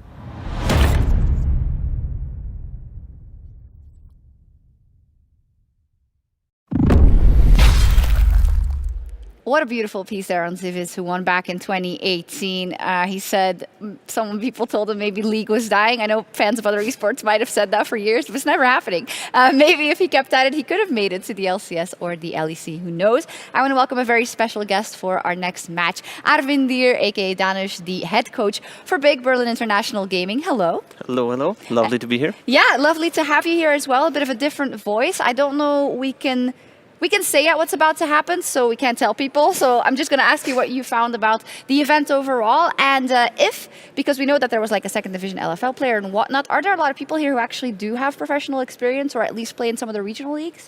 I mean, from all the players I've seen, like I know Godbro from like 4 years ago. I think I even remember him playing like mid lane against Caterham in Challenger Series. Yeah. So he was like the player that I really remembered from back in the days. But definitely a lot of like interesting players here. Yeah, Vigo apparently his team is actually playing in the Danish league, but he can't play right now, which is a little unfortunate. So maybe they're hoping that he's going to win the whole thing. But how have you enjoyed the competition overall? I mean, it's great. I feel like having events again. I think everyone is saying this is just so great, and also like just meeting a lot of new players, like watching 1v1s, which is super exciting. Also like very different modes, different stuff. Like I think this whole tournament has been a lot about reading the meta and like evolving on meta, which is like very similar to like big tournaments like Worlds. So I think it's very fun to see.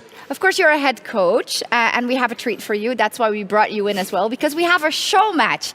Everyone at home, a show match, a 1v1, best of 3 between Flacket and Targamas. Amazing. So I think that Masterplay has a couple of questions for them, so let's bring them onto the stage.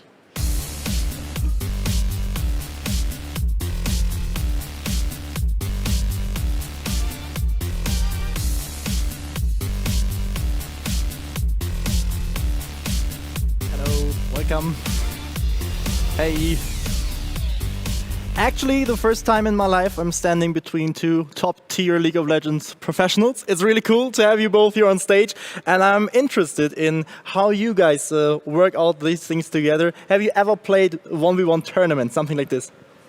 Well, I've played a 2v2 tournament not that long ago, but I've actually never played 1v1, especially not with those rules, because they are kind of special rules, so I've never played it, no. So there is no 1 versus 1 practice time in pro teams? I mean, I actually used to play a lot of 1v1s tournaments and with my teammates. Usually tournaments were like RP tournaments where it was like 10 euro tournaments, and it was really fun.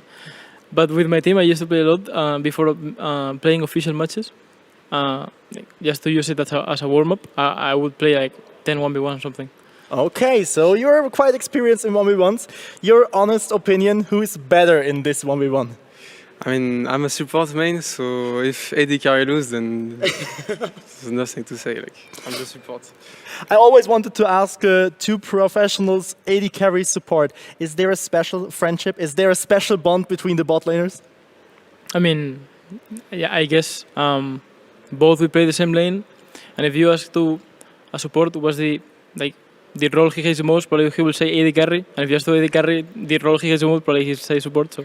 Okay, really cool. We have a surprise for you two. I think you don't know what is happening because you have to play 3 matches against each other, and the third match is gonna be something special. And you guys at home could really participate here in our show. And we have 5 champions for you two guys, and you have to play the champion the chat decided in a mirror matchup between each other.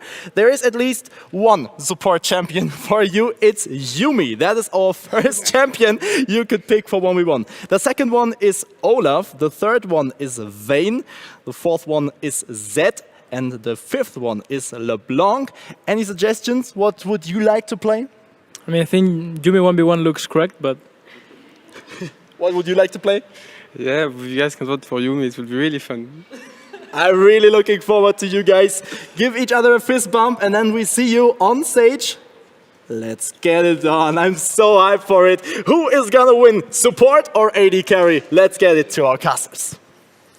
Thank you very much, Master Play. I'll be honest, I don't think anyone wins if it's a Yuumi 1v1. I think the entire world loses in having to experience the dearth of enjoyment that is that matchup, so... I don't think Ring of Fire even counts if it's Yuumi, because they can just like circle around the minions that are in the center. Exactly. Does it close any further? Yeah, I No. think it closes entirely, I think. Okay, I so hope. someone will die. Honestly, as long as that champion burns at some point in this series, I'm a happy camper. But yeah, it should be fun. You know, Targamas and Flackhead, very new additions to the LEC world, but their addition into G2 is a point of much discussion because, of course, it meant Reckless leaving, it meant Mickey leaving, and these two, not entirely rookies, but one of them, you know, a rookie Flackhead to the LEC stage at least, is going to be an interesting development for the lineup as a whole. I think they're talking to each other. Yeah, you get the feeling like it feels like they're wish I could shouting hear what they were across. saying to each other, honestly, because I think it's what Kedal said the other day, where it's like, oh, you get to put your opponent down, you know, you get to plant some doubts. I really feel like they're spelling something here. Because why else would you ban Elise? Okay, ER, unless they're trying to do the whole... How is that an S? Ramos. I quit. Okay, It's fine. yeah. It's fine. ET. Elise Timo? That's LR at the end. Okay, maybe they're not spelling Maybe anything. they're not spelling anything. But anyway, Timo ban, Leona ban, Ramos ban. Cool. I don't really know what you say at this point, right? Like, it's cool to see Flackhead and Targamas on the I'll tell stage, you my but theory. yeah. Tell you my theory. You know why we don't really have many junglers in 1v1? Because they're bad players and they blame their supports, yeah. Yes, perfect. Now, Targamas had the sort of reputation of being the second jungler for Carmine Corp. Okay, sure, yeah. So I give it to Roam Flackhead around so much, instantly. yeah. Oh, yes, sweet. I mean, the fact that Targamas is a support main as well, playing mirror Camille. matchup. Yeah, I think they're going to do mirror matchups the entire way. Only, okay. I'm going to be honest. I'm intrigued to see no ignites, no barriers, neither of them deciding to go for, you know, the more aggressive route. Instead, They just don't know. They just don't know the I'm playing meta of Camille. 1v1. I Like, better take what? Flash. Yeah, I mean, obviously they haven't been putting the time in learning how things should go. But let's see how the G2 bottom lane looks on the Howling Abyss. Can they match up into Upset and Hillersang? Can they take down other bot lanes? Who This knows? is 5v5 Summoner's Rift normies. Like, Yeah, what? I mean, it's gonna be an interesting series to watch. Flash and Camille? Yeah, but like, I don't blame them for it because I would 100% take Flash as well. If I hadn't been watching the last 2 days, I would be taking Flash in every matchup because you can dodge stuff. Like Flash is so ubiquitous in League of Wow, Legends. you can dodge stuff like you can't with your gap closer? I mean, you can, but you need to close the gap with that. You know. Okay, okay. Here we go. So you Level know 3 fight. The unspoken rule Fight of or you're Howling a coward. Abyss is you don't pick Ignite and you don't pick Exhaust. You only pick Flash and either Snowball heal, or the other thing that gives you mana. I don't remember the name. Clarity. Clarity, yeah. So I think that's what they're doing. They're going with official Howling Abyss rules. Okay. In their heads at least. I mean, Flackard is going with the I don't want to leave the lane sort of rules here. Oh my god, I'm late to lane. Okay, we can hear them. Flacked, you have to leave the base, mate. You got to go into lane. I forgot, bro. I forgot. All right, cool.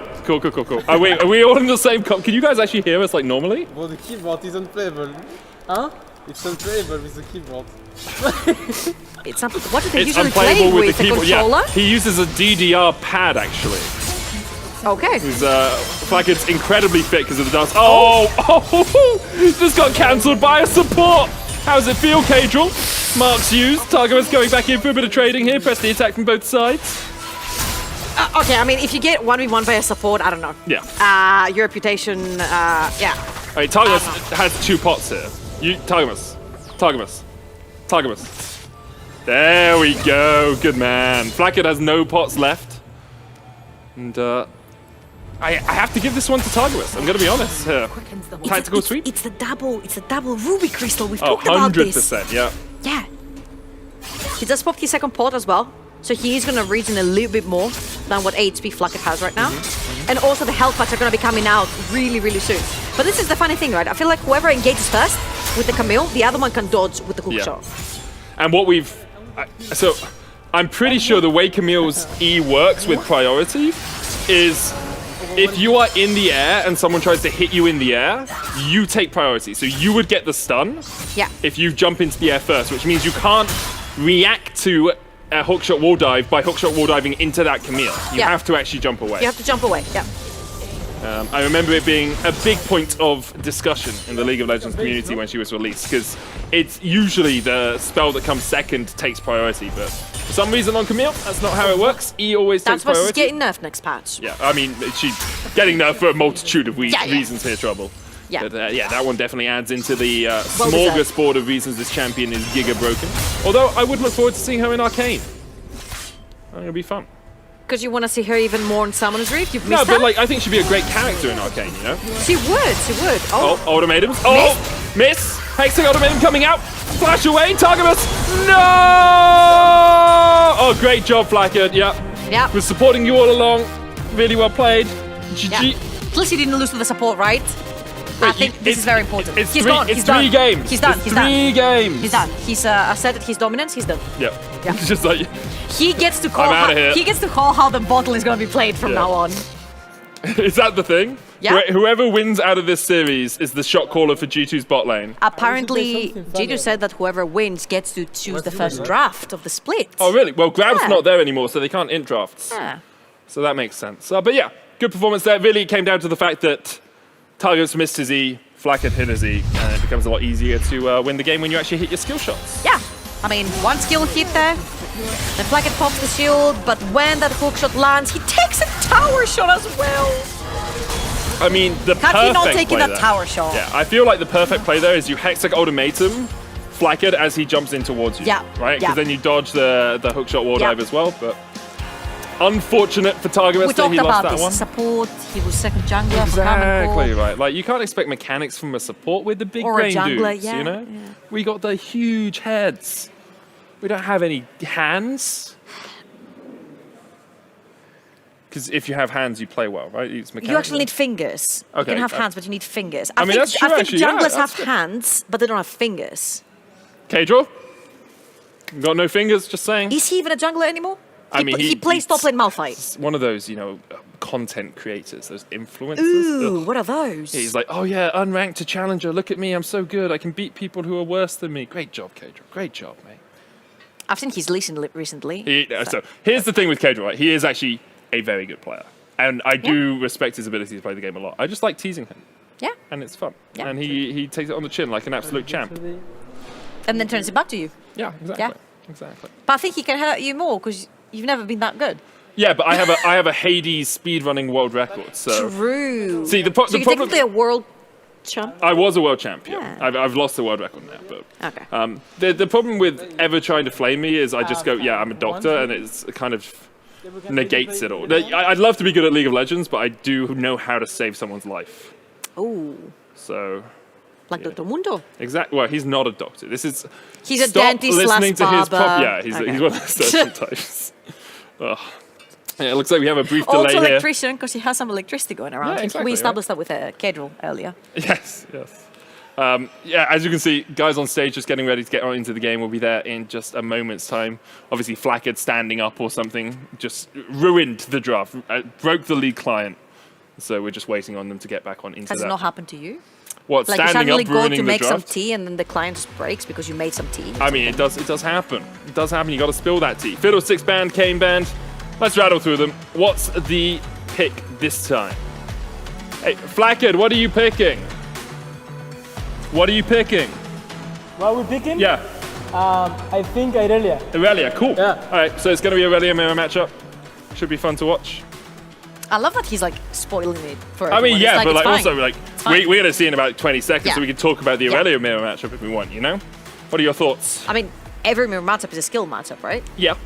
So why did Targamas not win game 1 though? Support, hands, no fingers. That's true. Hands, no fingers. I forgot about that. But yeah, I would like to see something other than Flash Snowball, I'll be honest. I think it's going to be Flash Snowball. I think you go Ignite Barrier. Because It's why do you respectful. need Flash Snowball? It's respectful. You That's really how you play. don't need it in this situation though. It's more flashy. Take the Ignite. Badooms. It's more Flash. Yeah, sure. But yeah, I guess Flash Snowball for both of them. The thing is, Flackhead should have more mechanics. He should be able to outplay Targamas on this. But have you seen Targamas' Rakan? I have, but the thing with Rakan is there's not as much micro, right? You're not like A-moving and moving like fast clicking. Whereas with Irelia, it's like you want to be zigzagging all over the screen. You're trying to make some sort of Jackson Pollock painting. All you do is just point-click minions that are about to die, medic. Yeah, but you have to be able to do it a lot. Whereas with Rakan, right, all you're doing is like, okay, I right-click towards that guy, Shurelia's, Ultimate, Predator, Flash. press W, right? Yeah, Flash is right. You can do Flash if you want. But that's like four key presses. And But so quick. only one right-click. So quick. Yeah, but the left hand is No, my the left hand right is stronger click- than my right hand. See, You know, I can do you're all of this really proving that quick. there but I are can't do this. some fingers there because you need to press full buttons so quickly. Or you just slam your fist onto it and hope. That's why I do want to play Arena. Yeah, that makes Yeah, sense. yeah. Right. Sounds like we're going to get onto the Howling Abyss once again for the second game of this series. We will be going all the way, and you guys in Twitch chat can vote for the final champion, the final mirror matchup. I know Yumi was it seems again? to be a crowned favourite. Yumi, Vayne, LeBlanc, Zed, and Olaf. I think I got them all. Good job, good job. Which one would you like to see, medic? I'll give him Yumi. Screw it. I'd like to see Zed. Yeah, I think Zed will be fun as well, but like, But everyone... we get to relive the Ryu versus Faker moment with these two guys. I think if they play Zed, we only say that line. Look at the moves, look at the plays. Flackhead, what was that? Look at the moves, look at the plays. Targamas, what was that? Oh, I love how you're being even for both, like very fair. I mean, Flackhead just had a great flawless threat. Yeah, that, yep. Yep. Well, that was quick. Yep, Aurelia. That was quick. I mean, as soon as the flawless duet hits, you're done, right? You have to get a counter flawless, but you get the stacks up, you get the conqueror up. It's too easy for the He Aurelia was in that standing situation. next to the minions, medic, Yeah, just dodge away. that are about to die. Yeah, that's also true. But you know, Flackhead does play a lot of Aurelia, and Targamas, you know, hasn't. He's new to the game. You know, he's only been playing for like 5 or 6 years, so he hasn't seen that much Aurelia. He's very new to the game. Yeah, exactly. Indeed. Right, Have a so look, stun lands, stun Q lands, and then he's just trying to run away. Doesn't flash early enough either. He just takes the trade. Full stacks, 4 stacks Aurelia, full stacks of Conqueror. GL, HF. Yep. So there is actually a way you can flash away from an auto attack like that, by the way. If you flash out of vision, the auto attack will not connect. I don't think there was anywhere he could flash. No, out of vision, so I'm yeah. saying in your solo queue games or whatever, right? There is a way you can get out of vision and then the auto attack doesn't connect. But if the auto attack animation is already in motion and you're still in vision wherever you flash to, you're still going to get auto attacked. So there you are. Tips with Medic. Tips and tricks with Medic. Yeah. And Trouble. Chat results are... Do you want to cast this one by yourself? Because I've got It's going to be a Yumi. Yeah, one, it's isn't it? Yumi. Yay! Yay, we're all Flash- cat people. Flash Snowball? Ooh, it's Yumi. Did you just ooh? Yeah. So actually, Egyptian god of, I think it was of knowledge. I can't say the actual name, right? I think it was Toth, or Hoth or something. But it's an OWO in hieroglyphics. Oh, what? So it's you. If you were in Egyptian times, you could say, "Oh, whoa, what's this?" and it would be correct. Oh, whoa, what's this? Oh, whoa, what's this? Nani? Yeah. Anyway, that's enough of me. I'm fluent in Japanese. So Yumi's going to be the pick. Oh, yeah, you are. Anyway, here come the AAA bands. All the A's. Get rid of them. Akali, Ari, Annie, Vex. Vex? What? You It's ruined it. Ava! Kadabra, probably. Ava. As we know, like, Flackhead and Targus, huge Harry Potter fans. But anyway, there we are. I mean, yes. Please, Ignite Barrier on this one. I don't care. Yeah, I mean, I would love Ignite Barrier. Big exhaust, even if it's against the rules. What I we don't care. should do is put a bot on either team, and they can sit on the bot. And then whoever's bot is better wins the game. Right. So they actually can use their Ws, you know? I think we need to find a really cool story to tell through this game. Do you have any cool stories, Medic? There's one about skinning a cat. Do you want to do that one? There's more than one way to skin a cat, you know? And this is Yumi's. I hate Yumi because I'm a support main, and all support mains hate Yumi apart from the ones that play Yumi. Monkatos, sure. Anyway. Okay. On to the howling bits for the final game of the show. It's obviously great to have Targamas and Flackhead here, and we Can they attach on each other? No. You can't attach an opponent. That's sad. Yeah. I don't know, maybe. Oh no, I've worked out the problem. Okay, what's It's the a 1v1 where first death usually wins you the game, right? Okay. Or first kill. Yeah. But cats have 9 lives. 9 lives. Ooh. Yeah. So we're wait, gonna is be here it for first one to 10? Yeah, I guess it's first to 10. No, we're not going to do that. I don't want to be stuck in this chamber I of don't think hell. it's gonna be. It's not gonna be possible because the Ring of Fire comes in, so even if they respawn, they're dead instantly. I don't know how long the respawn time is. It's gonna take all 9 lives at once. Yeah. So, interesting decision making here, Trouble. Double longsword and a Dorman's blade for Flackhead. I like that. Double Conqueror. Dorman's and a longsword for Targamas with press the attack. Conqueror. Yeah, I'm seeing Conquerors everywhere. It's Yeah. fine. Press That's attack. Yep. 1, 2, 3, pop. Here we go. They've decided something. We can't see the chat. Fight. First you have to BM. No, first you have to BM. Alright. Fight. And actually- Fight. Oh! They haven't Whoever BM'd enough. autos first wins the trade. Because you get the shield. Yeah. Oh, snowball. Thomas. From But mid. he can flash back to the tower. Yeah, how do you ever get away from that? You can see the mind games going on between the two of them. Okay, The look of concentration on their faces. I think it's gonna be a skin diff. You ready? I think it's gonna be a skin diff. And because this champion is a support champion, it's so unfair for Flackhead. Yeah. This is a very, very unfair matchup. They are playing for it Flackhead. AD though. So does that even it out? Ooh, maybe. I will say, I'm really glad I don't have to hear Yumi auto attack a lot. Because listening to this, Summoner's Rift just be like, Rare Games, if you're listening to this, get him to do some voiceovers. I got the zoomies. Hiya! It's so painful. I've been traumatized by this dumb little cat on its little book for so long. Blackhead has no mana. The mark's going to connect. Targo is going with the chase. Blackhead able to walk away. Both of them have the best of the attack down. Look at the moves. Look at the plays. Blackhead going for the health potion. Targo steps forward once again. Blackhead going in. There's the heal. Targo is trading. Blackhead flashing away. The counter flash. And Targo takes him. Support for life. Remake. That was unfair. That was a support champion given to a support main. I mean, that's true. Remake. But we know Targamas has never played Yumin in his life because he respects himself. No, because he roams. That's true, yeah. How would you ever roam on Yumin? I get a grip for like twice or something. It's fine, I won't support. It's all that matters. I agree with Targamas. That's the only important he thing, says really. it was unfair. He's like, I won with support. Yeah, I'm but a that's all support that player. matters, is what he said. That's all that matters. Let's have another look at this in the Moments of Glory Red Steel series. Again, you see, they both press the attack, but Flackhead right here goes for the pack. It's a bait.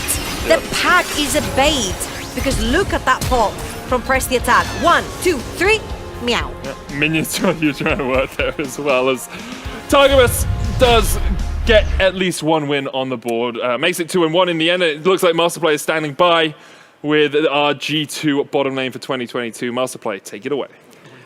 Thank you very much, guys. This was fun, I suppose. You look like you're having fun. How was it to play against your bot lane mate? I mean, kind of expected 2-1. Should have been 3-0, but as I said before, support mains, It is what it is. Is Yumi actually a champion you play in pro scene? I mean, I wouldn't say that I like to play it, but when you have to play a champ like Yumi, you have to practice it a bit. And as you saw at World, it was played every game, so I don't choose, but you have to kind of abuse it sometimes. Use the meta as it is, yeah. So that was your 1v1 experience on stage. You were here the whole day. What were your expressions about the gamers and the players on stage? How are they doing? Actually, we've been watching a couple of 1v1s, and actually most of them were like really close. And the champions that they were playing as well, it was like Darius against Darius, or like Pantheon against Pantheon, or like I saw as well Pantheon tanking something. So it's like really funny champs to watch in 1v1, so it was pretty nice, yeah. Viggo Mobson versus Arnax, the grand final, best of 7. Your prediction, who is gonna win the grand final? I would say Arnax. I think he got it. I believe in him. So Arnax got the power from G2 Esports. Thank you guys for being here. I hope you enjoyed it on stage. And yeah, this is the new bot lane for G2 Esports next year, LEC Spring Split, and we will see each other back. And now I toss to the analyst desk with Sjokz and Arvindir. Thank you very much. I think I speak for everyone if I say we're very excited to see these two players in the LEC. They could be very big stars, as I can judge by the interview qualities already. Yeah, for sure. It's important. And by gameplay as well. And by gameplay as well. That Yumi gameplay, you know, yeah. super Still insane. not really over losing game 5 at EU Masters to Targamas, so oh no, will always be rough. But Sad. yeah, they're both like great pickups and have very bright future. Yeah, absolutely. I don't think we have that much to analyze necessarily. Do you? I mean, they Do you have played anything to say? they played mirror matchups. They had fun. I hope it was fun to watch. Was for sure fun to watch. Was some aggressive Yumi gameplay, so didn't have to like wait for Ring of Fire or anything. So was nice to see. In general, in 1v1s, as you are a coach, what do you think is the best approach? Is it what we've seen in terms of kind of more tanky champions or bruisers, or do you still think there is an opportunity in the final for them to break it open? And I think the big thing for the final is if any of them has an answer to these tanks who seem to be the best, like the Mundo, Tamkench, Volibears. If they play one tank killer that is just like no one is expecting, then maybe they can be surprised. But I'm expecting tanks to like stay the best. Okay, I don't know how much you've been able to watch everything. I think you have a fair bit and talk to the players. But what is your personal prediction for the final? I think Viggo is like kind of in the position to win it. I think he kind of started this whole Anathemas thing, and he's been like ahead of everyone. So yeah, it's going to be super interesting because he plays against like the Aatrox Pantheon player now. But for now, he's always won the matchup. So yeah. I think he is like the favorite, I would say. Let's see. Thank you so much. Good luck with Big next year and of course the rest of this year. And thank you for talking to me. Thank you very much. All right, we're going to toss it to a little video where I think the players talk about a champion they do not want to see in the game. Oh. Ooh, if I could be a champion myself. If I was a champion, I'd be Shaco because I could clone myself and I will leave the rest to your imagination. Oh, I think I'd be Ezreal because I still like his lore, his backstory, and I think it looks pretty cool. Recently I watched Arcane, the Netflix show, and I pretty like the Victor story, so I will say Victor. I think I will pick a champion with a teleport, not like DF, more like Rise, so I can also teleport my team, my friends with me. I would be Twisted Fate. I don't like waiting, I don't like traffic, so I can just ult everywhere. I will be Victor because it's my favorite one. Honestly, maybe Zed. Maybe that's kind of edgy teenager answer here, but I think Zed's pretty cool. I would like to be Seth because he's muscular, he's strong, yeah, and he beats everyone in top lane. Yeah, it's a cool champion. I think I would be Yasuo, yeah, because it's fun, and I can troll my teammate. Yeah. I don't know. I'd probably be Nasus, just because I like dogs. I think I will choose Yone because I really like these champs. The kit is really interesting, a bit overpowered, I think, but it's really fun to play, and the story between his brother Yasuo and the lore is really interesting. So I think Yone is my go-to if I need to be a champion. I would be Jace, of course, because I also think I kind of look even similar to him a bit, you know, the facial stuff and all that. And yeah, it's because I main him, I play him a lot, and it's yeah, that's why I choose him. That would be Echo because he's my favorite champion. And if it was in real life, then Echo could just ult and then scroll back in time, and then you can maybe change your mistake. I would be Kha'Zix. He's the champion I have played the most, and when I first played him, I felt like the champion was a perfect fit for my playstyle. I stand corrected. It wasn't who they'd like to veto, it's who they would like to be in the game. Shout out to Arnax, who says Jace is his favorite champion because he thinks he looks like him. I can see it. You can? Yeah. Well, you know what? I started with Vigo because he likes dogs. I love dogs. Well, why do we always have to make it like a versus? I mean, cats and dogs Because are it is both great. Oh no, this is a versus. though. Okay, this is a versus. This is a versus. All jokes aside, let's dive into talking about our grand final. And just to kind of look back, Master Play, we had this entire year of Red Bull Solo Queue qualifiers and ups and downs and everything that these players had to go through in terms of metas and everything that was thrown at them. Unreal that these two players have made it here and that they're up versus each other. Arnax and Vigo, what a trajectory. This is so special. If you fight through all these qualifiers, you fight a whole year to be on stage in Munich, and now you are on stage for the grand final. You can be the champion of 2021. There is no Swedish player left, so the trophy goes from Sweden maybe to Denmark or to Lithuania. Yeah, indeed, Trouble. Really impressive. Also, along 2 days, we've heard that. So, yeah, one more. What's your kind of prediction? I don't know. This is really, really rough because 7 I feel games?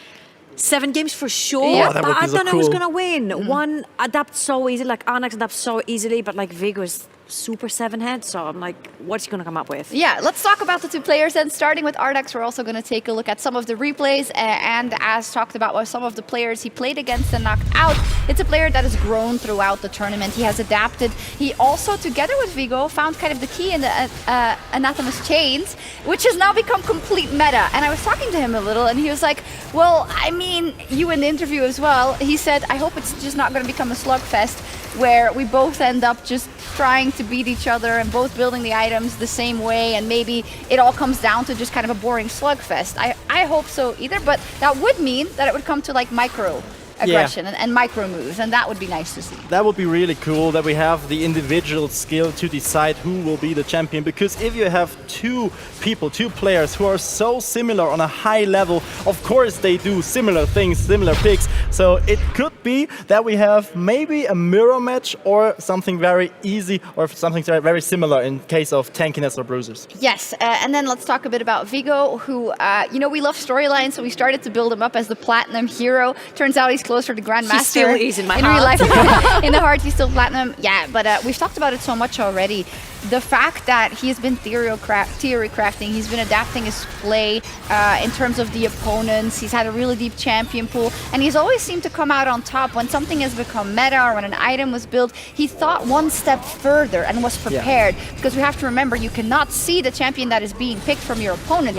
And he has a way to kind of find every single time a champion that covers all the bases. Yeah, he has the 4 basic tanks that he plays, right? Mundo, Tamkens, Darius, and Volibear, who are extremely strong in one-on-one, but we've also seen the Poppy come out, and Poppy can counter a lot of these champions that want to hop, skip, and jump away, which are meta right now. A lot of the champions dash, so he does have a lot up his sleeve. I think even if he doesn't play the Poppy, their opponents knowing that it's there, it lingers, it can be played, it can build Anathema's chains, it could be really hard to deal with, you know, just mentally, not even on the Rift. Yeah, and it's also, it all comes down to kind of the player that you're playing in terms of what they pick and if it's going to succeed. I say that specifically because we've seen the Casio a couple of times as an answer into the Fiora or whatnot. And I was talking to Vigo before, and he was really surprised that Arnax was able to pull off the win on the Casio in some of these instances. And it all comes down to the fact that if you're comfortable on a champion, it can still edge out over what is the right pick in the moment. Definitely. And I want to pick one more detail for Viggo Mobson. He is one of the only competitors here in the solo queue who used the Mark Summoner spell. Yes. Nearly nobody picked this, but he had found a way to use it, to utilize that. And that is really strong. And this is something special maybe all the other players were not ready for. Yeah. Good point. Yeah, I feel there's been like a lot of melee on one-on-one matchup where you don't necessarily need the snowball, but what he does all the time, and he does it so well, Vigo will take the small trades. He will see how it goes, whose favor does it go in, how much time does he has to retrade, and then it feels like it's that meme with the woman with all the equations around. Yeah. He's like sitting there, sort of calculating the time that he has to engage, how much damage he takes, how much damage he does, and then all in all, when he does make the final engage, it just works out in his favor. Talking to him a little bit, he actually does play in the Danish league, and they're playing right now. I think even in the playoffs, and he's not there to play with them, unfortunately. So he's hoping to win so that he at least has a good excuse for not being present there. But he did say that on top of the people here that he knows and that have been helping him, his team is also helping him. So he's got a whole support system. I wasn't able to talk to Arnax. I'm sure he also has a lot of people. He was talking to Rune before. Of course. And that's been lovely to see because, there's friendships that are happening here, and they're talking to each other and they're maybe taking strategies here and there. And it's been a great performance. And I think overall, fun. It's been a fun experience. But now, for these next possibly 7 games, they have to leave it all on the line. What does your gut tell you, Master Play? I think it could be quite fast if Viggo Mobson is going strong into these matches, if he really fast adapts to what his opponent is going to bring us. And I think it could be a 4-1 or a 4-2 in favor of Viggo Mobson. You know what? Just for the variety, I'm going to go with Arnax. Because you know what? Vigo loves dogs, but I like a mid laner. So, Okay. not that way. Wait. Someone who can play Are you mid lane calling champions top and top laners lane dogs? Like, is that what you just said? It's over now. So I'm just going to go with Arnax because I really like his adaptability. He has a lot more champions, I think, in his pool. Vigo has showed the bruisers, the fighters, and the tanks. We've yet to see a mage, and Arnax has proven that this works. The Casio works against the tanks, and it works against the fighters. And I think we owe them both the respect of giving them a fair chance and a fair chance to win the whole thing after everything they've showed so far, after a year of qualifiers and gruesome days here with so many 1v1s. It is finally time for our grand final here at Red Bull Solo Queue 2021. Let's meet our finalists. Here are Arnax and Viggo Mobson!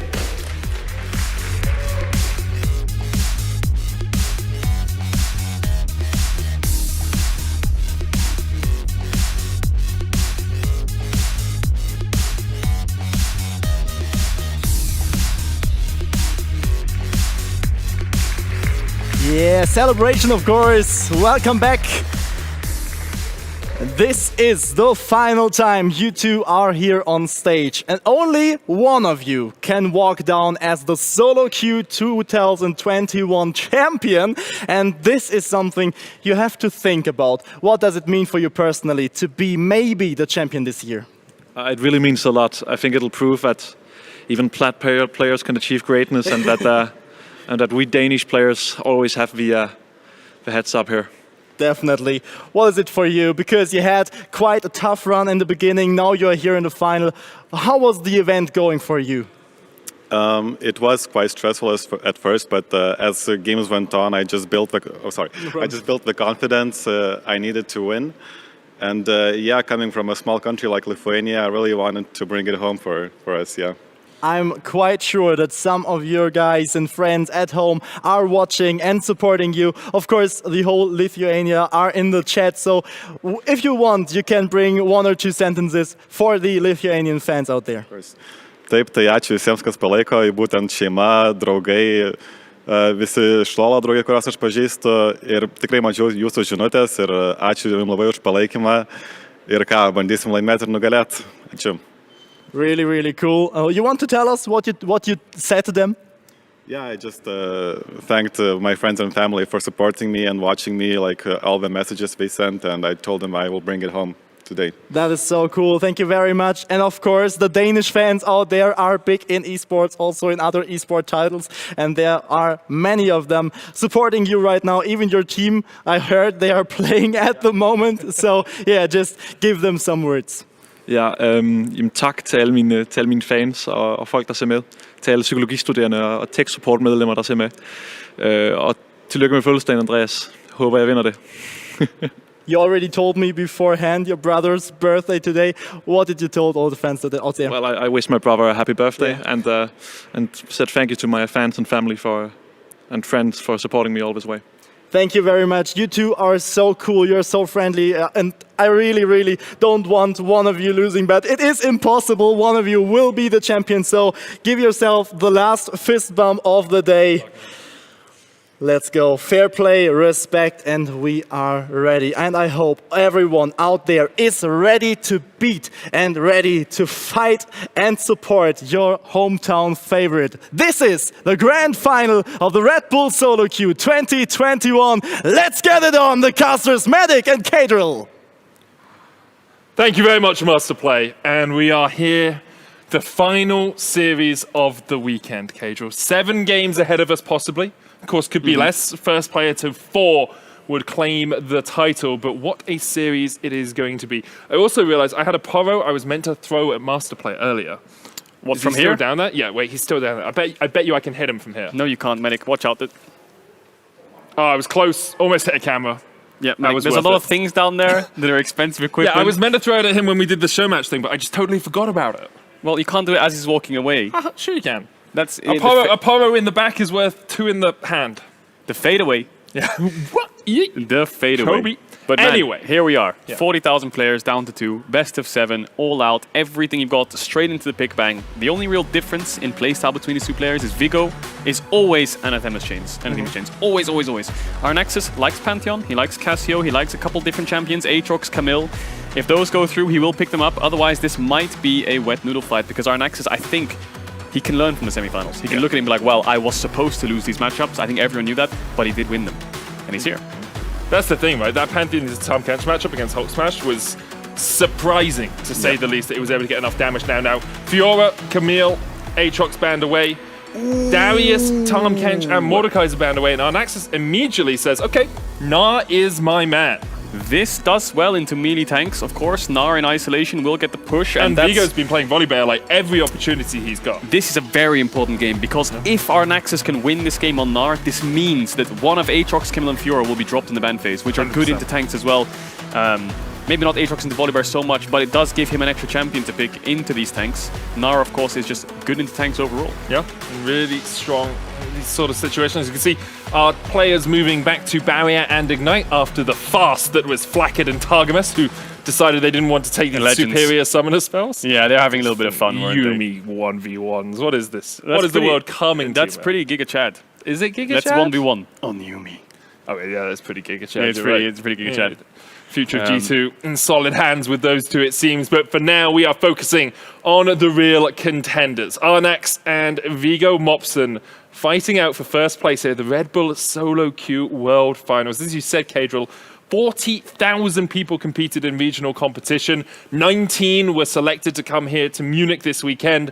And through the course of the last 2 days, we have worked down to our final 2. And a big prize as well. 5,000 euros on the line if you do end up winning the tournament. And as we get straight into the game, Arnaxis has the Sheen. That spells out Divine Sunderer. Vigo Mopson, to no surprise, has double Ruby Crystal. Gonna build towards Anathema's Chains. Gonna get that 30% damage reduction. Anathema's Chains get that 30% damage reduction. And the Gnar has a little bit of mobility.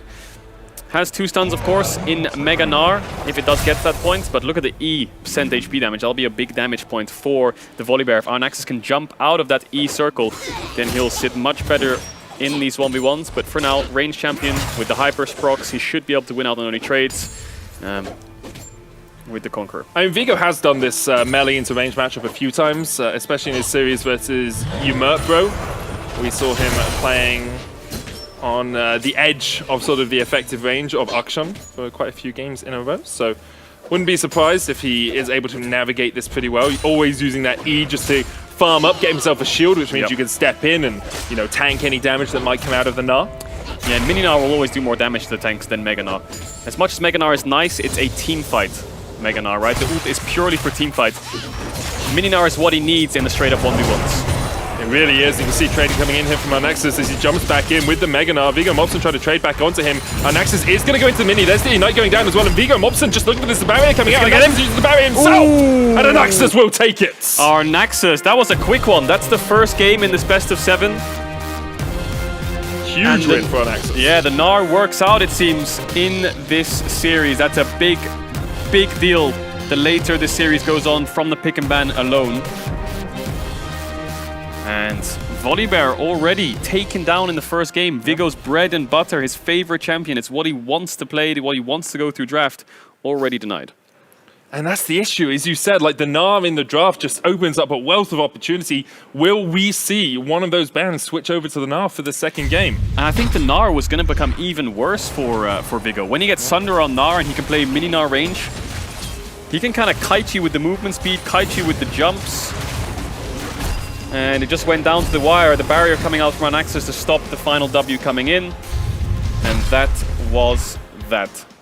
It's a very close sequence of events that have to play out there. You could see Arnax almost taken out in the end, sitting about 150 HP, but every game's going to be very close. It comes down to those micro decisions. You know, can I get an extra auto attack in here? Do I step too far forward? Did I take a little bit too much of my HP because I was looking for some CS to get towards that first item? Of course, we are going to rattle through these games fast and furious because these players can jump straight back into the draft after the game has fissioned. Family.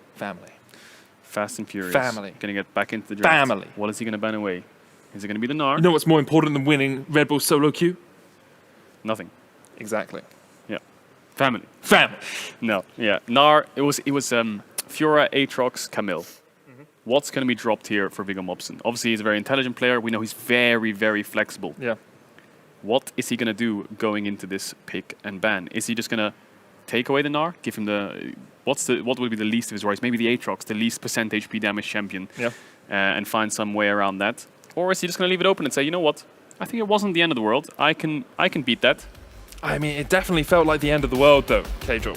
Definitely felt like a challenge for Viggo Mobson. Darius is going to be banned away here. We'll get into the second ban for Viggo. Of course, he went for things like the Camille, the Aurelia last game. There's the Camille once again. The question now becomes, where do we go next? Harm Kench removed, getting rid of some of those tanks. Of course, Mundo still on the cards for Viggo Mobson if he wants it. But how does Mundo fare into something like a Gnar? Because if Arnax can just blind that into any of these tanks, it becomes very difficult for Viggo Mobson to play his conventional playstyle. Yeah, it's probably one of the better tanks, right?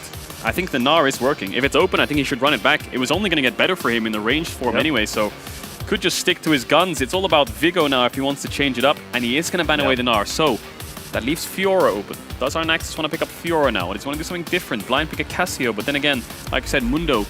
As much as we've seen a Cassio beat the Mundo, it really does look Mundo favored. It definitely does. Like, we saw Arnax struggling on the wrong side of that matchup just a few matches ago.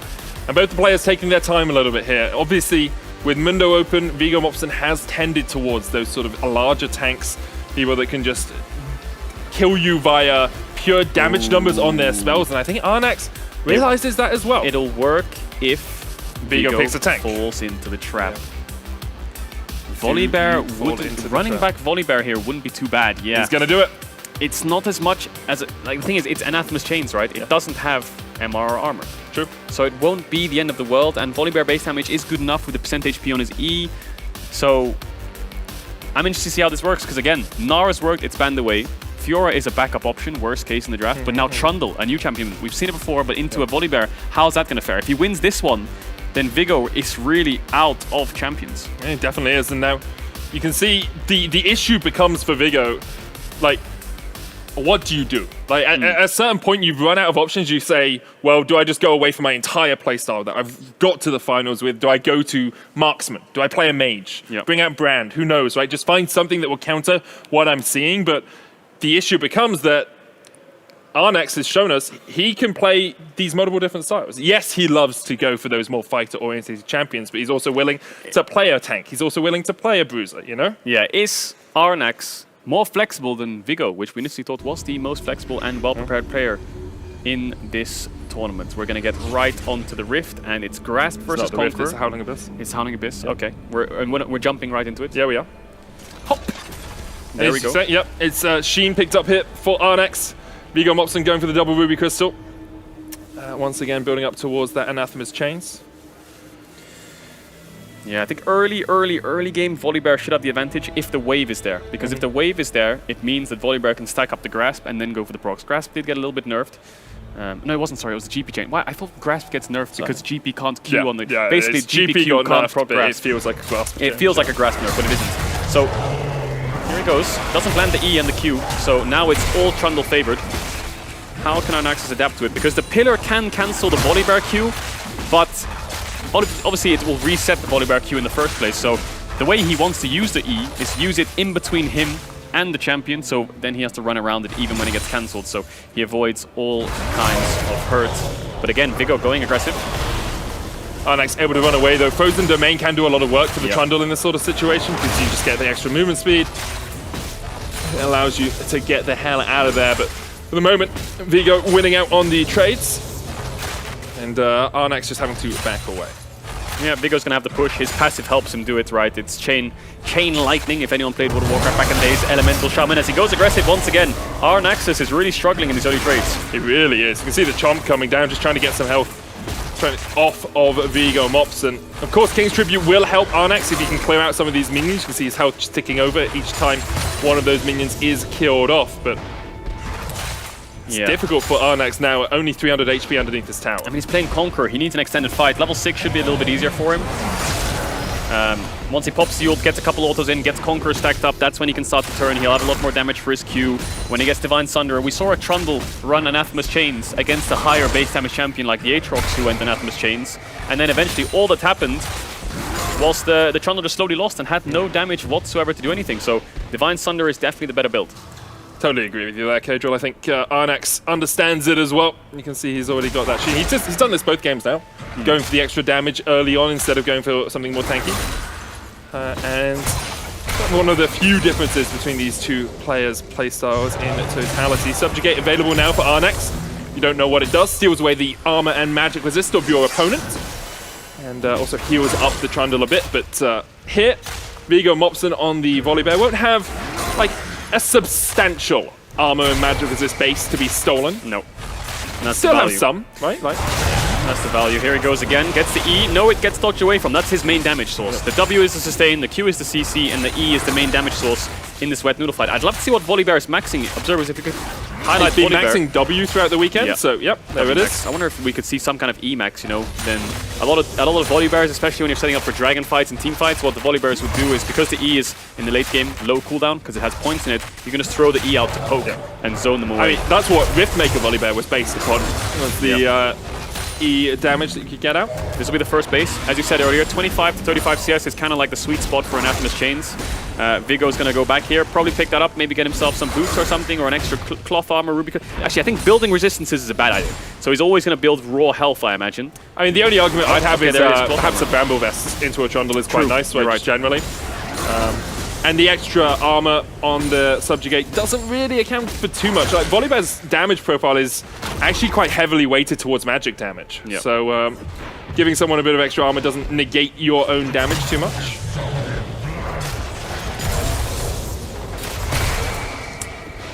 Bit of a standoff for now. Need to wait for the Sunder to come out from the Trundle to see Arnaxis start to trade back. You can always take a seat if you need to. Yeah, I did take a seat. Oh, good job. I'm sure everyone at home is taking a seat as well. Unless you're on a treadmill while watching.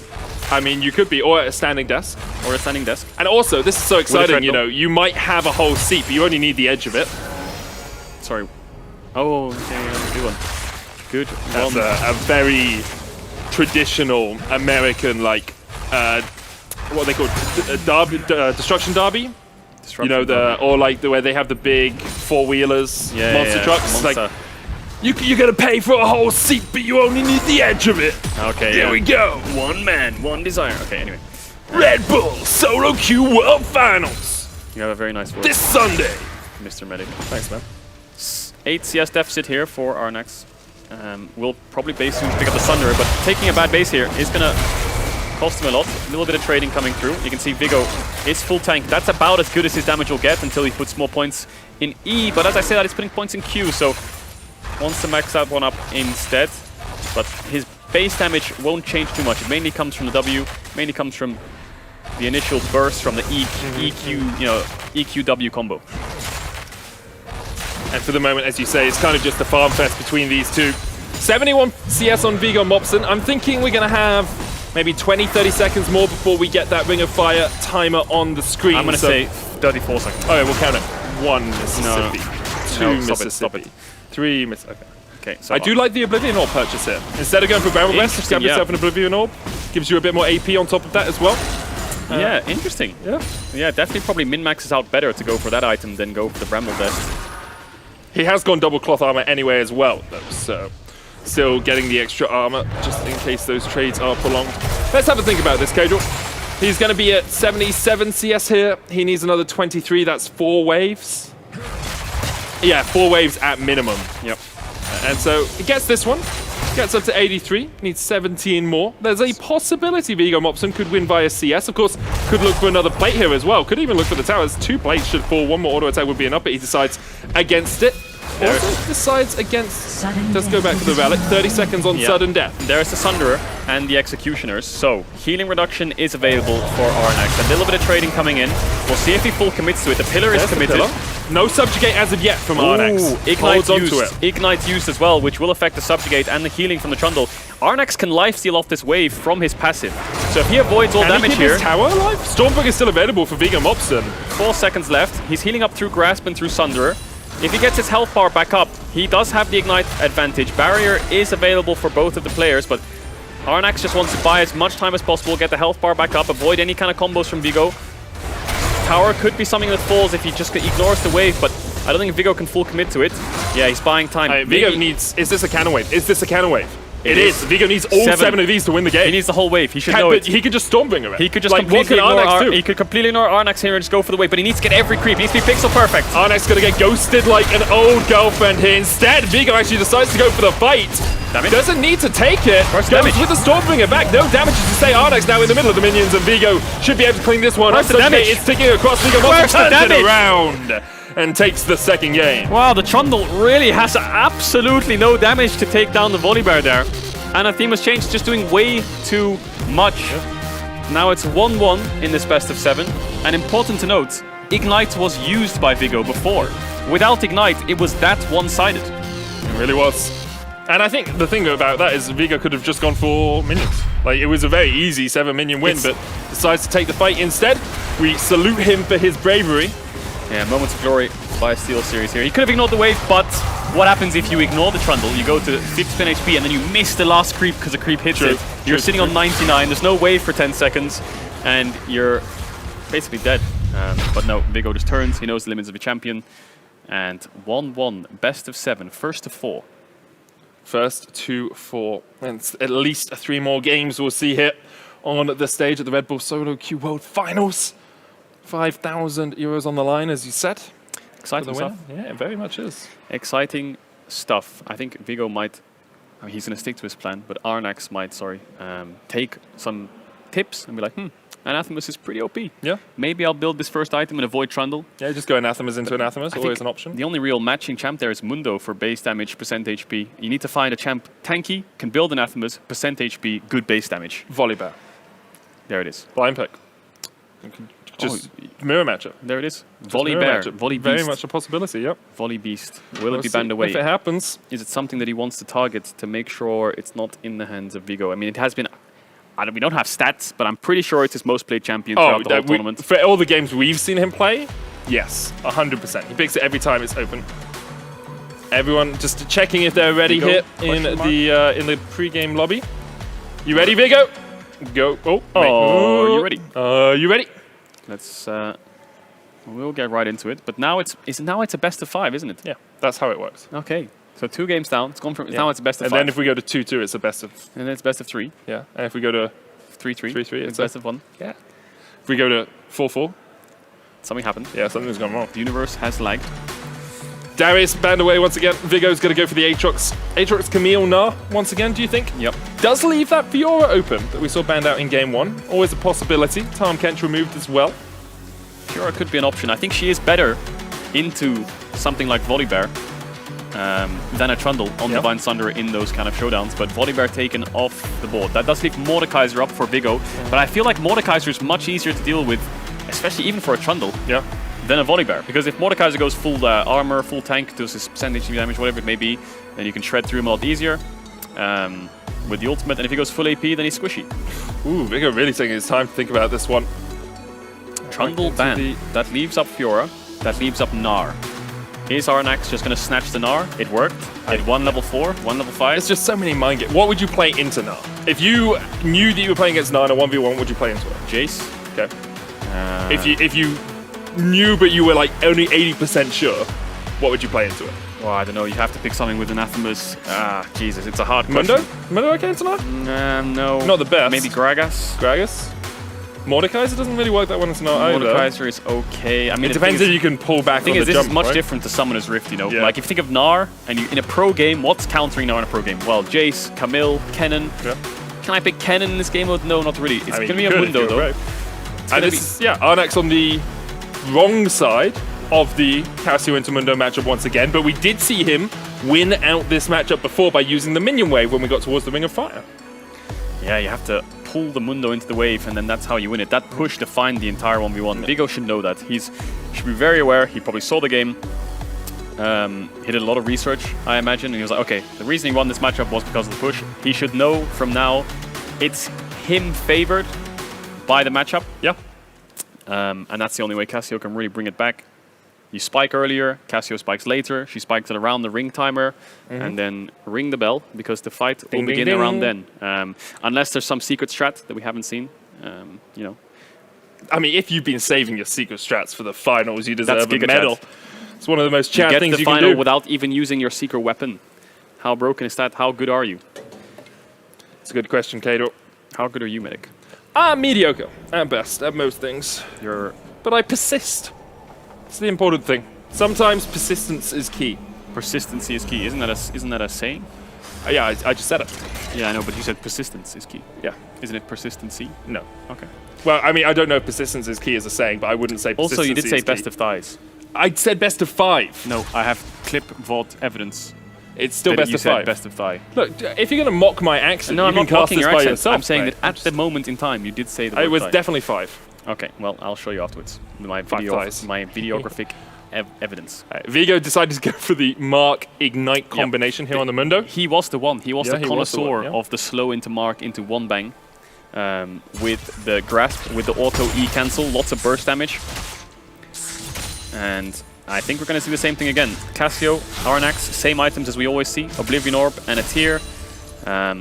Is putting points in E, no points in W just yet, but again, the interaction with Cassio and Mundo's passive is, I mean, the only real thing that can CC him is the ult. So no matter if he sidesteps it or not, he's always going to immune your ult, because that passive is never going to fall off.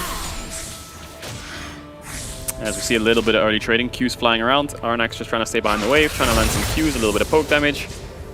And Vigo keeping the grasp stack. Can look for a mark here if he wants to. When the creep dies, throw his Q, throw the mark.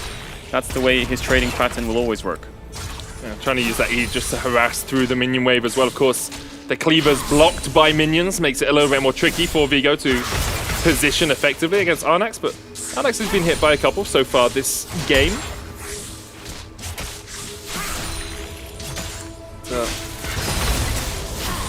It is the Emax here on Arnax. We did wonder last time if you'd go for a Noxious Blast, you know, if you'd look for that Q poke.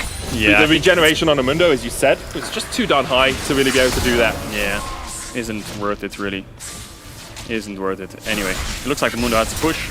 It'll be a bit slow once again, ladies and gentlemen, until the ring, we imagine. But Arnax getting a lot of poke onto Vigo here, but the Mundo goes where he pleases, and he goes away this time around. This has a little wander back towards that health relic. He is a doctor after all, needs to heal himself up. Yeah, we'll see if the snake's bite is the poisonous blow that Vigo doesn't have the cure for. So interestingly, yeah, you know we've been doing some word stuff today. Yeah, words. Snakes commonly aren't poisonous. They are venomous. For something to be poisonous, you have to eat it, and then you get poisoned. Okay. Whereas venomous means they inject venom into you. Okay, so yeah, that makes a lot of sense. Yep. Thanks, Medic. No worries, my man. Fun facts with Medic. You should do that. Every single time you cast a game, you should drop one fun fact. Just chuck a fact in there. Just like when you're on stream, you drop your fun fact of the day. Yeah, a lot of those aren't that fun, though. I get quite a few messages saying, why did you tell me this? Okay. I wish my eyes hadn't seen this information. Well, Vigo's not going to be able to use his eyes to see Arnax's face, but because he was in a bush, but Arnax actually stays. I think Vigo thought that he was spacing, but now he's come back out of the bush. He's staying in the lane. I mean, Vigo's in a good spot. Next time he recalls, he's got... Vigo has an all-in angle here soon. If Arnax stays another wave, I think Vigo has kill pressure, but I think he's going to back off. Yeah, Arnax just going to retreat now. 39 CS on that Cassio. Looks like he's actually retreating where the health potion would be. Oh, Picks he's it up, staying. decides to stay around. Yeah. 630 HP right now on the Snake. Still think Mundo has kill pressure at level 8 when he has 5 points in Q.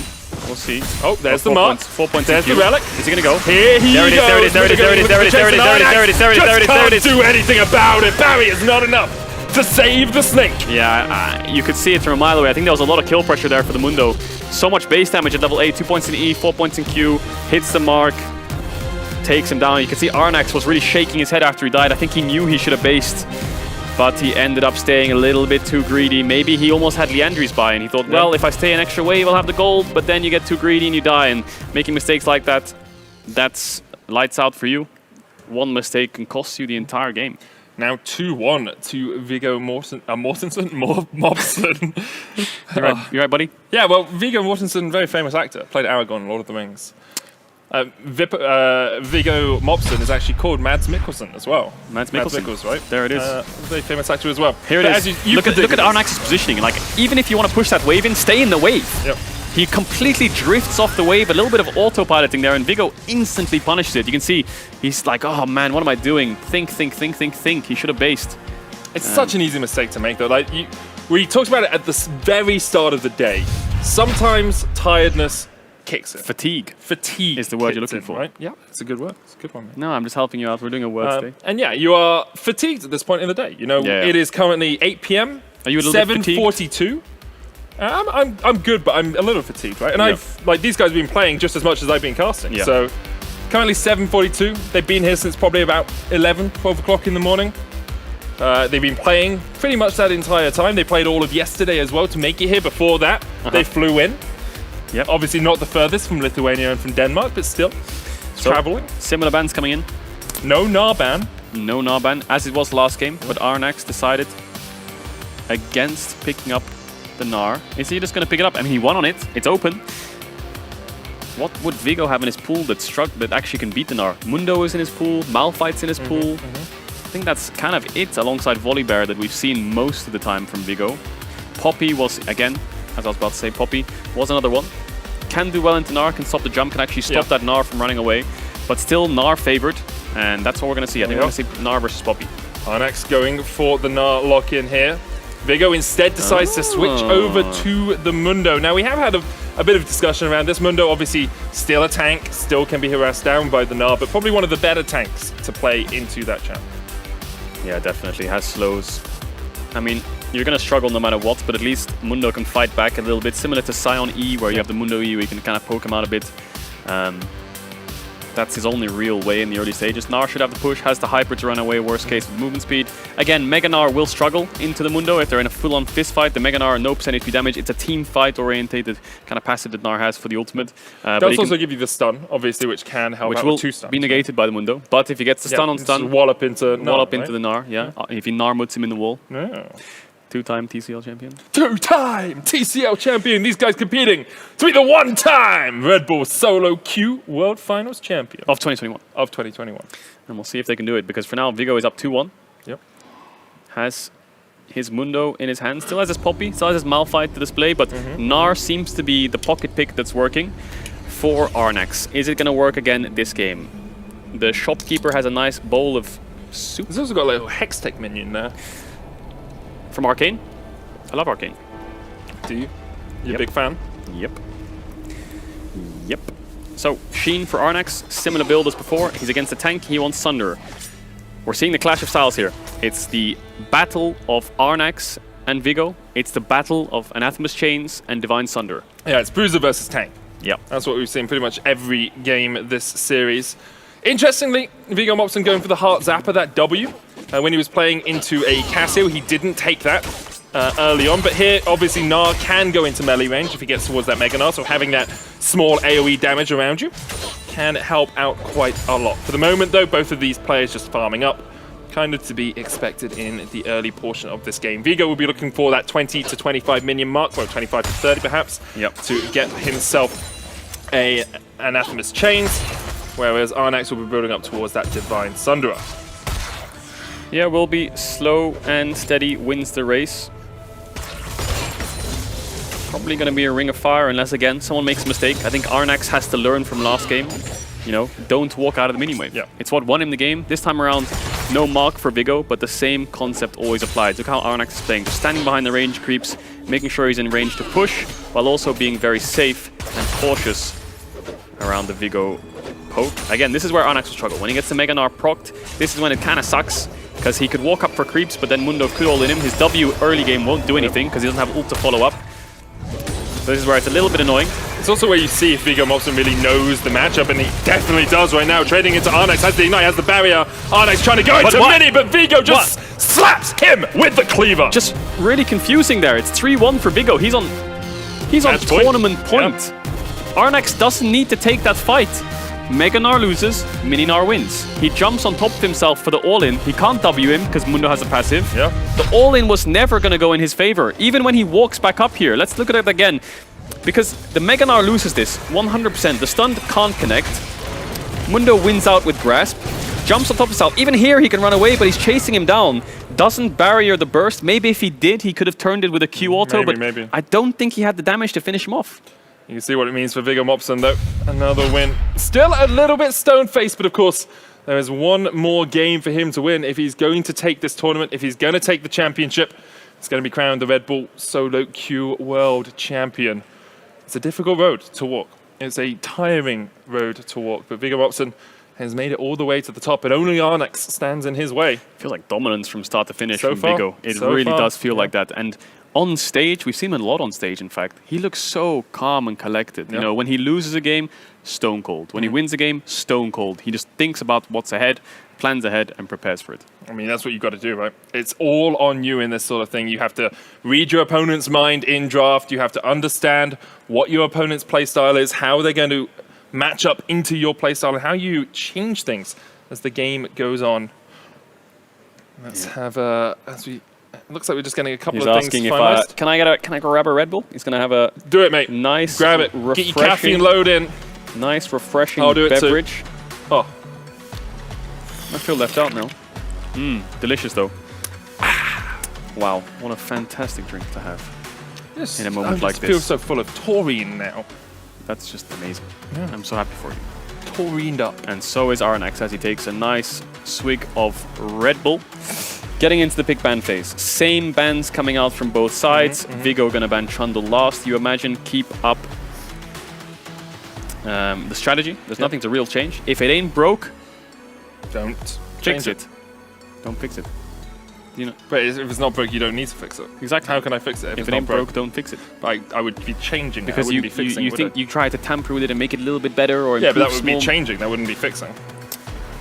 Yeah, but if it's working, don't change it. Yeah, I agree with that.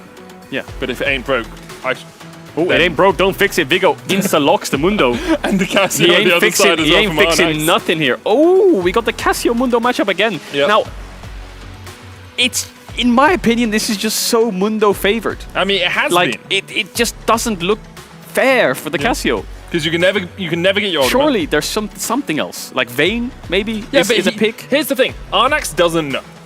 Yeah, true. Right? True. And as much as we can predict the Vigo... The thing is, Vigo has shown tanks the whole Yes, tournament that long, is true. right?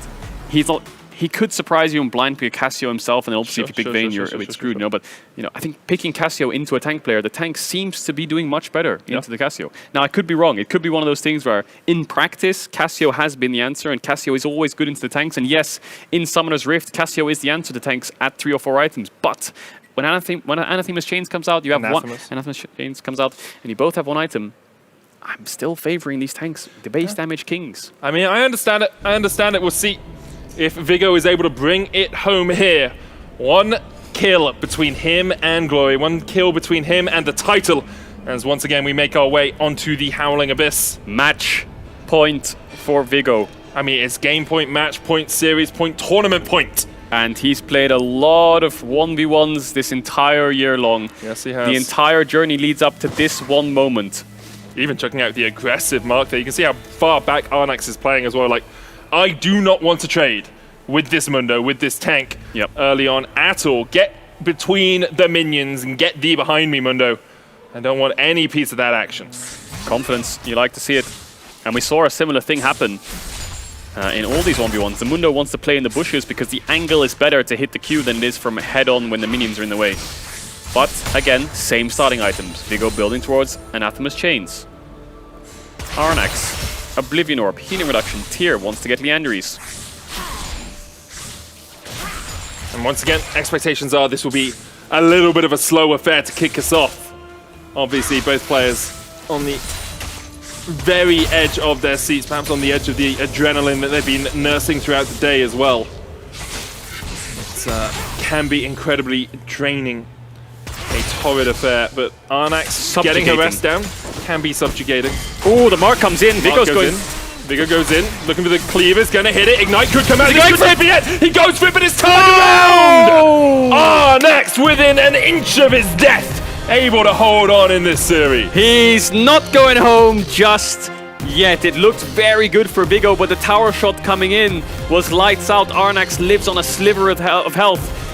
And that could be his way back into this series. Vigo kind of laughs it off a bit there, knows he made a bit of a mistake. He's getting a little bit too ahead of himself, as we see in the Moments of Glory by Steel Series. It looks good, the trade looks good. Arnax gets hit by that Q, which he shouldn't have done, but the flash away this time around. Doesn't have barrier, he has flash to escape. Died from the Ignite afterwards, but the first kill is what matters, and Arnax got it. Great stuff there from Arnax. Gets himself up to 2 games in this series. Of course, still 1 behind. Every game for him is an elimination game. It is every game is championship game for Viggo Mopsen as well. And it's so tight at the top. We get straight on into the next draft. See how quickly we're rattling through these as well. Once again, Camille, Tarmkench, Darius banned away.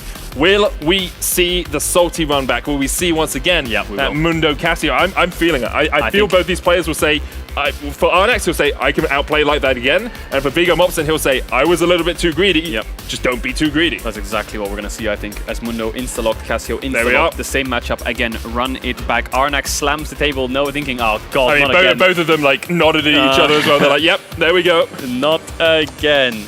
There we go. We've seen this matchup 3 times already in this series. 1 has gone to Vigo, 1 has gone to Arnax. Where will this one go? The thing is, the pressure is same, but it's like slightly different in the way where Vigo is on match point. The pressure's on him to win. All he has to do is stay calm and win. Arnax, if he loses, he's out, right? So he's on the pressure of like, if I win, I'm still not across the finish line. You know, if I do any mistake, it's over. So Arnax is afraid of making mistakes, and Vigo's afraid of maybe getting too ahead of himself. I mean, there's also like a huge amount of momentum, right? Because it's, if Arnax wins this, they're both on match point, but Arnax has won the last 2 rounds in a row. Yeah. And Vigo is like, well, I just lost 2 rounds in a row and I have to try and win the 3rd one. Do I go Mundo into Cassio again? Do I do it again? Is 3rd time the charm? Will we see if 3rd time is the charm? Because this is it. This is it. This could be it. This might be it. As we load on once again to the Howling Abyss. The Snowdown Showdown. Good one. Begins. Same items, run it back. Everything stays the same. It's almost as if it's a deja vu. Deja vu. The violin from the Howling Abyss. I mean, I feel nervous and I'm standing up here in the caster area. Like, imagine being on that stage. No one around you. No coach, no support staff, just you, a monitor, a keyboard and a mouse.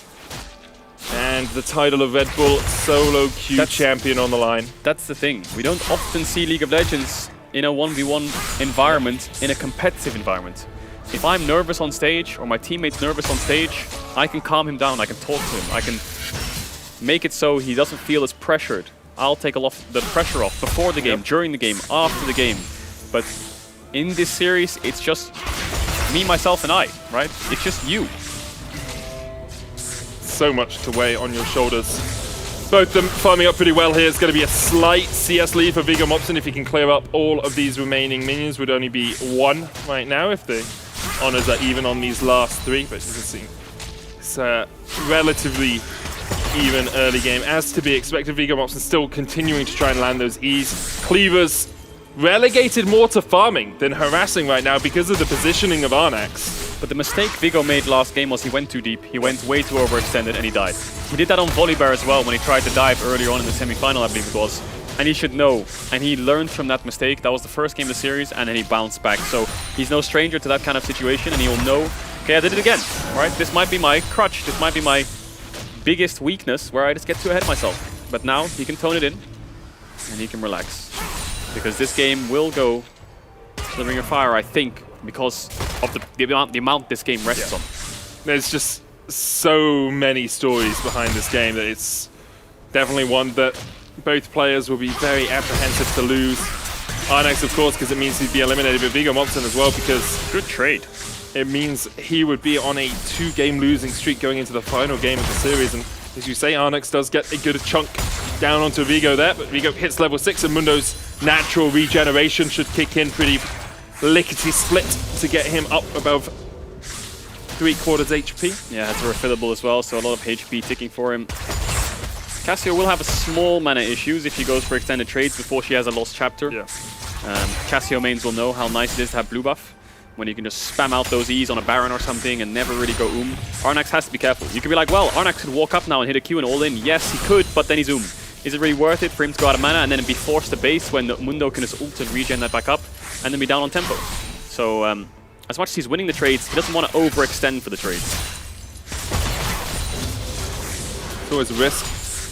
For the moment, looks like Viggo's just trying to get this wave underneath the tower, farming with those cleavers. It should have enough gold as well to go back and get the Anathema's chains, so he's in a good spot in terms of itemization. That 30% damage reduction, so powerful for him throughout the course of this event. And with the wave pushing back to him here, he might just want to catch these few minions and then get back to base and get that first item complete. Yeah, we'll see what he does. Now Arnax. Do you think he's going to try and hold this? Actually, just clears out the I feel like melees. we've never really seen anyone freeze or pull a wave in most cases, because I think the waves just spawn too fast. And the amount of gold they give, it's better to just push out, get your item, and run back in this mode. It's all about keeping up in base timing. It's not about holding the wave, because what tends to happen with a freeze in a competitive game is if I have a freeze on my side of the map, you're very vulnerable to ganks. You have to call your support to push out, I catch the wave in base. But in this game mode, you can't call anyone to push out when they have a base advantage. So it's actually against you sometimes to freeze, and the lane is a lot shorter and narrower. Obviously, you can use the bushes. There's lots of intricacies as to why it could be a bad thing, and I think that's why both players, or all players in these 1v1s, just prefer to push out in most cases. Actually, looks like we might be getting towards a one-back sort of game here, Kadril. Neither player taking too much harass, neither player really having to worry too much about an inevitable death, and because of that, it brings into the question whether or not a CS win is a possibility. We've seen people get up to mid-90s. Both these players at around the 50 mark, going over to level 9. Expectations are there'll be 11 teetering on 12 if it is only a one-back game before we get towards that Ring of Fire. Would be interesting. I mean, Arnaxes will struggle to ignore the Mundo, but the Mundo won't struggle to ignore the Cassio in the case of CS, I think. Mark's gonna land. Viggo's not gonna take that one. Did that level 5, level 4 in the last game and went into his tower. Also, yeah, that's the risk, right? If you take that mark, all Arnax has to do is flash back underneath the tower. You're then Mundo, under a tower, no barrier. No escape. No escape at all, right? You're just doomed. Yeah, and Lee Sin mains will know that all too well when you hit a Q, you Sonic Wave in thinking, oh, I can insec him before he gets to the tower, and they flash with the Q on them while you're flying, and then you go into the tower with them. Here we are, first backs from both players. Ooh. Anathema's chains complete for Viggo. Arnax, Liandry's, Oblivion, and the tier at 144 stacks. So mana shouldn't be too much of an issue now for the Cassio. Obviously, multiple prolonged trades can make it a bit dicey, but he's sitting at 2,000 mana, he should be okay. I wonder if, actually, Luden's was a better buy, because the Mundo has no MR. He has absolutely no magic resist. Well, I think Liandry is probably better for the % health thread, but you know... I mean, he is full HP build as well, right? True. So. I mean, the thing is, he has no MR is my point, right? So pure AP damage is also really good against this. He has 50 magic resist on the Mundo. He is pure HP, that Balmy Cinder. I thought he'd build like some kind of Negatron or Null Magic, build towards perhaps a Spectre's Cowl or a Spirit Visage, but no, he's going Balmy Cinder. Will Arnaxes get off another base? What could he base for even? I mean, you're looking at an Elixir or something, really, aren't you? Just get yourself... Elixir of Iron. This wave could be the wave. If Arnaxes just uses all his spells here, he could just push the wave, get as many creeps as possible, not really be afraid of his wants power. 7 here. If he can get up, he can get these last 4. He gets up to 88, which means he's 2 waves away. Actually, he's now exactly 2 waves away. He could base here. There's nothing to be afraid of. Both of them could base. They have around 10 seconds to do so. If they don't, that's it. Okay. I feel that's it. We're going for the fight. I feel like that's it. We're going for the fight. Could be it. Do or die. Viggo Mobson winning this takes him to the Also, Red Bull Championship. Arnax is on 87, now on 88. He missed the creep. He needs a cannon wave. He should make he it if he needs gets this his full creeps. wave and the cannon wave. 3 more minions here, 7 in the next wave coming in, but the Ring of Fire is He also could play for closing in wave. quickly. He could Viggo play for Mobson wave. could just go for the fight though. Arnax already down to 3/4 HP. Viggo Good Mobson has kiting. popped the ultimate. Good kiting, as you say. Mark down. It's a cannon wave. It's a cannon wave, yep. Arnax, if you get these 3 and you get the next 7, you continue this series on to Game 7. Viggo Mobson, you got to do something fast, you got to do something furious. He missed 2. That's it. 2 minions. And then it comes down to the fight. Arnax, just above half HP. 4 minions here, he will be too short. Where's the ring? Where's Next the ring? I think Arnax minion is wave almost close coming to the in. ring. Ring of Fire is there as well. You can see it closing in. The next minion wave comes in. They're not Oh, killed no. off by the ring, but Viggo Mobson just That's it. runs him down. Viggo Mobson, the Red Bull Solo Queue champion of 2021. Huge congratulations to Viggo. He looked so dominant throughout the entire tournament. You can see the size of relief on his face. I think he knew the creep score win could be there. The missed creeps meant he could take the all-in. The all-in went in his favor. And Anathema's Chains and Viggo are across the finish line. He is the winner all year long. 1v1 after 1v1. And he is the king. Huge win for Viggo Mobson. We're going to hand it over to Sjokz and Masterplay down on the stage. Take it away. Viggo. Oh, we'll give He has you a to minute. prepare. The champion needs to prepare, understandably. So we would like to talk to both of you, if it's okay for you, Arnax. I know it's not the funnest moment, of course. As your competitor is preparing, though, yeah, talk to me about the final moments of this one and the crucial minions. Yeah, the minions, it's only when I lost I noticed that I was missing 2. Like, I guess I could have gotten them, yeah, like during the game. I wasn't looking, I was in the moment. Like, rarely in these games you get 100 CS, so sometimes you forget, and this time it's like, well, I zoned out, so. Yeah. I mean, it happens. I have to say, I know it sucks right now, but it's incredible that you made it to the top 2 and you made it so incredibly close. I'm going to ask the winner a couple of questions and I'll come back to you, though. Viggo, unbelievable. What a run. Undefeated first in the group stage, then absolutely smurfing it. And I feel like you've just kept a cool head throughout the whole thing, but I want to know about that last game. As I said, he was so close to getting 100 CS. You were so close to getting killed by the Ring of Death as well. Talk to me about those final moments. Yeah, I think I really screwed up a lot in lane last game. I think I should have run the matchup quite easily. I think it's pretty Mundo favored, but I kind of panicked a couple of times in this game. But thankfully the pick was too strong late game still. So even though I was really nervous and really stressed out, I still got it. Yeah, it was so great to see. You both played everything out on that stage to be victorious at the end. You made it with a couple of picks. Then the mirror matchup, not the mirror matchup, the replay in the end with Mundo and Cassiopeia. Were you ready for this match once again, or do you think, yeah, maybe he found a way to beat me there? I think I actually realized after losing to it once that maybe I'm not playing this too well. Maybe I should pick something else. But I also kind of thought, 3 games, I only have to win 1 and I'm through. So I thought, yeah, I'm going to win at least one of them. So I'll just keep running it back. Okay. Yeah, maybe a final question for you as well. Unfortunate that you didn't win in the end, but what an amazing experience. And I think a lot of people have noticed you also throughout this entire tournament. How do you look back on everything? And yeah, what would you like to say?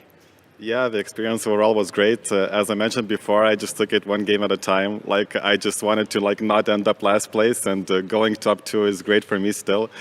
The experience was great. I love all the guys, Viggo here, and of course everyone else. I'm like very good friends with them right now, so it's been great. Okay, maybe to make you feel better, I saw your video. I do think you look like Jace, so there we go. Yeah, that's great as well. Really, really great. And now we are ready. From 40,000 players down to 1 champion. And now it is official, and I have the pleasure to announce it. And we swap over because there is your trophy. So this is your man. Please give them all your heart and all your hype, because this is your 2021 Red Bull Solo Queue World Champion from Denmark, Viggo Mobson!